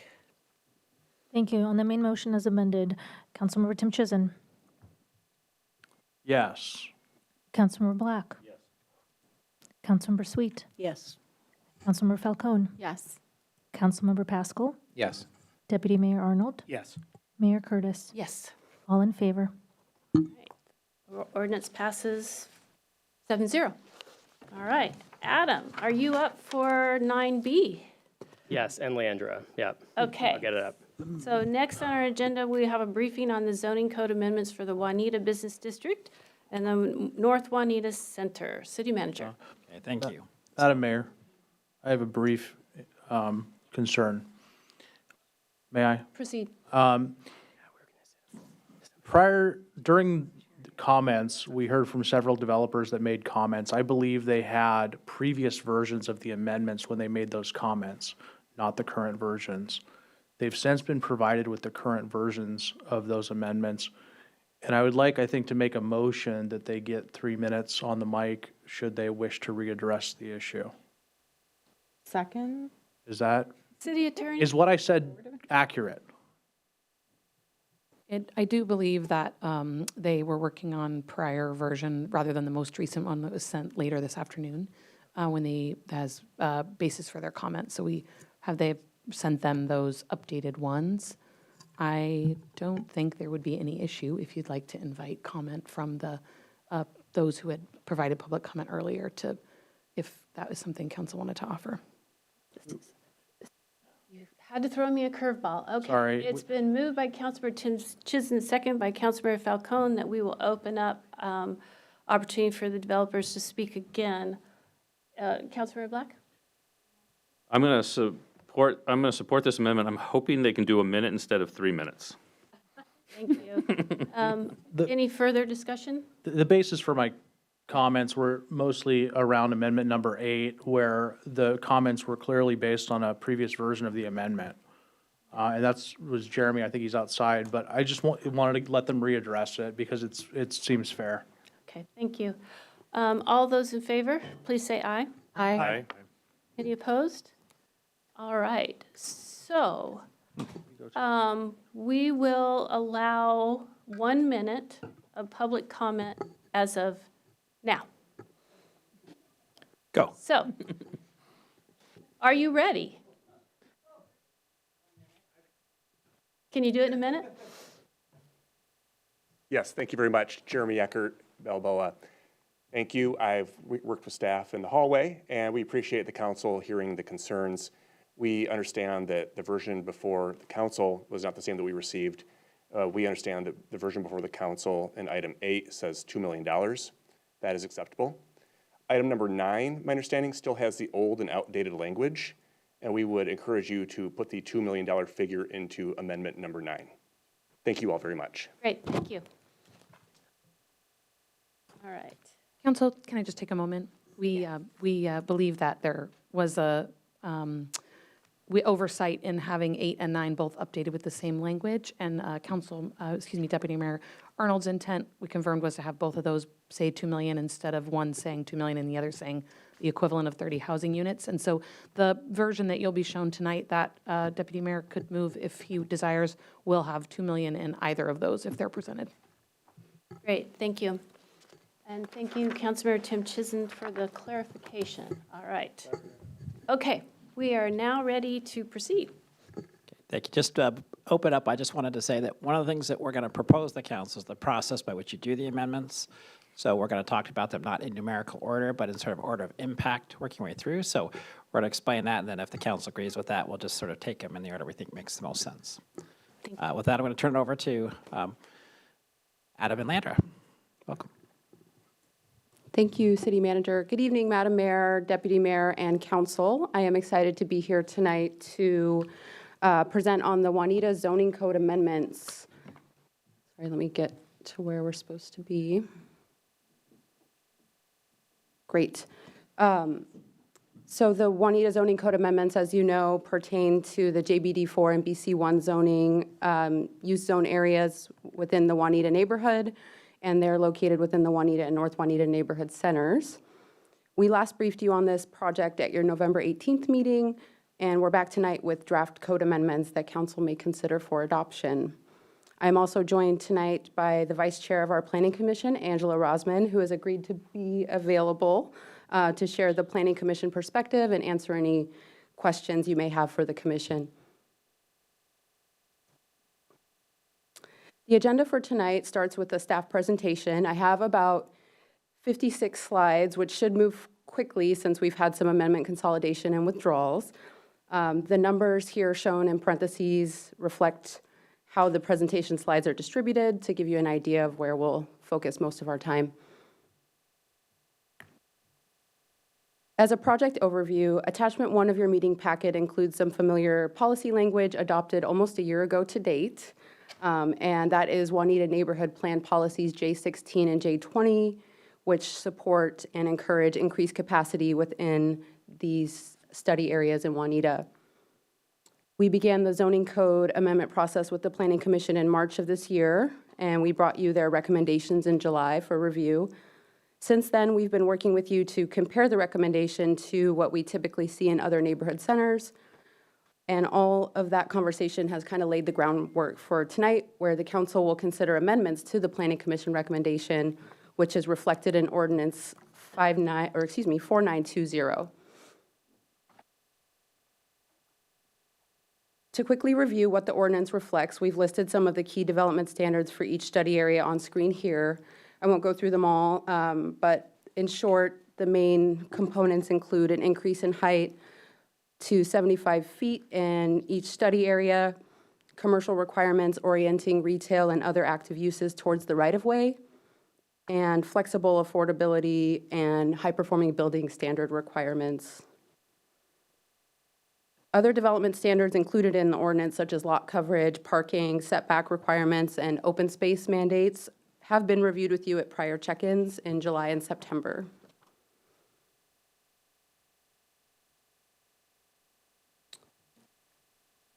Most recent public comments have expressed support and curiosity for the Planning Commission recommendations. You received a comment letter from NAIOP Washington State, which is a real estate development association, and that letter supports the Planning Commission recommendations for flexibility on height, green building requirements, and affordable housing requirements.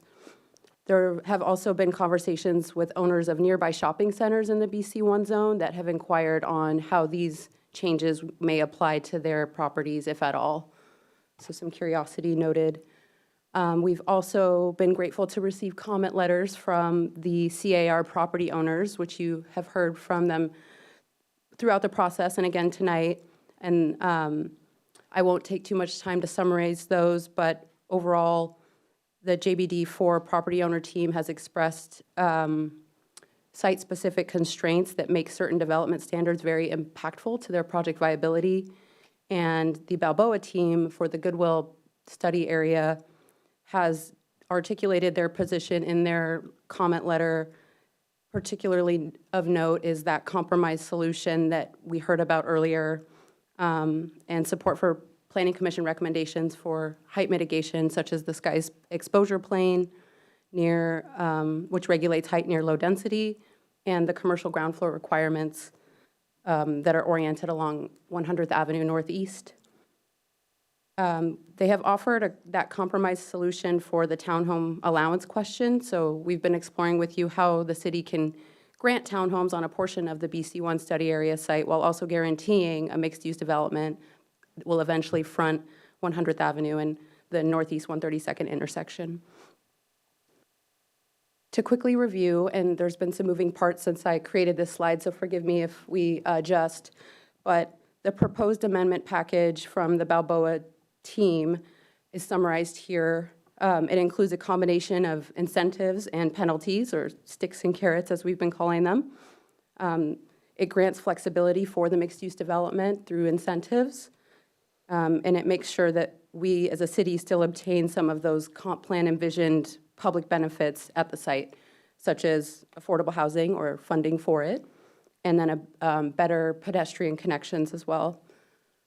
Staff will walk through the amendments as they relate to this compromise, and you'll see that much of these incentives and penalties overlap with certain amendments, and we'll flag those as we move through.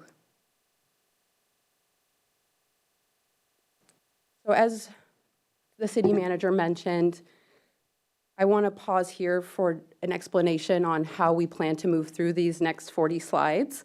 I want to check in with the council for approval on this proposed approach for reviewing the amendments.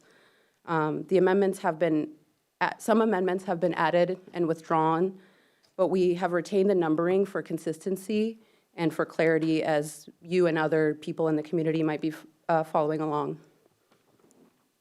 You'll see that while the amendments were numbered by theme, and that's summarized in the staff report, tonight we've organized them in an order to review them by their level of impact and kind of their overarching breadth and how much of the code they touch, depending on how much of a reach the certain amendment has. So we have an order that we think makes sense.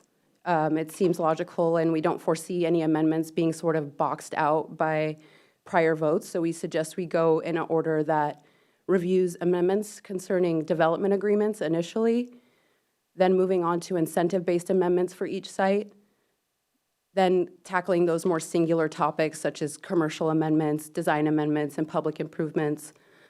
I want to mention that I put a version of attachment number 2 on your chairs before the regular meeting.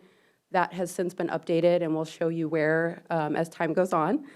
But that is some of the more recent edits that have been implemented to attachment 2.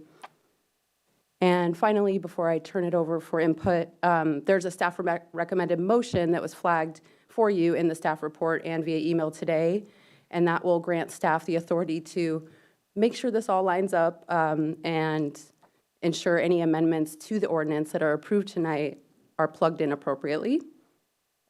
And throughout the presentation, I flagged some of those areas for cleanup. So if that sounds good to the council, we can begin with the set of amendments concerning development agreements and allow the council to introduce their amendments via motion. And staff can be available for any explanation or further advisement on the amendment. Thank you, Leandra. Let me check to see. Council, are you okay with the suggested process? All right, good. If that changes, let us know. We can adjust. Okay. So the first bunch are related to the certain amendments from various council members that have been suggested and that implement an avenue for additional height through a development agreement process. So you'll notice amendments 1, 2, 4, and 5 listed on screen. With council's direction, after a motion, we can walk through those certain amendments, and I can describe if they've been updated since the packet, and if so, how. None of these, I don't think, have been updated, but I guess I'll pause for a motion on any of these. Right, I understand that Amendment 1 and 2 is a Black amendment. So Councilmember Black? Yeah, thank you, Madam Mayor. So how do you want to proceed as far as making the motion? Do you want to have remarks, given that the motions, the amendments have all been circulated and read? We all know what we're talking about? Or do you want to make the motion and then invite comment, and we'll just do the comment at that point? I think we should make the motion and then invite comment. Councilmember Tinchison? Thank you. Did we intend to hear from the Planning Commission Vice Chair? Okay. Excuse me, Mayor. No one's actually moved the primary ordinance, so you can't amend anything yet. Thank you. Thanks. Would you like me to do that just to get the ball rolling? Sure. Shoot, I don't have the number in front of me. Councilmember Sweet will do it. Oh, Oh, you got it? yes. I move passage of ordinance 4920 relating to zoning and land use and amending the City of Kirkland zoning code, including chapters 5, 35, 52, 92, 105, 112, and 180. Second. It's been moved by Councilmember Sweet, second by Councilmember Falcone to move forward on ordinance 4920. Councilmember Black, you now have the floor. Okay, thank you, Madam Mayor. So, okay, sorry. City Attorney, are we going to move these? They're complex. Are we going to move them by numerically? I think Leandra was planning on sharing the actual text of the amendments. Is that right? Each time, or just? If requested, if we wanted to look at the language. Right, we thought we'd summarize them first, and then. Okay, I'll do my if we needed best. to see the underlying language, we could bring that up, but. I'll go first. It might not be perfect, and in future ones, we may get it better. So I'll move to apply typical neighborhood center-based zoning model to the JBD4 zone and the BC1 zone. Can I do these together? There are currently two different amendments because they do two different sections. Okay, we'll do one at a time, I guess. Okay, to the JBD4 zone, I think that's enough. And That's enough. I'll make my comments. Well, I would note it then also says with the development agreement, that was one of the key elements. That's what I was just going to add, and then I realized I can just address that in my comments. All right, it's been moved by Councilmember Black, second by Councilmember Pascal to move forward Amendment 1. Any discussion? All right. Yes. Thank you, Madam Mayor. So I'd like to speak in favor of the motion. And I'll tell my colleagues right now, this is going to be where I'm going to make remarks. I'm not going to have a lot of remarks later in this process, okay? So I'm going to make my remarks in response to this amendment, and then we'll have very little to say the rest of the way, but I want to share my thinking with my colleagues and also with the public, because it's going to sort of inform how I'm going to vote on all of these. And I do want to highlight what the city manager said. So this would be base zoning. It does mean a height of 60 feet and the option to basically free up 15 additional feet with a development agreement. I want to start out by just saying that I'm proposing these amendments in part because I wanted to be consistent with my approach that I expressed in the last time we talked about these CARs. And I want to be clear how much I appreciate all the hard work that has gone into the CARs, including several years of work from planning commissioners, from the owners and applicants, from planning staff, and from the community, including the council. So I appreciate all the hard work. I have what I believe would be a better way to go about this in the future, and that's really where I'm coming from on these. But just because I believe there's a better way that we could do these, particularly going forward, doesn't mean that I think we can't ultimately get there with the work that we're going to do tonight. So I do want to just express that up front. I also want to just point out that I'm somewhat lightheartedly, I'm giving us an opportunity here to shorten this agenda item and get out of here really, really quick. So just think about that as you're considering this amendment. So one of the things I want to highlight is, that, and this will be reiterating a little bit of what I said last time, but the work that we're doing here, it's kind of doing zoning by negotiation, and I just think fundamentally, I have a fundamental concern about us doing zoning, this kind of legislative work through negotiation. Again, I appreciate all the hard work. I appreciate all the time that's gone into it. I just think fundamentally, this is a precedent that I don't necessarily think we want to live with going forward. I think it's to be avoided.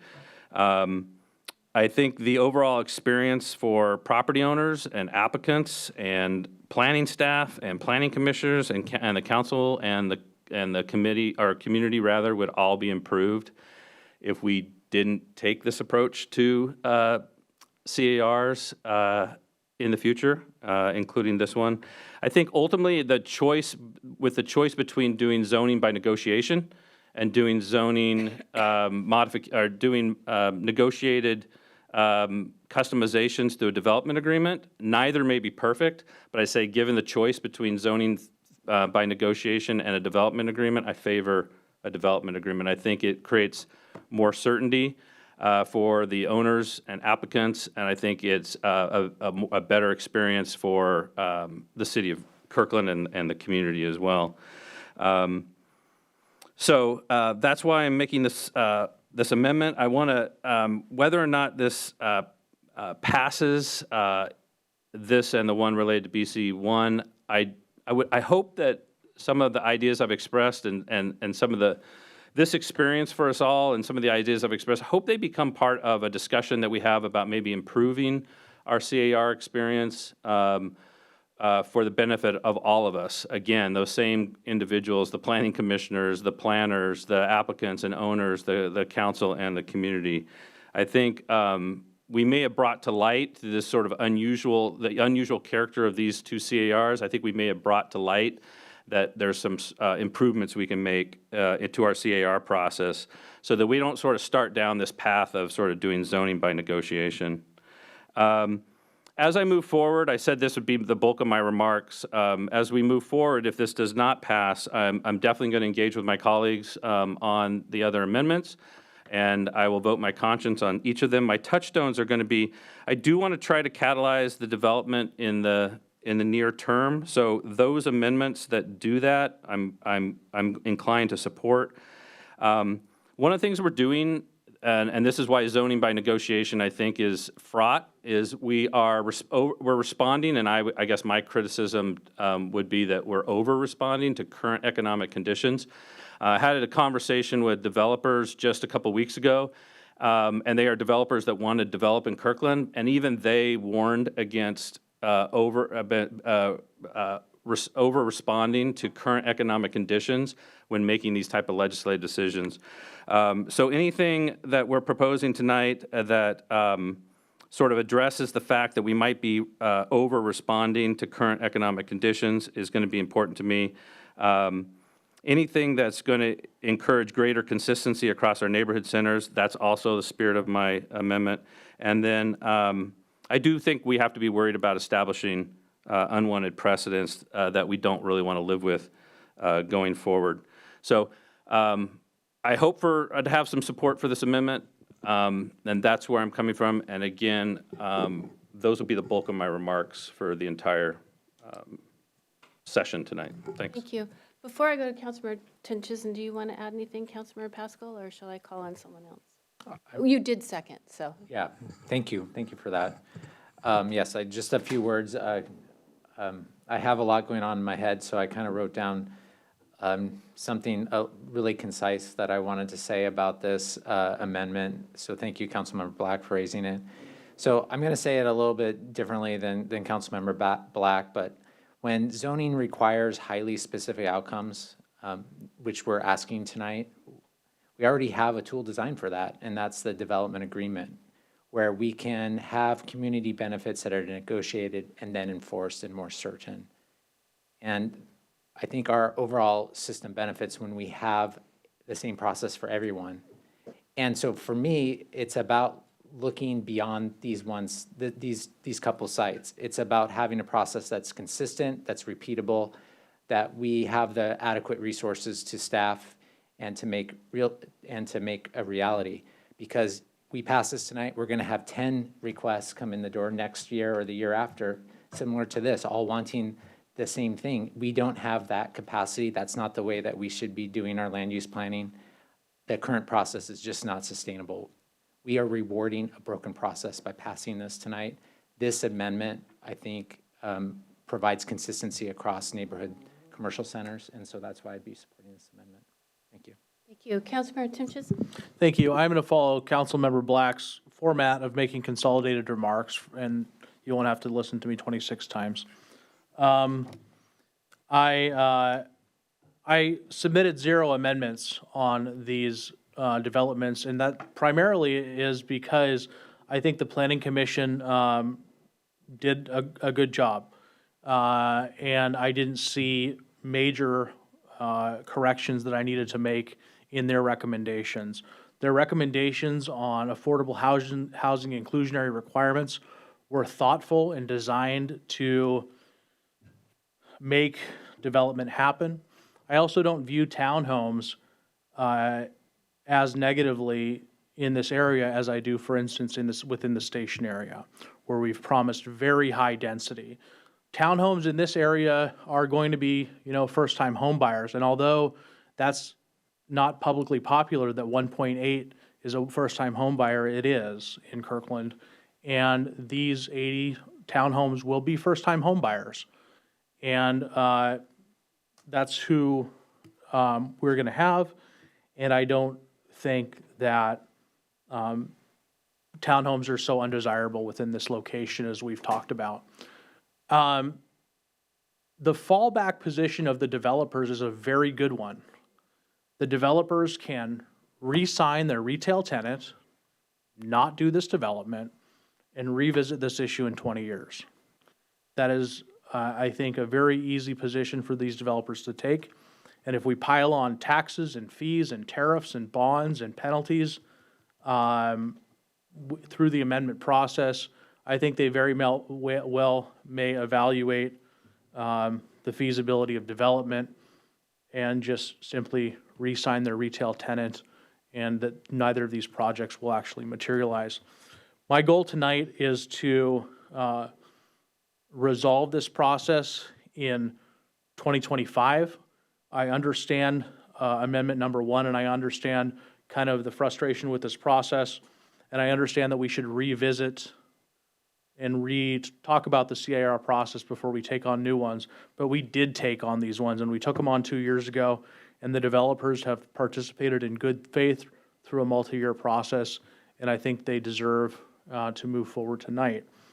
I will not be supporting this amendment, and I do support Councilmember Black's intention to revisit the CAR process before we bring more forward.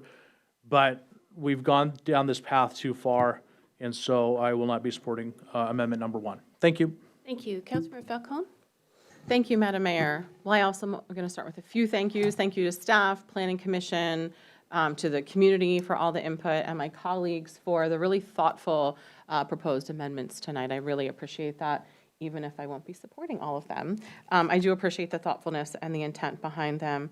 My 20,000-foot view is that I also support the flexibility with the Planning Commission's recommendations. My outstanding concerns are addressed by some of the proposed amendments tonight, and that's primarily the having some sort of incentive for the mixed-use multifamily on the Goodwill site to happen.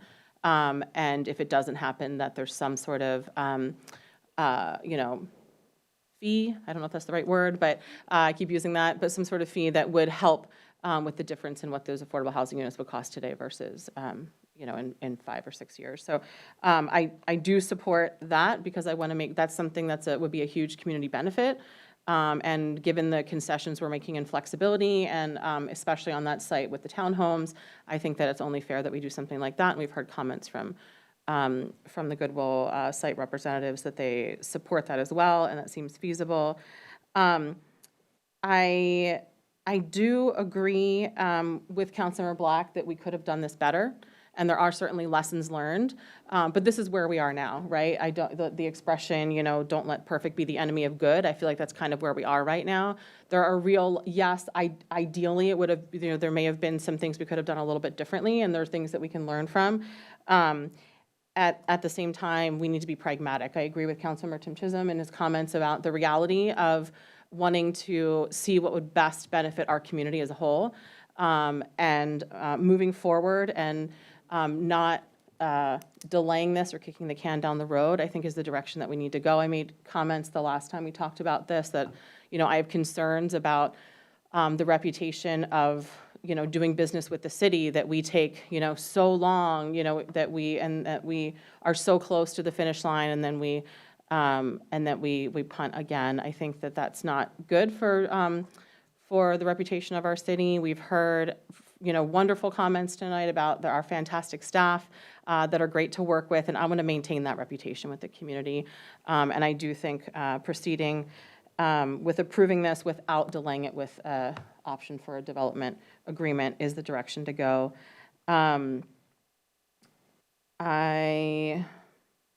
else do I want to say with this? Well, I guess since we're giving our, again, 20,000-foot view comments, I want to share that I support, like I mentioned, the binding site proposal that the deputy mayor is likely to propose later.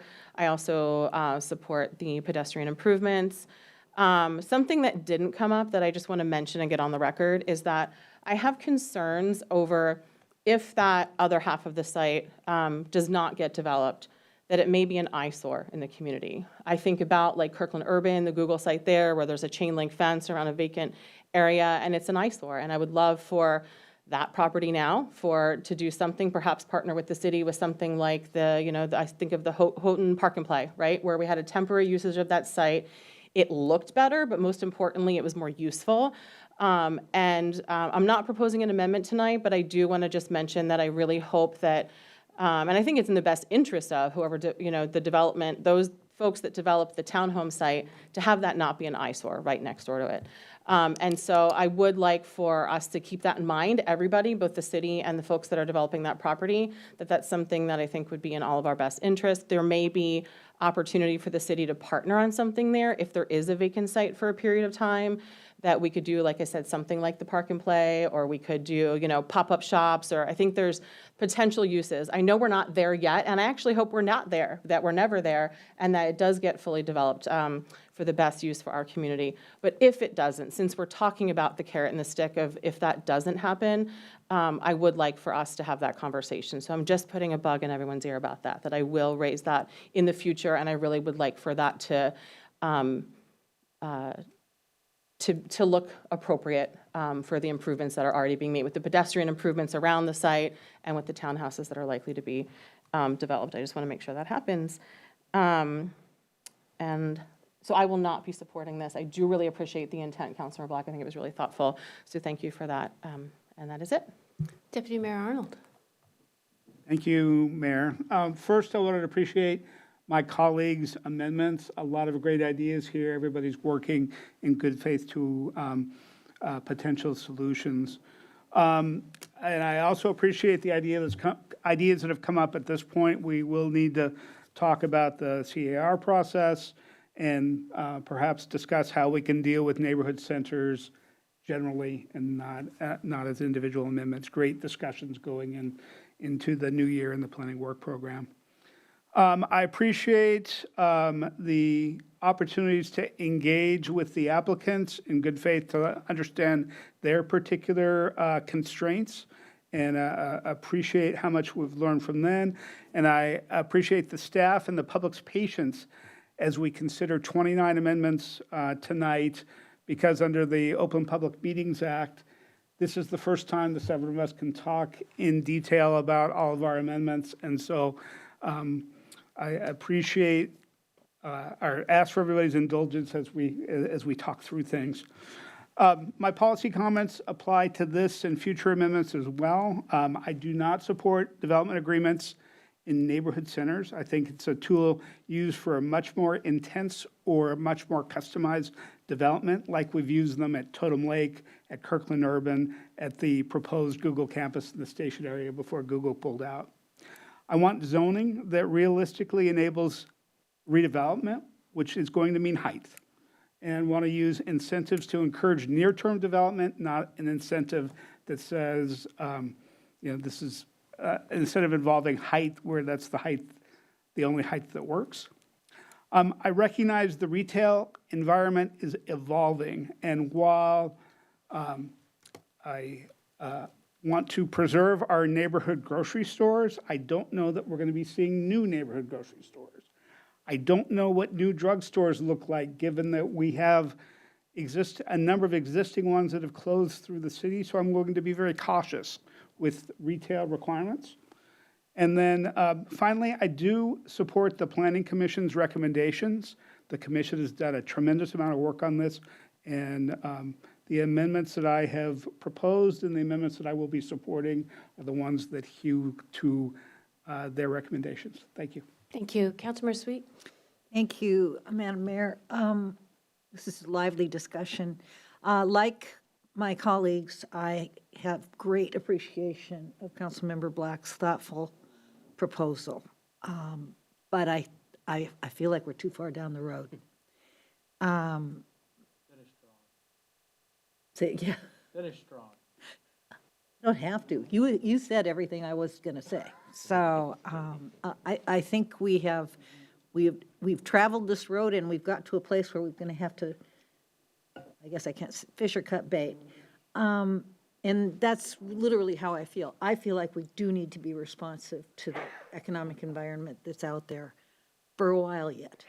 And I don't see any indications that things are going to get better on the economic front, given government, given everything that is going on in our country at this point in time.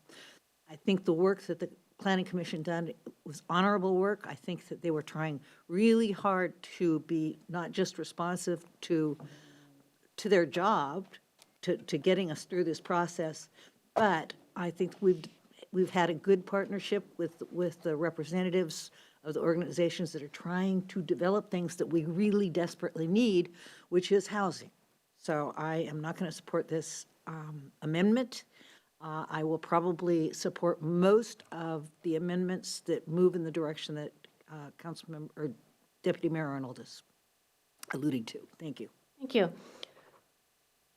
Trying to be succinct. I will not be supporting this amendment or any amendments that require a development agreement. As you've heard from many comments, we're too far down the road. We had lots of opportunities to put the brakes on and do this in a different process.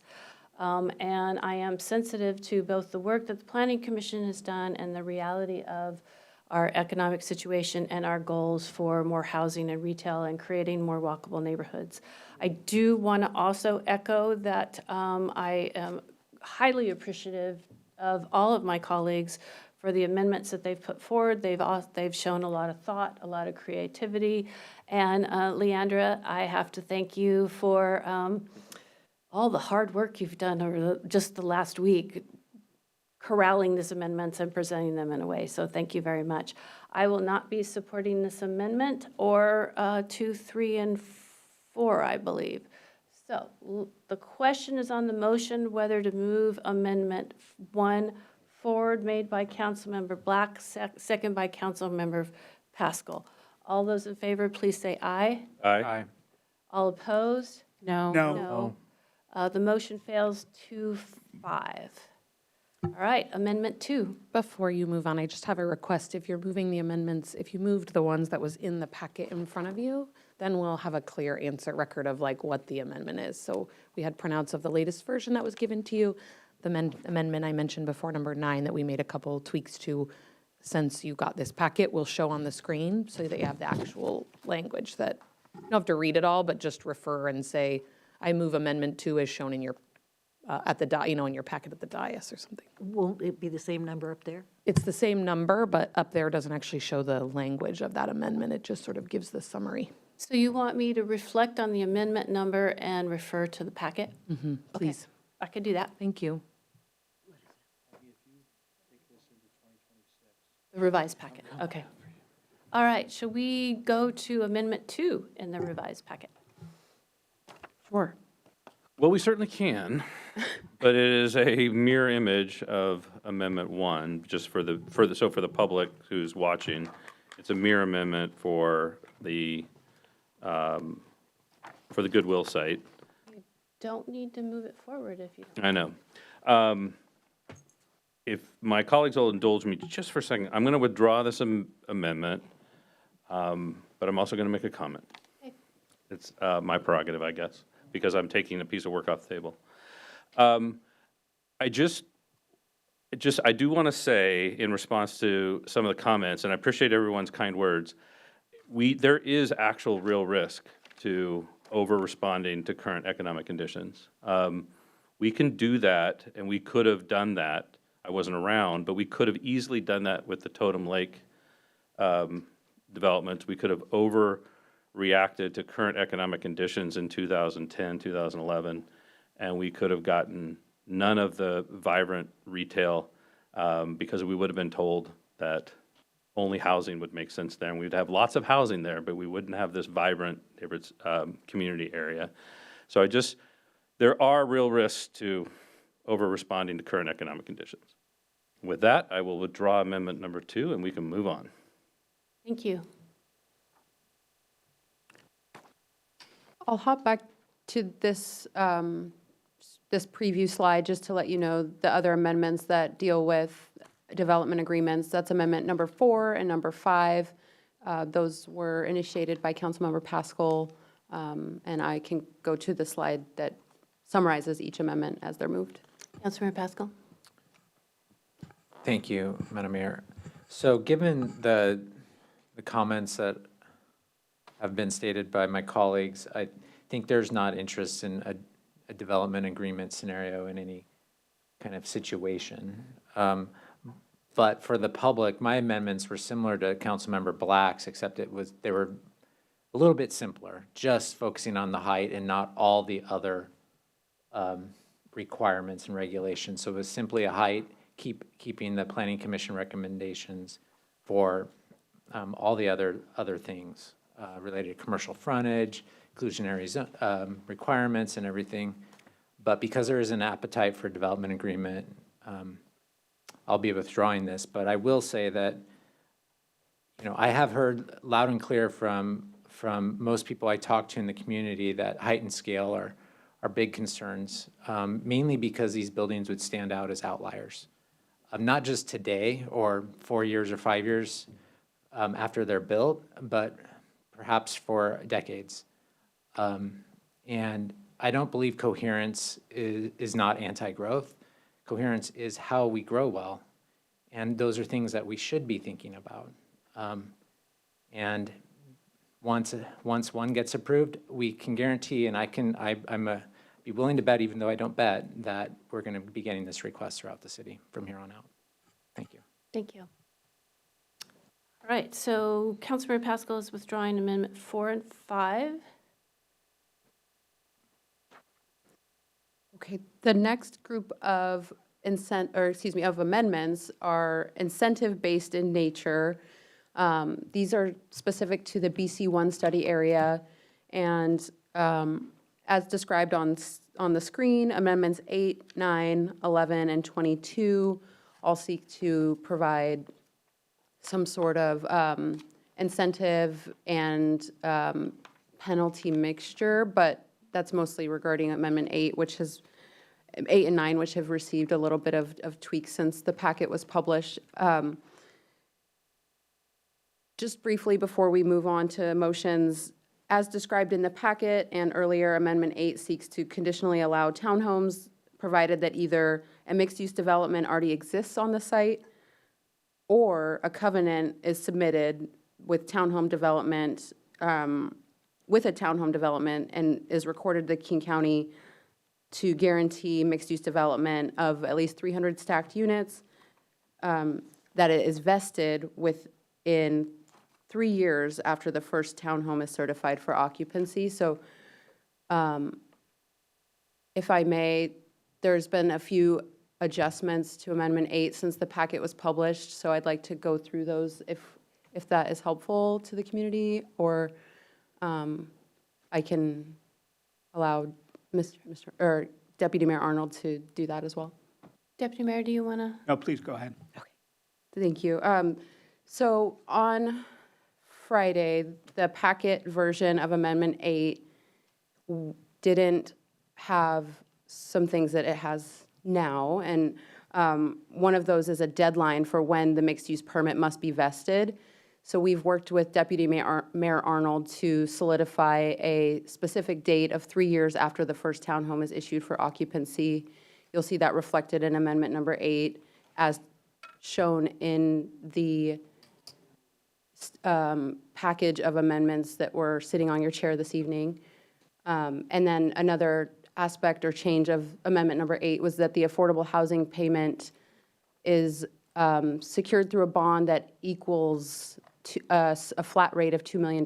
We originally had some different language that indicated a formula that would help cover the 30 assumed affordable units on the site, but that has since been revised.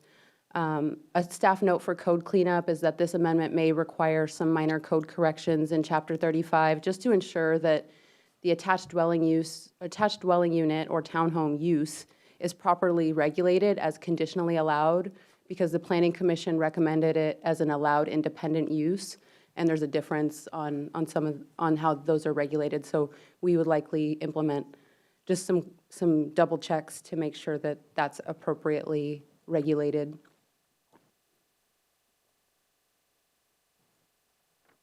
Okay, Deputy Mayor, is there anything you want to add?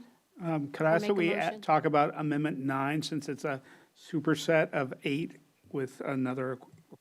The only other item that I'd note is in your packet.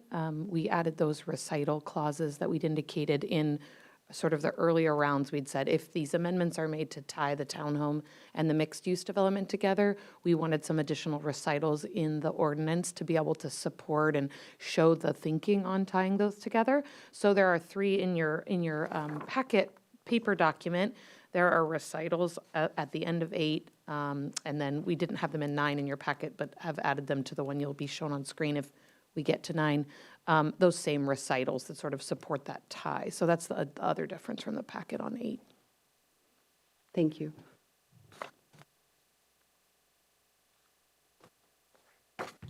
Yes, so let me pull up the language. Before I pull up the Amendment 9 draft code, I want to talk about the difference between 8 and 9. So the Amendment 9 was intended to be identical, almost identical to Amendment number 8, with just one added requirement that the same covenant we're discussing also guarantees the completion of the required frontage improvements, things like sidewalks, bike lanes, curb and gutter, for the entire BC1 study area, not just the portion of the site that is being developed first with townhomes.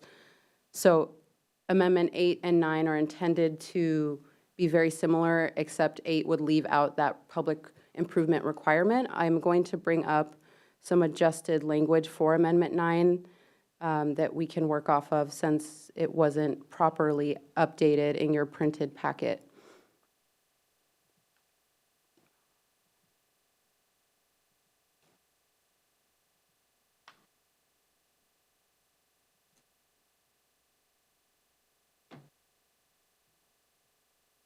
Cassie, I think she needs some help.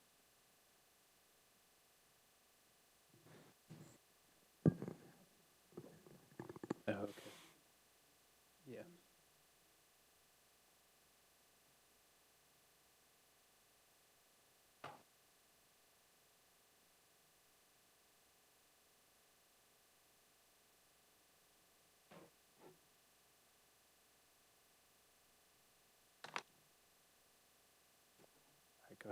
Anastasia, can you,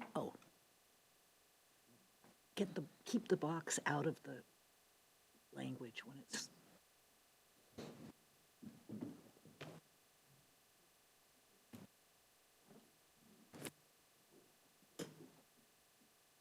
It sounds like it might be 8M. Thank you for your patience there. I'll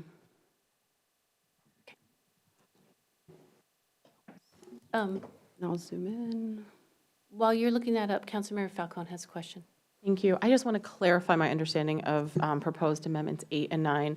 The decision would be 8 or 9, right? Because there's like the Venn diagram, there's a lot of redundancy, and the only difference is 9 has the addition of the required pedestrian improvements. Is that correct?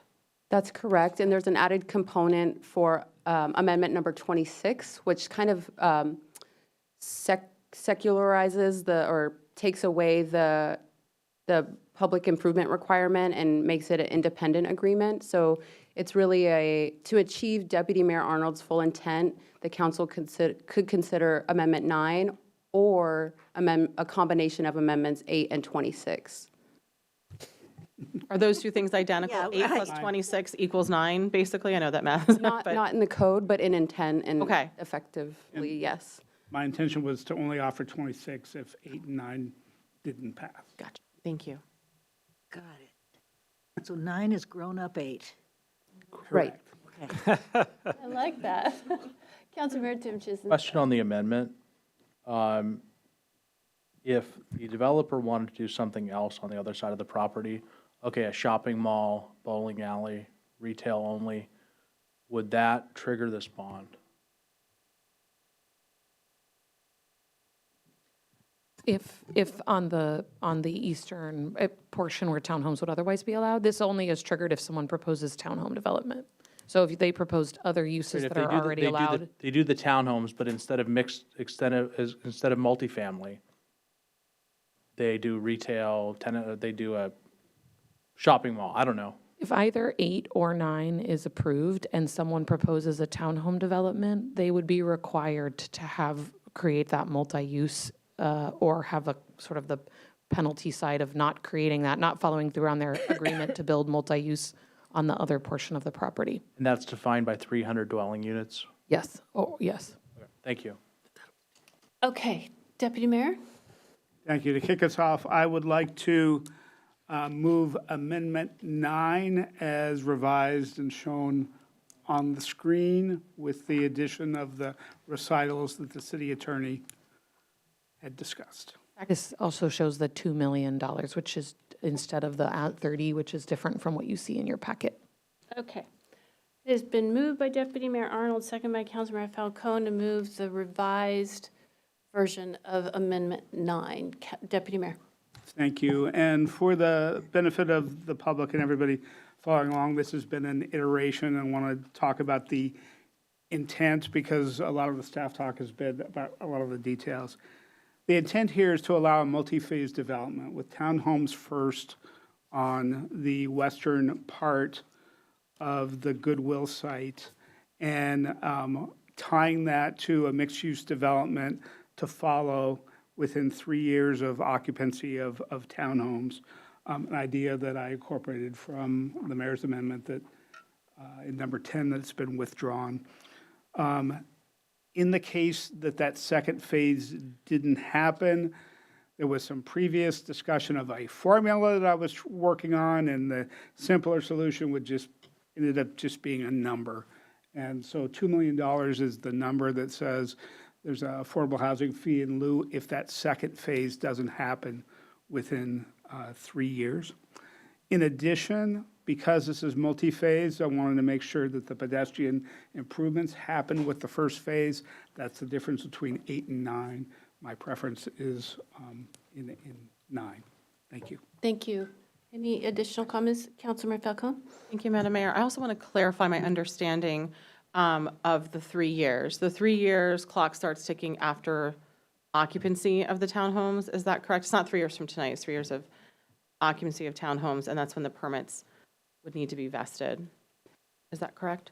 The mixed-use development permit would need to be vested 3 years after the first townhome is certified for occupancy. So if they're building 50, we wouldn't wait until the last one. Great, thank you. To start that timer. Any other questions? I am going to move forward. The questions on the motion to move forward the Arnold Amendment number 9. All those in favor, please say aye. Aye. Any opposed? Amendment carries 7-0.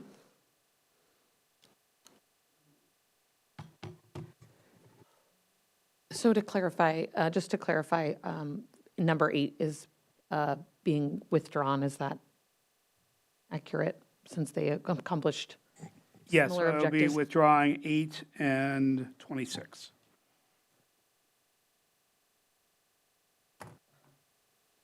Okay, bear with me as we switch back to the presentation. Leanda, never do this again without numbering your pages. I tried to add the e-page 568 for reference, but I understand that you don't probably have your full packet up, so my apologies. Oops.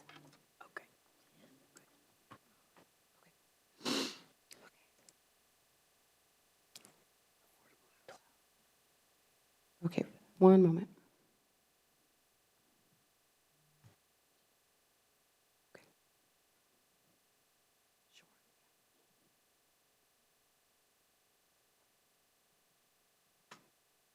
Right.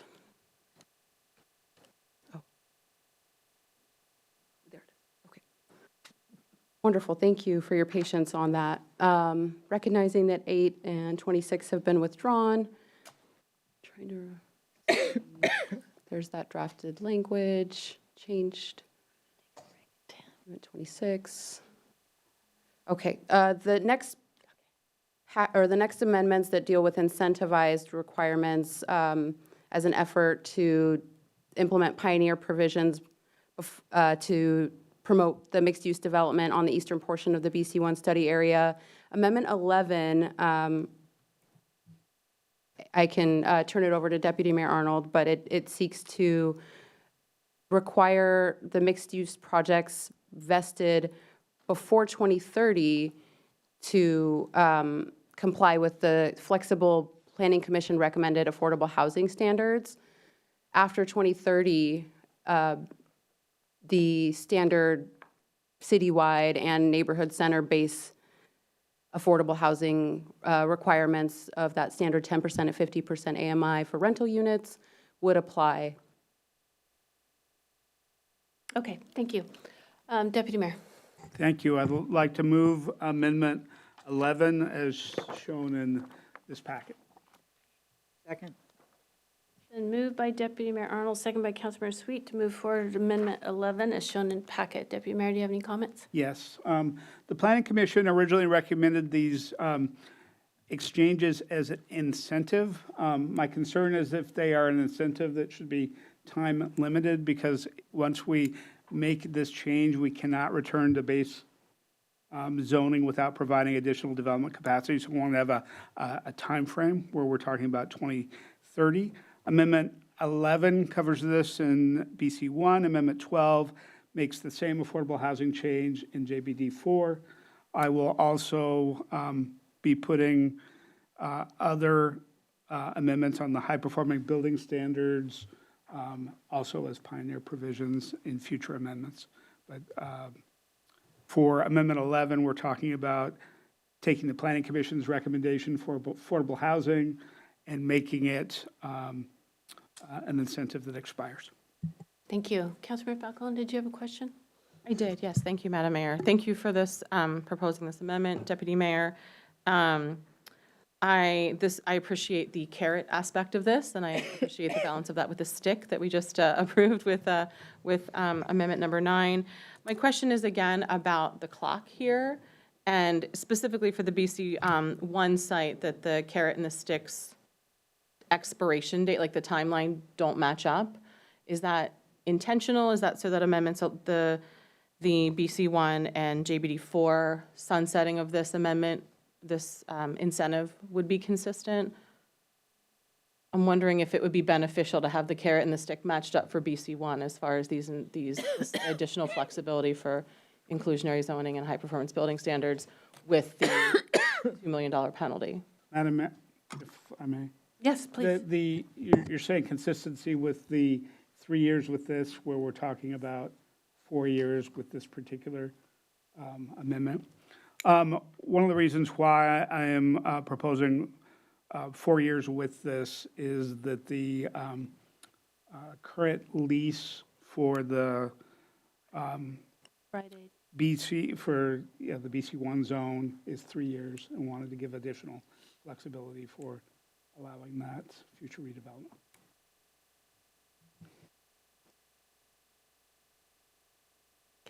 Councilmember Tim Chisholm? On the expiration date, does this revert to 50% AMI at 10%? Is that correct? It does, Councilmember Tim Chisholm. I think that a future discussion on our affordable housing things is something we could probably entertain as part of the planning work program. I'd like to make that discussion citywide. Understood. These aren't my comments on the amendment. This is a clarifying question. Go ahead. Are we making comments on it? Was the amendment seconded? Yes. Okay. My comments on the amendment are that I absolutely welcome Deputy Mayor Arnold's suggestion to have a citywide discussion on affordable inclusionary zoning requirements. I currently support the Planning Commission's recommendation because what we've heard from developers is that 50% AMI at 10% makes development unfeasible.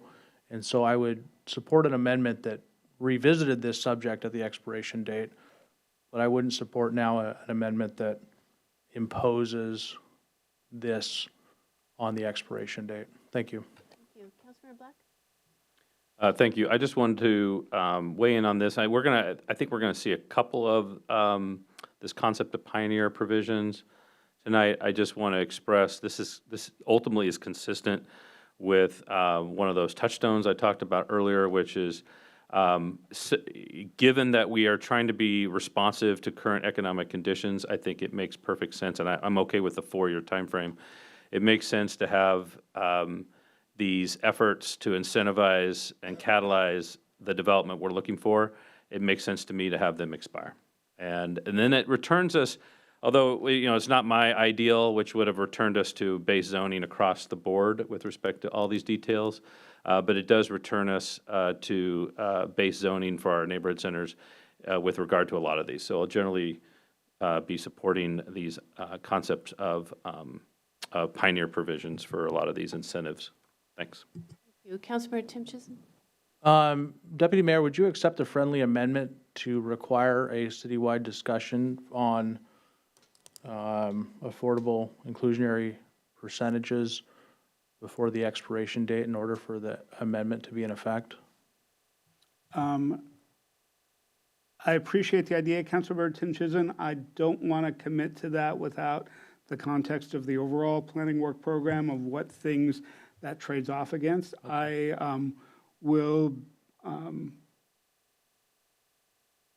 It is something I would like to tackle, and I look forward to that discussion when we're meeting with the Planning Commission on their work program. Okay, understood.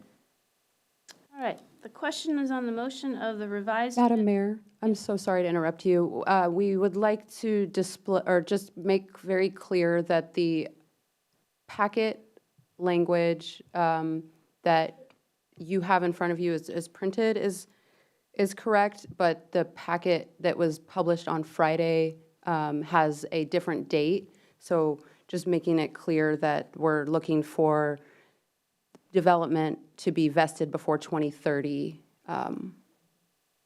is the request from staff. The City packet Attorney? shows 2029. December. December 31st, 2029 is what the 1 year moving right now says. Right. Yes. Yeah, it had just said 2030 on the slide earlier, so we wanted to clarify that. Okay. Thank All you. right. Questions on the motion? The revised amendment 11, as shown on the current slide and the most recent packet, which shows the date of December 31 to 2029, moved by Councilman Arnold, second by Deputy Mayor Arnold, second by Councilmember Sweet. All those in favor, please say aye. Aye. Any opposed? No. All right, it is passed 5-2. Deputy Mayor, Amendment 12. I'd like to move Amendment 12 as shown on the screen. Oh, sorry, there's a bit of a lag between them, so there we go. Go ahead.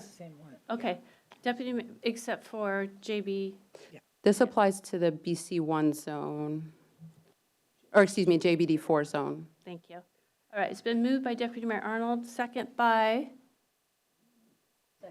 Councilmember Sweet, to move forward Amendment 12 as shown on the screen and also in our packet with the sunset date of December 31, 2029. Is there any discussion? I think you misspoke on the date, though. What did I say? December 31, 2029? Okay, that's correct. Okay, is there any discussion on Amendment 12, Deputy Mayor? Just should have been clear, this is the same amendment, just for the other zone.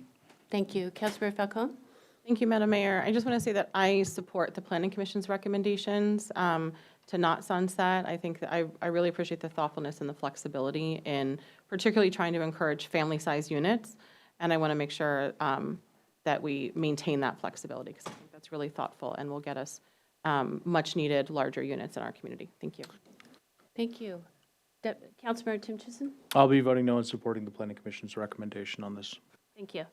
All right, all those in favor of the revised Amendment 12 as shown in the packet and on the screen, please say aye. Aye. Any opposed? No. No. Motion carries 5-2. Let's take a break. Because we have a ways to go. So let's come back, let's give us 10 minutes, so we'll come back at 10:02.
for both study areas.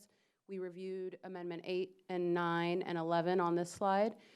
The JBD4 incentive package is a bit smaller. We reviewed Amendment number 12 and got direction on that. Thank you. So it looks like we have Amendments 22 and 23, which relate to the high-performing building standards as a required pioneer provision with that same 2029, December 31st cutoff date. And then prior to the meeting starting, we received a request for some new amendments, Amendment number 28 and 29, which regulate the building height to allow for 75 feet as a pioneer incentive for mixed-use development within each zone.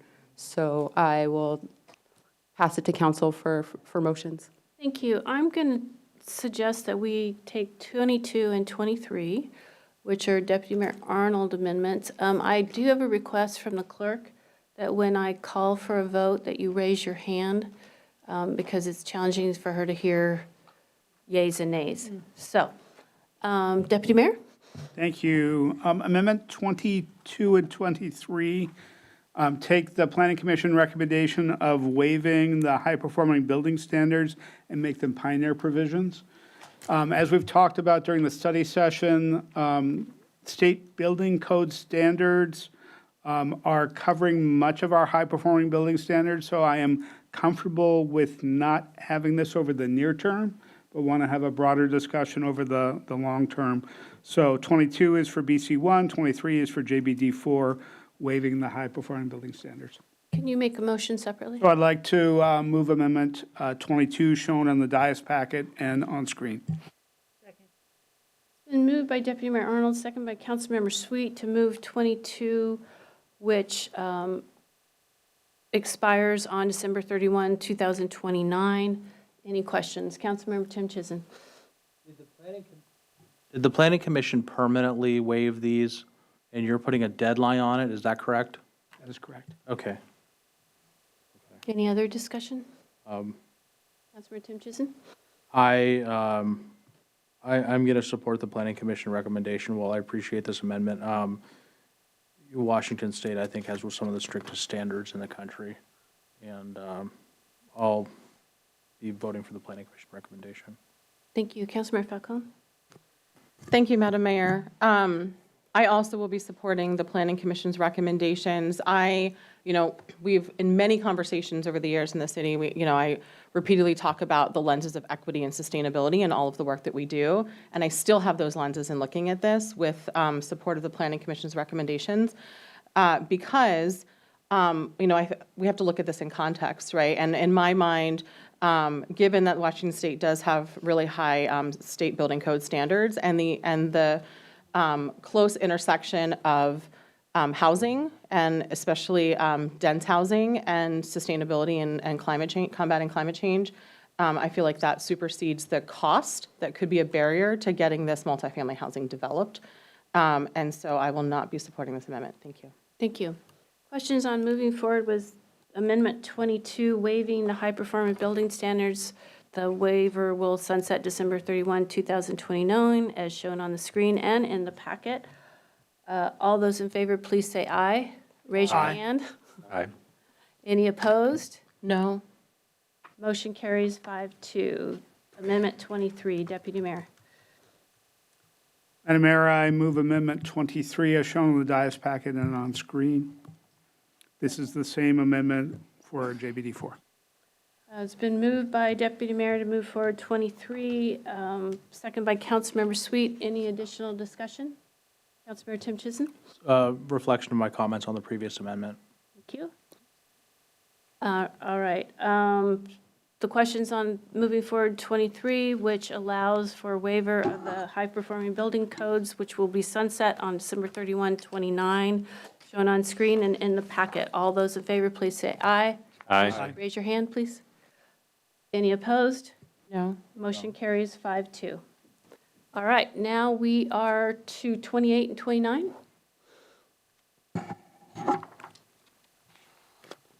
Go ahead.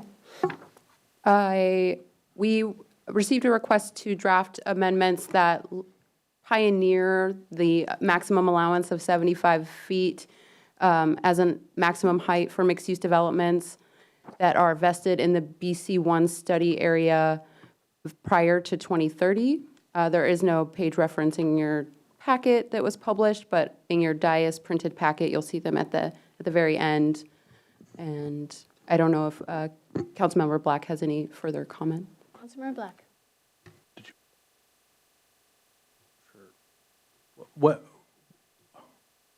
So when did these come forward? I haven't reviewed them. I can address that. Go I ahead. can help address that. This is the risk of this is the risk of thinking aloud. When you think out loud, these kind of things happen. You get these kind of amendments crafted a little late in the game. And so I acknowledge it's a little late that these were not in the original packet. But in thinking aloud about all these pioneer provisions that we were contemplating with staff, we're considering these pioneer provisions in part, I believe, because we are trying to be thoughtful and respond to current economic conditions. I think we're also considering these pioneering provisions in these different subject areas also in part to incentivize and catalyze the development. And we're considering it with respect to affordability. We're considering it with respect to high-performance building standards. And to me, because of the interest in sort of trying to incentivize the development and catalyze the development we want to see, I think this also belongs in that suite of incentives. So that's why I'm bringing forward 28 and 29.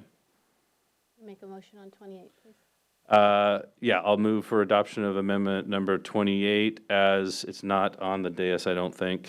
So it's as presented to the council on the screen. Sorry to be clear, it is in your packet that's on the dais. It's at the second to last page. Okay, so as presented to the council in the materials on the dais and on the screen. Second. Councilmember Tim Chisholm, do you have a question? No questions, I have comments.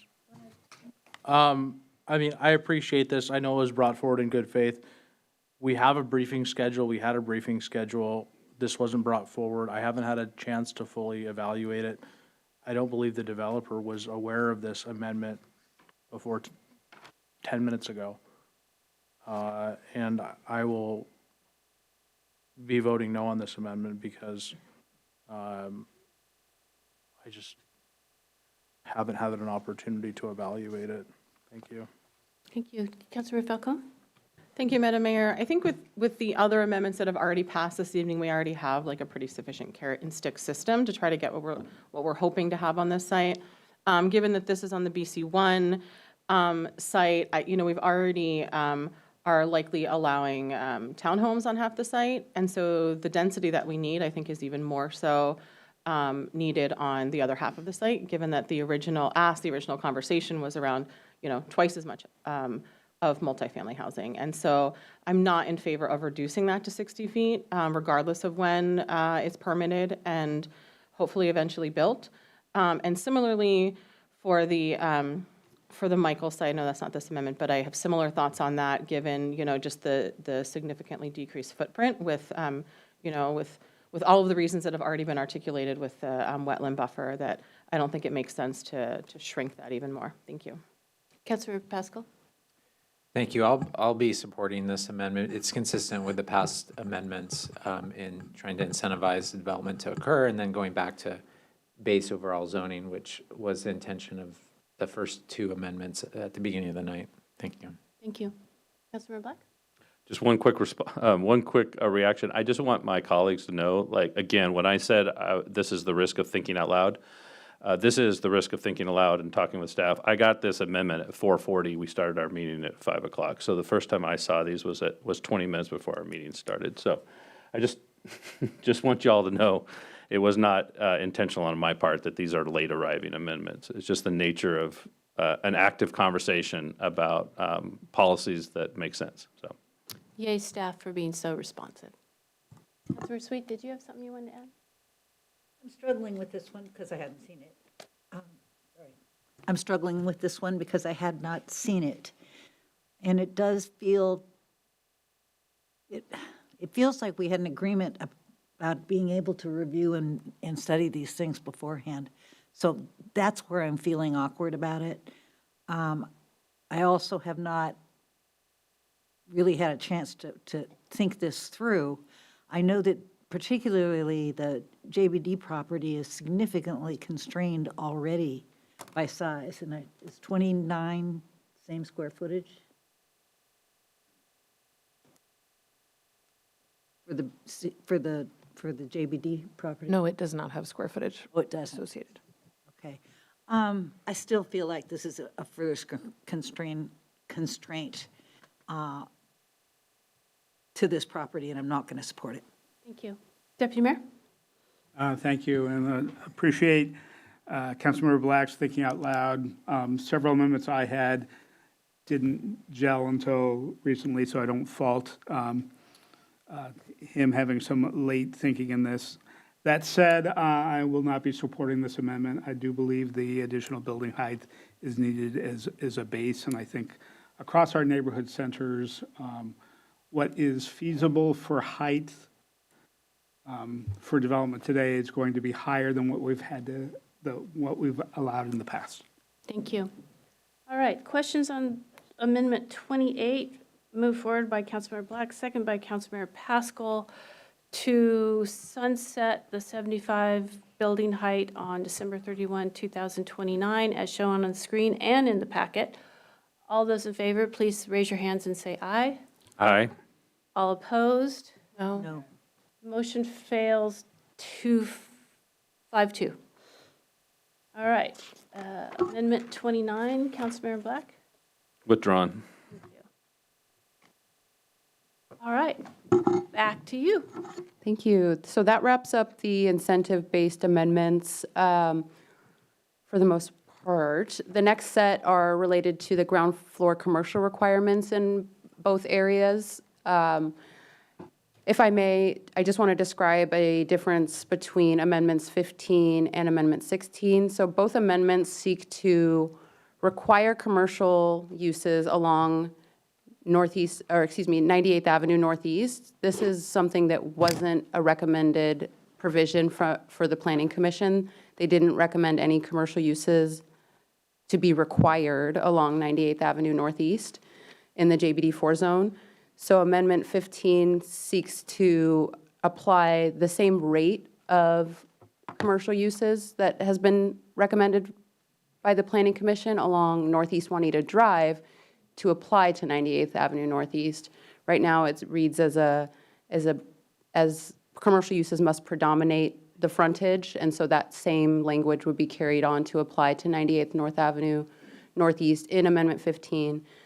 Amendment 16 applies a minimum frontage requirement of 75%. So it increases the amount of frontage that must be dedicated along 98th Avenue Northeast, as well as the minimum for Northeast Juanita Drive being increased to 75%. And it might be helpful, since I don't have the draft language, I'll pull up the exact provisions and we can maybe look at those to see how they're different while council members explain or provide comments, excuse me.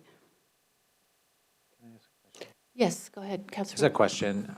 So which is more, I don't know what the word is, restrictive, or would you say which amendment? Because I'm confused. Amendment 16 would require a larger portion of the commercial, or of the frontage to be dedicated to commercial. Predominant would be enforced as 51%, just a majority. And so I will share the language.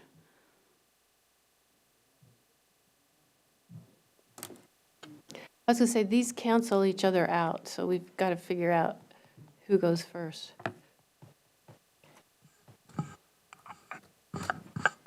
I mean, I'm happy to raise mine since it's restricted. It's more, it requires a little bit more commercial, it sounds like. Mm-hmm. And then if that's too much, then Okay. we can go down a notch. All right, go ahead. I think I'd like to make a motion to require commercial use along 98th with a minimum frontage and depth, consistent with, I believe, what we're requiring on BC1. Second. It's been moved by Councilmember Pascal, second by Deputy Mayor Arnold to move forward Amendment 16, which requires commercial to not only be on 98th Avenue, but increases it by 25%. Is that right? Okay. Any discussion? Councilmember Pascal. So, I kind of want to talk about two things here, and and I'll need to talk about it a little bit differently with BC1 site. But for me, these neighborhood commercial centers were originally established for local services, whether that's retail stores, small shops, all providing walkable distance, walkable access. And so what we're seeing is a demand for residential, and we're adding that to commercial centers. But we also need to be cognizant of what the future holds from commercial viability and adhering to some of our longstanding policies around walkable neighborhoods, 10-minute neighborhoods, services that are easily walkable, bikeable. And I think this sets a precedent where we continually to whittle that away and slowly over time. When is it that we say we've lost too much? I don't know. I don't know when that is. But that's something that I often think about. So that's kind of the overall intent. In this case, what I asked staff for was I said, how do we normally regulate commercial for our other commercial areas? And this is what they actually provided. I didn't come up with the 75%. I just wanted to be consistent with how we do it elsewhere. And so this is how we do it elsewhere. And so I'm supportive of this. Thank you. Councilmember Sweet?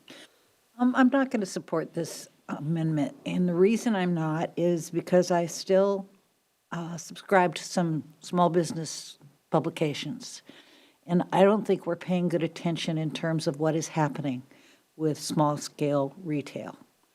When I went to Starbucks this morning, there were 2 verbal orders ahead of mine.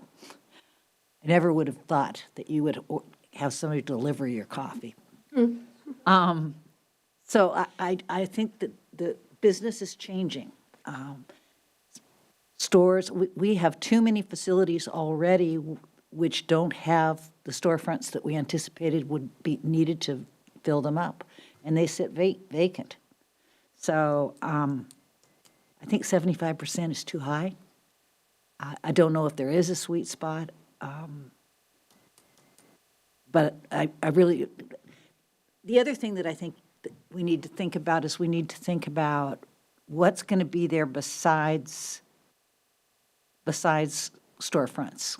So is the back of 98th going to be a place where they're going to be able to put some additional parking in order to meet the requirements of the commercial that they've got on the front of the building? That's a possibility as well. So I'm just not going to support this amendment. Thank you. Councilmember Falcone? Thank you, Madam Mayor. Yeah, this is a tough one. I mean, I think we all want to see a lot of community amenities and retail and services throughout our communities that are walkable. I wholeheartedly want to see that.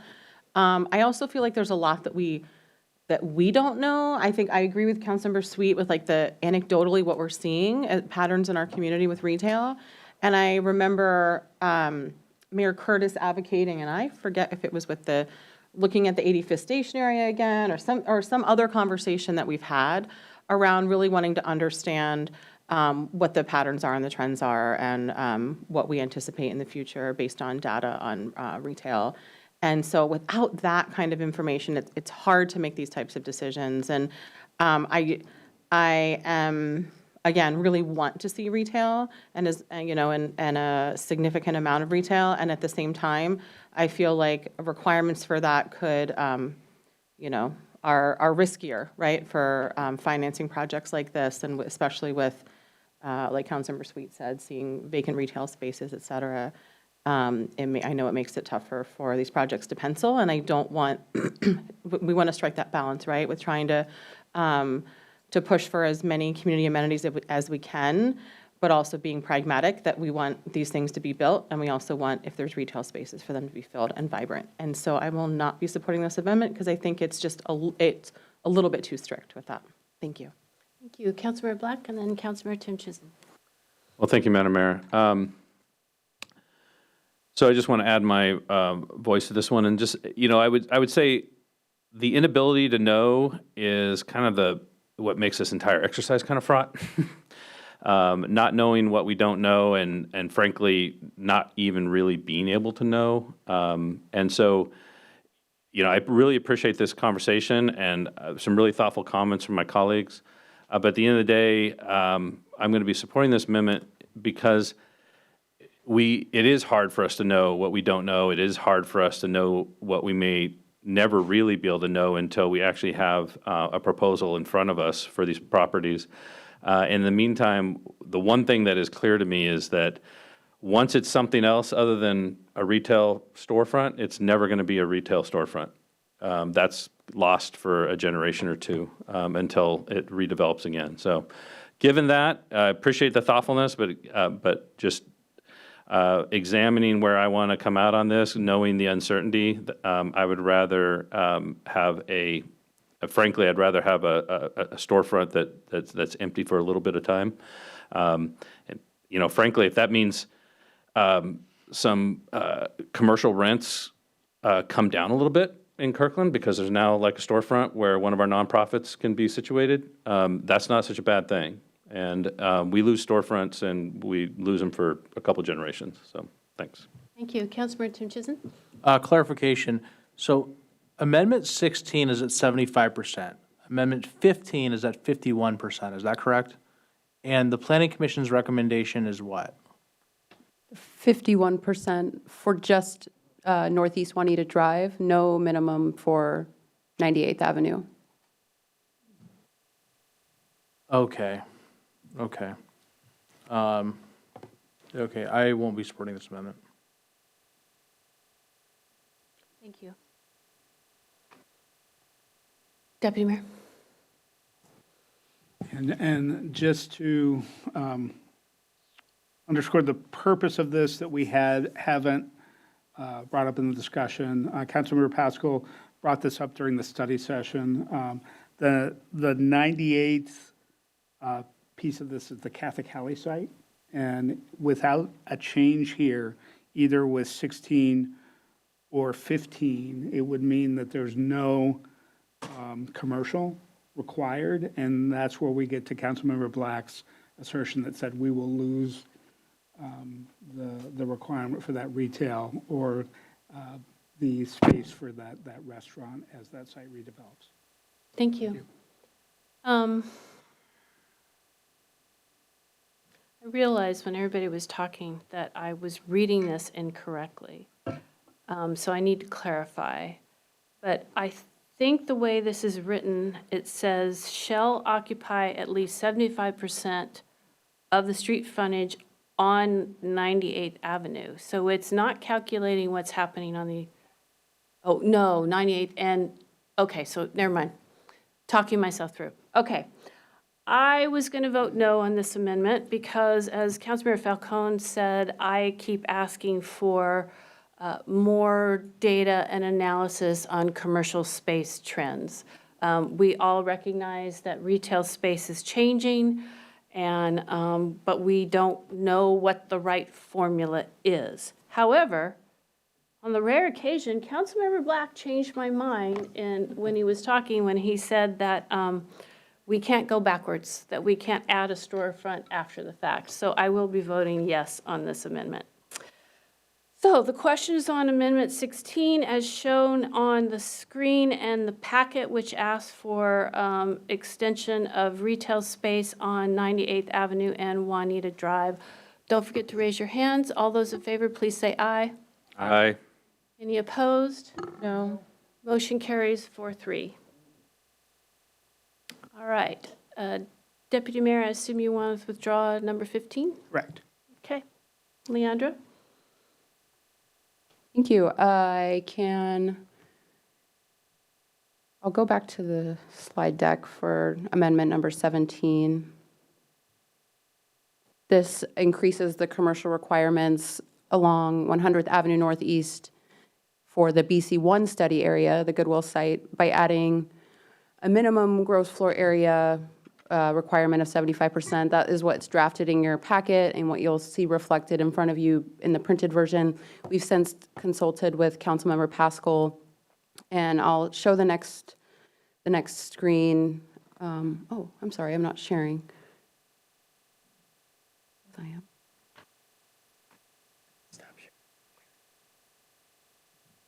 Excuse me.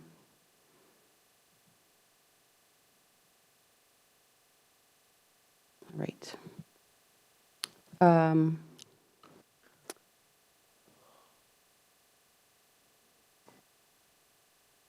This has changed just very recently, so I'm a little bit stumped on how to best present it, but essentially, the amendment would require 15,000 square feet of commercial along 100th Avenue Northeast, in recognition that we are not implying or imposing additional commercial requirements on the east-west arterial that fronts the site, which is Northeast 132nd Street. So if I can hop back to the draft code, it'll reflect that recent update.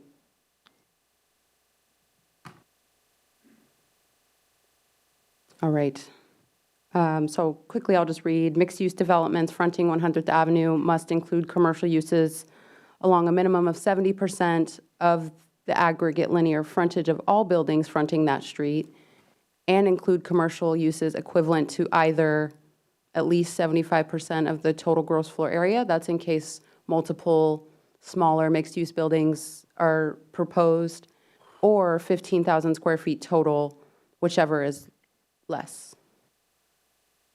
Councilmember Pascal probably can speak to his intent in adding the 15,000 square feet. I'll try to explain why we left in the 75% versus the 15,000 square feet alone, which is if it was developed in aggregate along 100th would be less than 75%, is my understanding. But right currently it's several different parcels which could theoretically be developed independently of one another, and so the recommendation of the city attorney's office was to leave in the 75% and then also add the 15,000 and then say whichever is less. So if somebody developed a consolidated development along 100th, the 15,000 square feet is what would apply. Councilor Pascal. Thank you. Maybe while I kind of talk about my intent, you could bring up the slide that had that table on it. Yeah. Because I think it actually kind of better highlights what I'm trying to say. But so today we have three fairly large parcels that are commercial today. One used to be a grocery store, now a Goodwill, has almost 39,000 commercial square footage. The Planning Commission's recommended that no commercial frontage be required along 132nd, which is a minor arterial, and instead just focus commercial along 70% of the frontage of 100th. And so in exchange for not requiring commercial along 132nd, a developer's free to put commercial there, we're not banning it, that there would be a little bit more requirement for greater commercial, given that we're given that this is one of few sites where you can actually get any commercial of any significant size. So if we go through this whole exercise and we lose 39,000 square feet of commercial and get a nail salon and a small coffee shop, is that a win? Maybe it is. My proposal basically takes the about 8,000 that would be required under the Planning Commission, and almost doubles that. And that's significantly less than what would be required under the current standards, which are almost 46,000 under a redevelopment scenario in our current zoning. So it's not a lot of commercial, but it's a little bit more, so that we could get something of a little bit more magnitude, and or preserve the opportunity for something of a little bit more magnitude where we talk a lot about grocery stores and drugstores and this and that. This is one of the few sites where, you know, that still is a possibility at some point in the future. So that's my intent. So I'll make a motion to,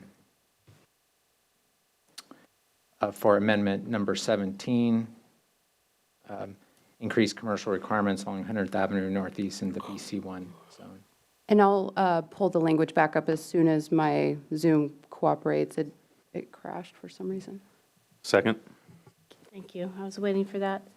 All right, it's been moved by Councilmember Pascal, second by Councilmember Black to move forward Amendment 17, which expands the commercial square footage in the BC1 zone. Any further discussion, questions? Councilmember Sweet? For the same reasons, I'm not going to support the amendment. Thank you. Councilmember Falcone? Ditto. Anyone else? Tim Chisholm? I'm not going to support the amendment for previous reasons stated. Thank you. Are you guys comfortable if I call a vote? Okay.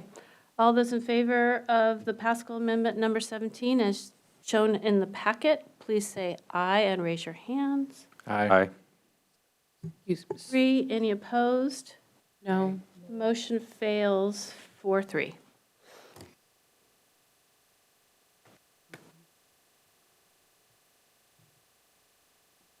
We are almost there, everyone.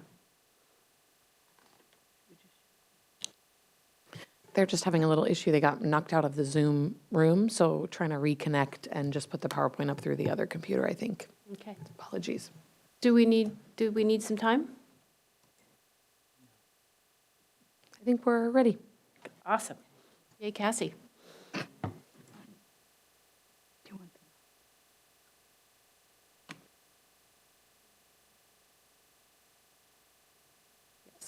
Trying to replace us. Okay. But this is the. Okay, so we just voted on 17. Okay, thank you. So those are all the ground floor commercial amendments, great. The next package relate to design, either design requirements or the design review process. We've queued up amendments 20 and 21 to go first. They're a little more straightforward and they have some staff support due to their kind of straightforward approach to implementing the new design review process. And then amendments 18 and 19 seek to apply a design requirement for upper story step backs in both areas. Okay, so we're doing 20. All right, this is my amendment. Obviously, I can't make the motion. And this is just to use our new design review process that we will be implementing in 2026 on both properties, BC1 and JBD4. So I would love someone to make a motion for me. I'll go ahead and move amendment number 20 as seen on the screen. Second. Then moved by Councilmember Sweet, second by Councilmember Black to move forward Amendment 20 as shown on the screen and the revised packet. Any discussion? Deputy Mayor? A question for staff, just for the benefit of the audience, can you talk about any design standards that are under consideration with our new process that we'll be looking at in 2026? Yeah, so basically, thanks Deputy Mayor Arnold. So basically what will happen is that if and when the design review reform is adopted in January of next year, this will be subject to basically Chapter 92. So, clear and objective design design standards will be incorporated into Chapter 92, and then there will be objective design guidelines that the project will be subject to as well. And do those design guidelines, what do they say about step backs? They don't require step backs. Okay. Yeah, they require modulation of the building, but not, and a step back is one of the options they can employ, but it's not required here. Thank you. Thank you. Anyone else? Councilmember Black?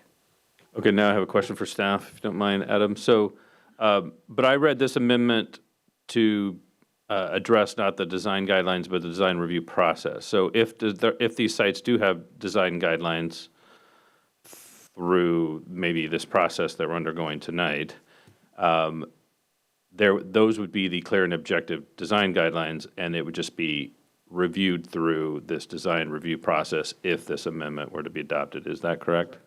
Yeah, that's right, Councilmember Black. So it's sort of a two-phase process. One is the project goes through the design standards in 92, and then they would also be subject to design guidelines. So by seconding and voting in favor of this amendment, I'm not voting for no design standards or guidelines. Correct. Okay, thank you. Thank you. Anyone else? All right, the question is on the motion to move forward Amendment 20, as shown on the screen and in the packet. All those in favor, please say aye and raise your hand. Aye. Motion carries 7-0. Councilmember Sweet, would you like to move forward 21? I move Amendment 21 as seen on the screen and in the packet. Second. Moved by Councilmember Sweet, second by Councilmember Black to move forward Amendment 21. Any discussion? All those in favor, please say aye. Aye. Amendment carries 7-0. All right. Great. Next is Amendments 18 and 19 to require upper story step backs in the BC1 and JBD4 study areas. Those, the portion of this amendment for step backs requires an average of 10 feet above the third story of all facades that front the applicable rights of way. This is similar to what we see in other neighborhood center zoning. Councilmember Pascal? Thank you. I think, hopefully I've been consistent in some of my comments and things that I've said tonight about scale. This helps to kind of limit the scale, particularly in an area where there isn't similar surrounding structures. And trying to be, again, consistent with other zoning and commercial areas. This basically takes those regulations. These aren't new regulations in the city. These are regulations that were basically transported from what we're requiring with bridle trails, commercial centers, I understand it, and simply putting them here as well. So that's my. Will you make the motion? Oh, yeah, and I'll make a motion for Amendment 18, require mixed-use developments in BC1 study area to implement upper story step backs. Second. Been moved by Councilmember Pascal, second by Councilmember Black to move Amendment 18 forward, requiring step backs. Any discussion? Councilmember Black. Just real quick explanation, consistent with what Councilmember Pascal said and consistent with my earlier comments, I'm looking for as much consistency as we can with our neighborhood centers. Thank you. Councilmember Falcone? Thank you, Madam Mayor. We have, pretty significant affordable housing needs in our city, as we just had these conversations on our comprehensive plan, and our approach that we adopted and agreed upon with input from the community was that we would concentrate this growth in our neighborhood and business centers such as this. And something like, having these upper story step backs, the reality is the implications are that means less housing, right? And so that concerns me. It's smaller apartments, fewer apartments. And that's just the reality of the situation. And so I feel like if we're going to stick with our approach with trying to absorb the growth that's needed in these types of centers, what we've been doing in other areas is not sufficient. It is not working. We are significantly behind on our housing production in the city of Kirkland. And so I feel like applying what we do in other areas is not going to work here, because we know that that's again, not working, not getting us to where we need to go. And so I will not be supporting this amendment. Thank you. Anyone else? Councilmember Tim Chisholm? We're talking about Michael's, right? No. Or no, we're talking about the Juanita. So 18 and 19 are similar. Correct. And they're, okay, same amendment. I mirror Councilmember Falcone's concerns about limiting the amount of housing due to setbacks. I think that the Goodwill site is a lot more lenient and has more space, but the Michael site is really constricted due to the wetlands. And to be consistent, I won't be supporting either amendment. Thank you. Councilmember Sweet? Same logic for me as well. I will not be supporting supporting the amendment. All right, anyone else? Okay, the questions on the motion to move forward on Amendment 18, which requires setbacks in the BC1 area as shown on the screen in the packet. All those in favor, please say aye and raise your hands. Aye. We have 2, all opposed. No. No. We have, motion fails 5-2. I'll be withdrawing Amendment 19. Thank you. All right. Right. We've withdrawn Amendment 26. This is a kind of standalone amendment that regulates public improvement requirements in the JBD4 zone. Amendment number 27, sponsored by Mayor Curtis. For background, the Planning Commission has recommended both easement dedication requirements as well as pathway improvements for an eventual park-to-park connection in the JBD4 zone. But they also recommended a payment in lieu option for to help or to replace the requirement to actually construct the improvements. That payment in lieu option is heavily regulated by this, by the Planning and Building Director as well as the Parks and Community Services Director. But this amendment would remove that option and just require the pathway improvements to be built at time of permitting and construction. Thank you. If you guys don't mind, I will speak to my amendment and hope for support. I think it's really important that this pathway is built up front. I understand what the Planning Commission had in mind, but I think it's important that we establish an existing path. We all know that it's difficult to go back and add the path after the residents have lived there for 10 years. They're going to wonder what's happening, how to do this and that. And I recognize that will be a path to nowhere, but it still can be a destination point for the residents until the entire path is completed. But as I said, it will signify our expectation that there will be a path from Juanita Bay to Juanita Beach Park. Madam Mayor. Yeah, sorry, I thought you called on me. You want to go ahead and do it? Yeah. Yeah, Councilor Black? I was going to say, I agree, and I move adoption of Mayor Curtis's amendment number 27 as presented to the council. Second. Thank you. It's been moved by Councilmember Black, second by Councilmember Sweet to move forward to Amendment 27, which requires the path to be built at the same time the building is built. Any discussion, Deputy Mayor? I'm going to be voting against this amendment.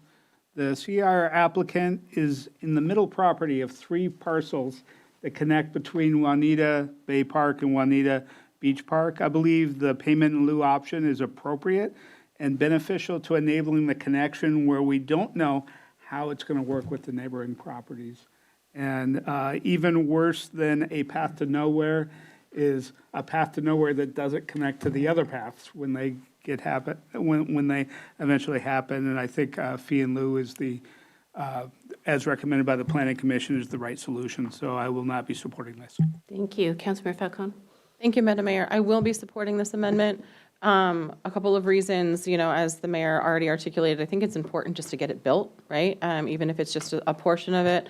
The more it's delayed, if it goes into like a fund that we'll do somewhere down the road, it's going to be more expensive, right? As costs tend to go up for constructing things like this. So that's one reason. A second reason is I'm concerned over the conversations we've had where there was some hope, at least, by the folks at Michael's that a fee in lieu would at least partially offset the park impact fees. And so I support just being really straightforward with this and requiring that it be built. Thank you. Thank you. Anyone else? Question is on amendment. Councilmember Tim Chisholm? Thank you. I guess if we require them to build the path, then if we accept the fee in lieu, then our municipal government is responsible for the path, right? And we have to direct that money. And that money, would that money be enough to build the path or no? I mean, we wouldn't know because we haven't designed it, so. Okay. Well, I think Mayor Curtis's amendment brings clarity to the situation, and who knows when the city of Kirkland would get around to that, so I'll support it. Thank you. The question is on the motion of moving forward with Amendment 27 as shown on the screen and in the revised packet. All those in favor, please raise your hand and say aye. Aye. Any opposed? All right, the motion carries 6-1. Is that it? Almost. We have one more amendment that seeks to encapsulate every decision we've made tonight. Oh, that's right. Amendment number 3 uses the standards that we've decided upon tonight as an incentive package for the mixed-use development in both the JBD4 and the BC1 study areas. Projects vested after 2030, although that might need correcting, must comply with neighborhood center-based zoning models with that same option for development agreement to reach 75 feet. Councilmember Black. I'm confused. Yeah, I got it. Thank you. I can help explain. Thank you, Madam Mayor. Yeah, so the spirit of this was to try to do two things, which is, one, respect the will of the majority through this entire process of examining the PC recommended requirements, and obviously through the process we just undertook, make some adjustments. So respect the results of that, and then, again, consistent with my comments earlier, recognize that what we're trying to do with these different, all these different requirements is respond to current economic conditions. And we're also using pioneer provisions to incentivize and catalyze the development we want to see. This would take that philosophy, if you will, and just apply it to everything we did tonight, respecting what we all came up with in a numerous split votes, but ultimately the will of our majority.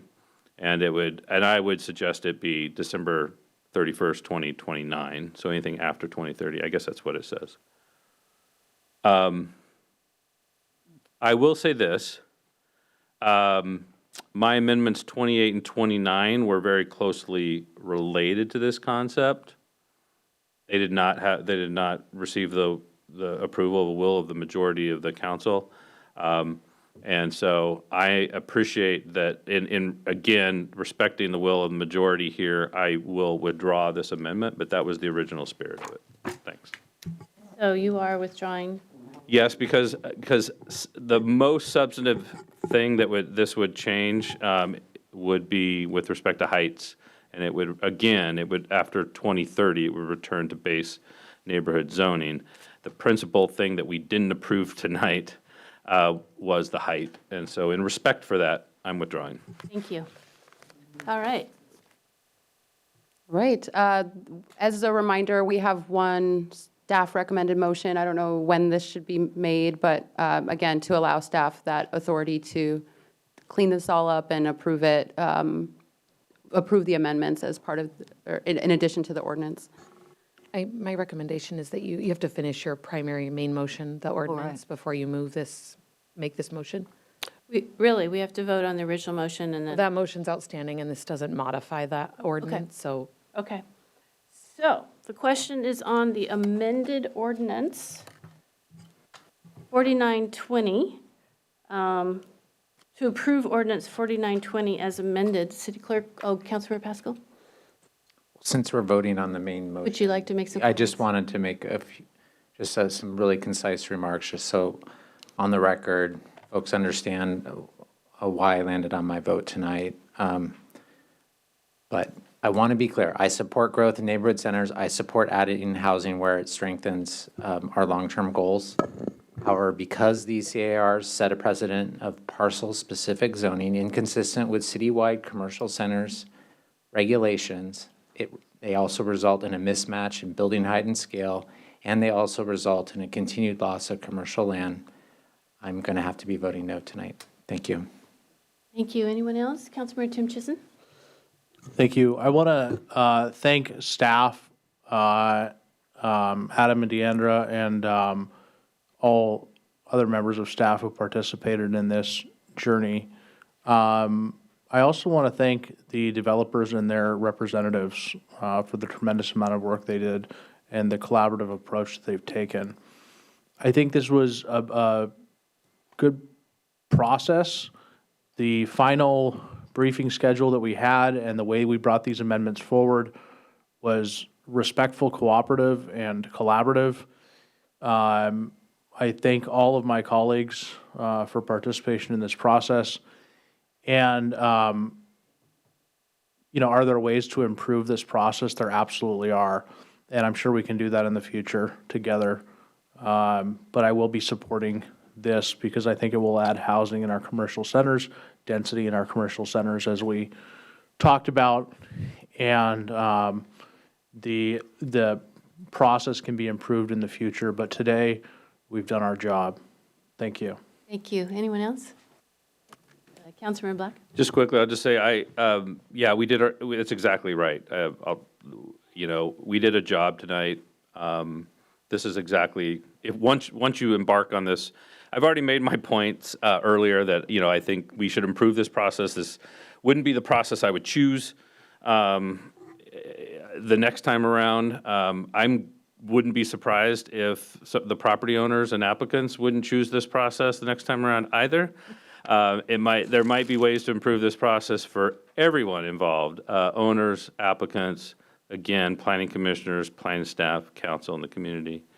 But we did a job tonight, and this is what it, you know, this is what it looks like, us making some really fine, tough decisions. There was a lot of split votes tonight, and it wasn't the same splits. That just shows the level of thoughtfulness that my colleagues took in this exercise.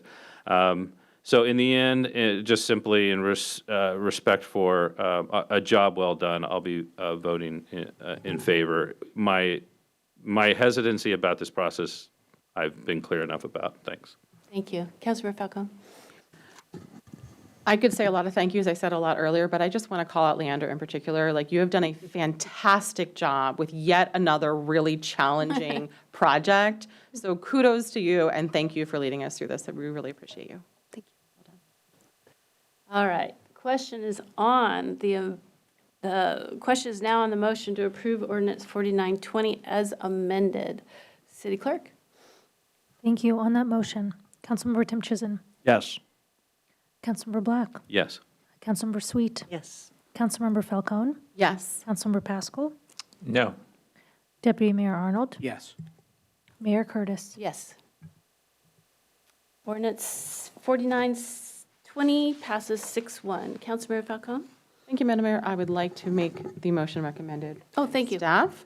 I'd like to move to delegate authority to staff to make technical or other non-substantive corrections as necessary to finalize the ordinance to incorporate the substantive amendments approved by council. Second. Councilmember Tim Chizen? I would just ask that staff allow the developers to review the work, you know, before passage, because we're saying technical or non-substantive, but sometimes that's a gray area, so, thank you. I'm not going to amend the motion, but that's, Just to give an example, you passed Amendments 11 and Amendments 12, which were the same amendment for the different zones, but in each of those amendments, they show a strike-through of the other zone. So in the end, you'd have no zone listed. That's an example of a cleanup we would need to do under this, not sort of non-substantive intended to implement your intent there, but so anyway, just an explanation of what we meant there. okay, non-substantive is really, really non-substantive. It's really non-substantive. Yeah, and if there was any section number issues, which normally we'd treat as a Scrivener's, we could give a little more flexibility to make sure the lettering and numbering makes sense. Really non-substantive. Okay, all right, fair, thank you. All right, it's been moved by Councilmember Falcone, second by Councilmember Black to move forward the motion as shown on the screen. All those in favor, please say aye. Aye. Any opposed? Motion carries 7-0. All righty, folks, we are. If I may, just before I head out, I wanted to just take one moment to personally thank Councilmember Sweet for her leadership, for her commitment to values that I hold very near and dear to my heart, both professionally and personally. Sorry, I'm trying not to cry. And just for how quick you were to welcome me into the Kirkland family. So you will be missed. I know.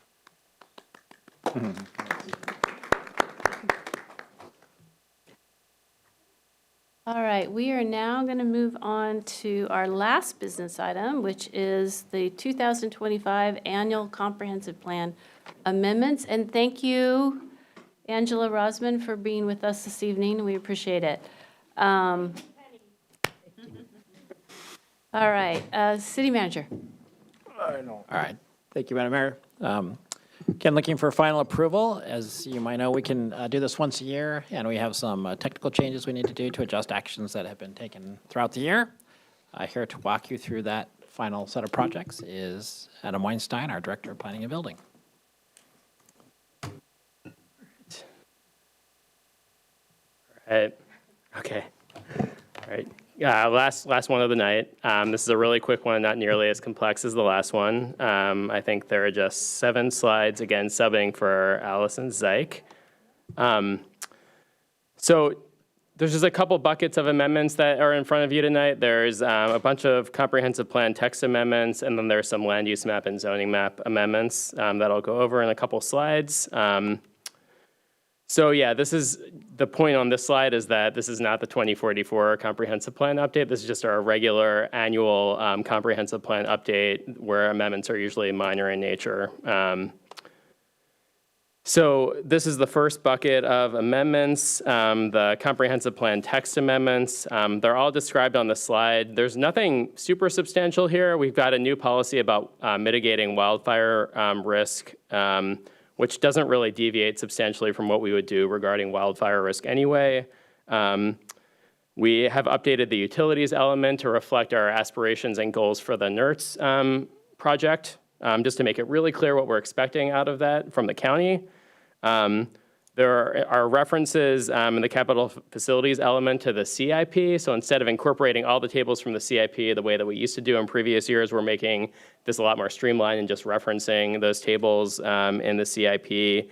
Transportation element, similarly, we're just referencing the citywide transportation connections map and other references. And then over the last several months, we got some really fantastic feedback from Louita Hawkinson at Kirkland Heritage. And so we incorporated some of her recommendations, many of her recommendations into the history document, which was an appendix to the comp plan. So thanks to Louita for helping us make that better.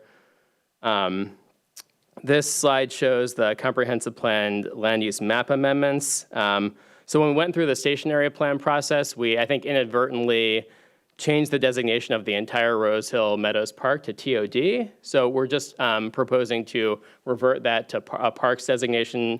Not that parks weren't allowed in the TOD district, but this is more reflective of our long-term plans for the park. And then we would add the Miller property on the south side of the park to that new land use designation, the park's land use designation. So no major changes there, just really reflective of the long-term use of the park and the addition of the Miller property.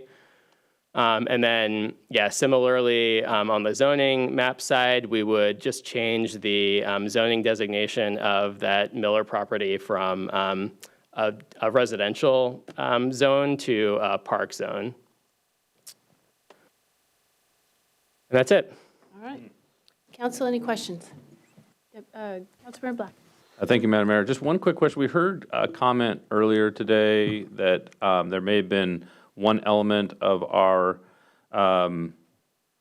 expectations for the county at the NERT site that we didn't incorporate. I was just going to give staff a chance to respond to that. I hate to put you on the spot, but hopefully you've had some time to think about that from the comments earlier today. I don't think you can use comp plan language to direct another government to give you their mitigation funds. So I agree with the goal, and we have stated that multiple times in letters and other things, but I don't think that's the appropriate venue to. Okay, so in short, it remains our expectation. We've expressed it to the county. It's not appropriate for a comp plan policy. Especially amounts, because we don't know in the end what they'll place in our budgets and so If the county is watching and listening right now, we still have those expectations. Thank you. Councilmember Tim Chizen. I just want to especially thank you for working with the Kirkland Heritage Society to update that. That organization is so critically important to Kirkland, and they are part of our city, and thank you. All right, I would love a motion for ordinance 4921. So moved. Second. It's been moved by Councilmember Sweet, second by Councilmember Falcone to move forward ordinance 4921. Is there any further discussion? City Clerk, will you please call the roll? On the motion to adopt ordinance 04921, Councilmember Tim Chizen, Yes. Councilmember Black, Yes. Councilmember Sweet, Yes. Councilmember Falcone, Yes. Councilmember Pascal, Yes. Deputy Mayor Arnold, Yes. Mayor Sweet. Yes. All in favor. Ordinance 4921 passes 7-0.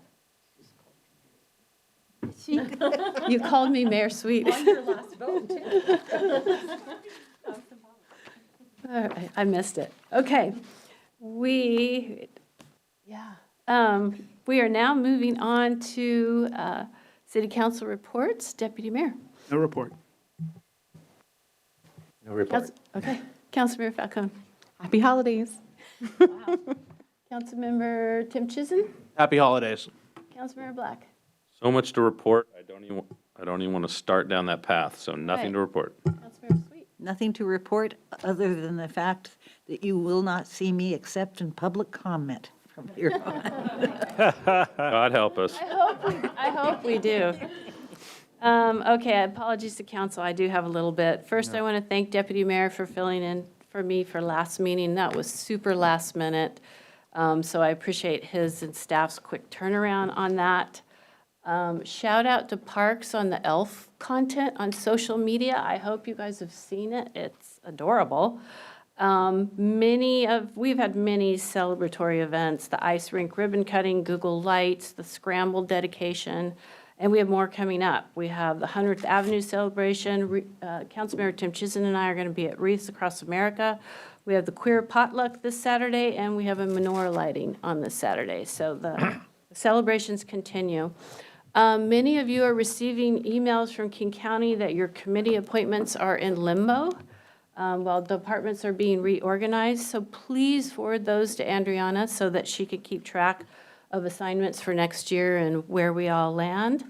And I got to say my thank yous. So thank you to council for their dedication and service and hard work. This has been a challenging year on both personal and professional levels, and we have managed to continue to do good work together, and I'm highly appreciative of that. I want to thank Deputy Mayor Jay Arnold for your partnership this year. It's been a pleasure working with you. I think that we've been a good team. And I have to thank staff. And every single city employee puts their heart and soul into this work.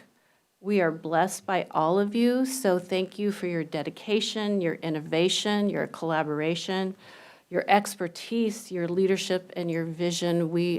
I know I speak for all of us, we are incredibly grateful for the work that you do. And I just want to wish everybody a happy holiday, and I'm looking forward to working with you in the new year. So, City Manager.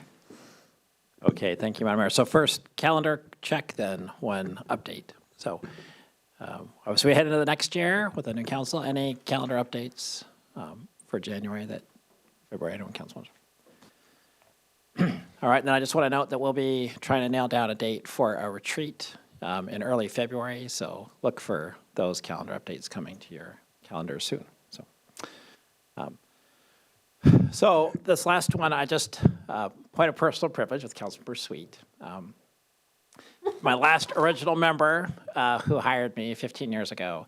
I want to say this on behalf of all the staff and not just myself. We're going to have your party, and there are many city staff. We're going to come tell you how special you are to all of us. So this is just sort of on their behalf. But I just want to say, as you drive around the city with all the amazing things that were said, there's nothing in the city that you can't see that you touched and changed. And made better, right? I think every day in every way you've made this community better. But the thing that hasn't been said yet is how you've also done that with the staff. So you definitely hold us accountable. You definitely challenge us to be better. I've had several conversations with you over the years off the record when we haven't produced, so I can verify that holding us to a high standards is always your goal. But what I want to say on behalf of the staff is one of the things you also is you inspire us. I've never met anyone who works so hard, from whether it's making things with your hands for the volunteer events to throwing down with some of the city managers and county executives and mayors on water and wastewater and sewage. I mean, it's really amazing, the scale and scope of what you do. And it's incredibly inspiring. And finally, for all of us, I just want to say, I think what's most special is you inspire us because you listen to us and you respect us. And that makes us want to work harder for all of you. And you have that same impact on your colleagues. You all do the same thing, which we're grateful for. But so it has been the honor for all of us to be able to work with you, Councilmember Sweet, in all of your hats. And we will miss you so much. And I personally, you've changed my life and life of my family because being one of the 7 who decided to hire me. So just thank you from the bottom of my heart for our team and for me. And I love you very much. Thank you. I do it because I love them too.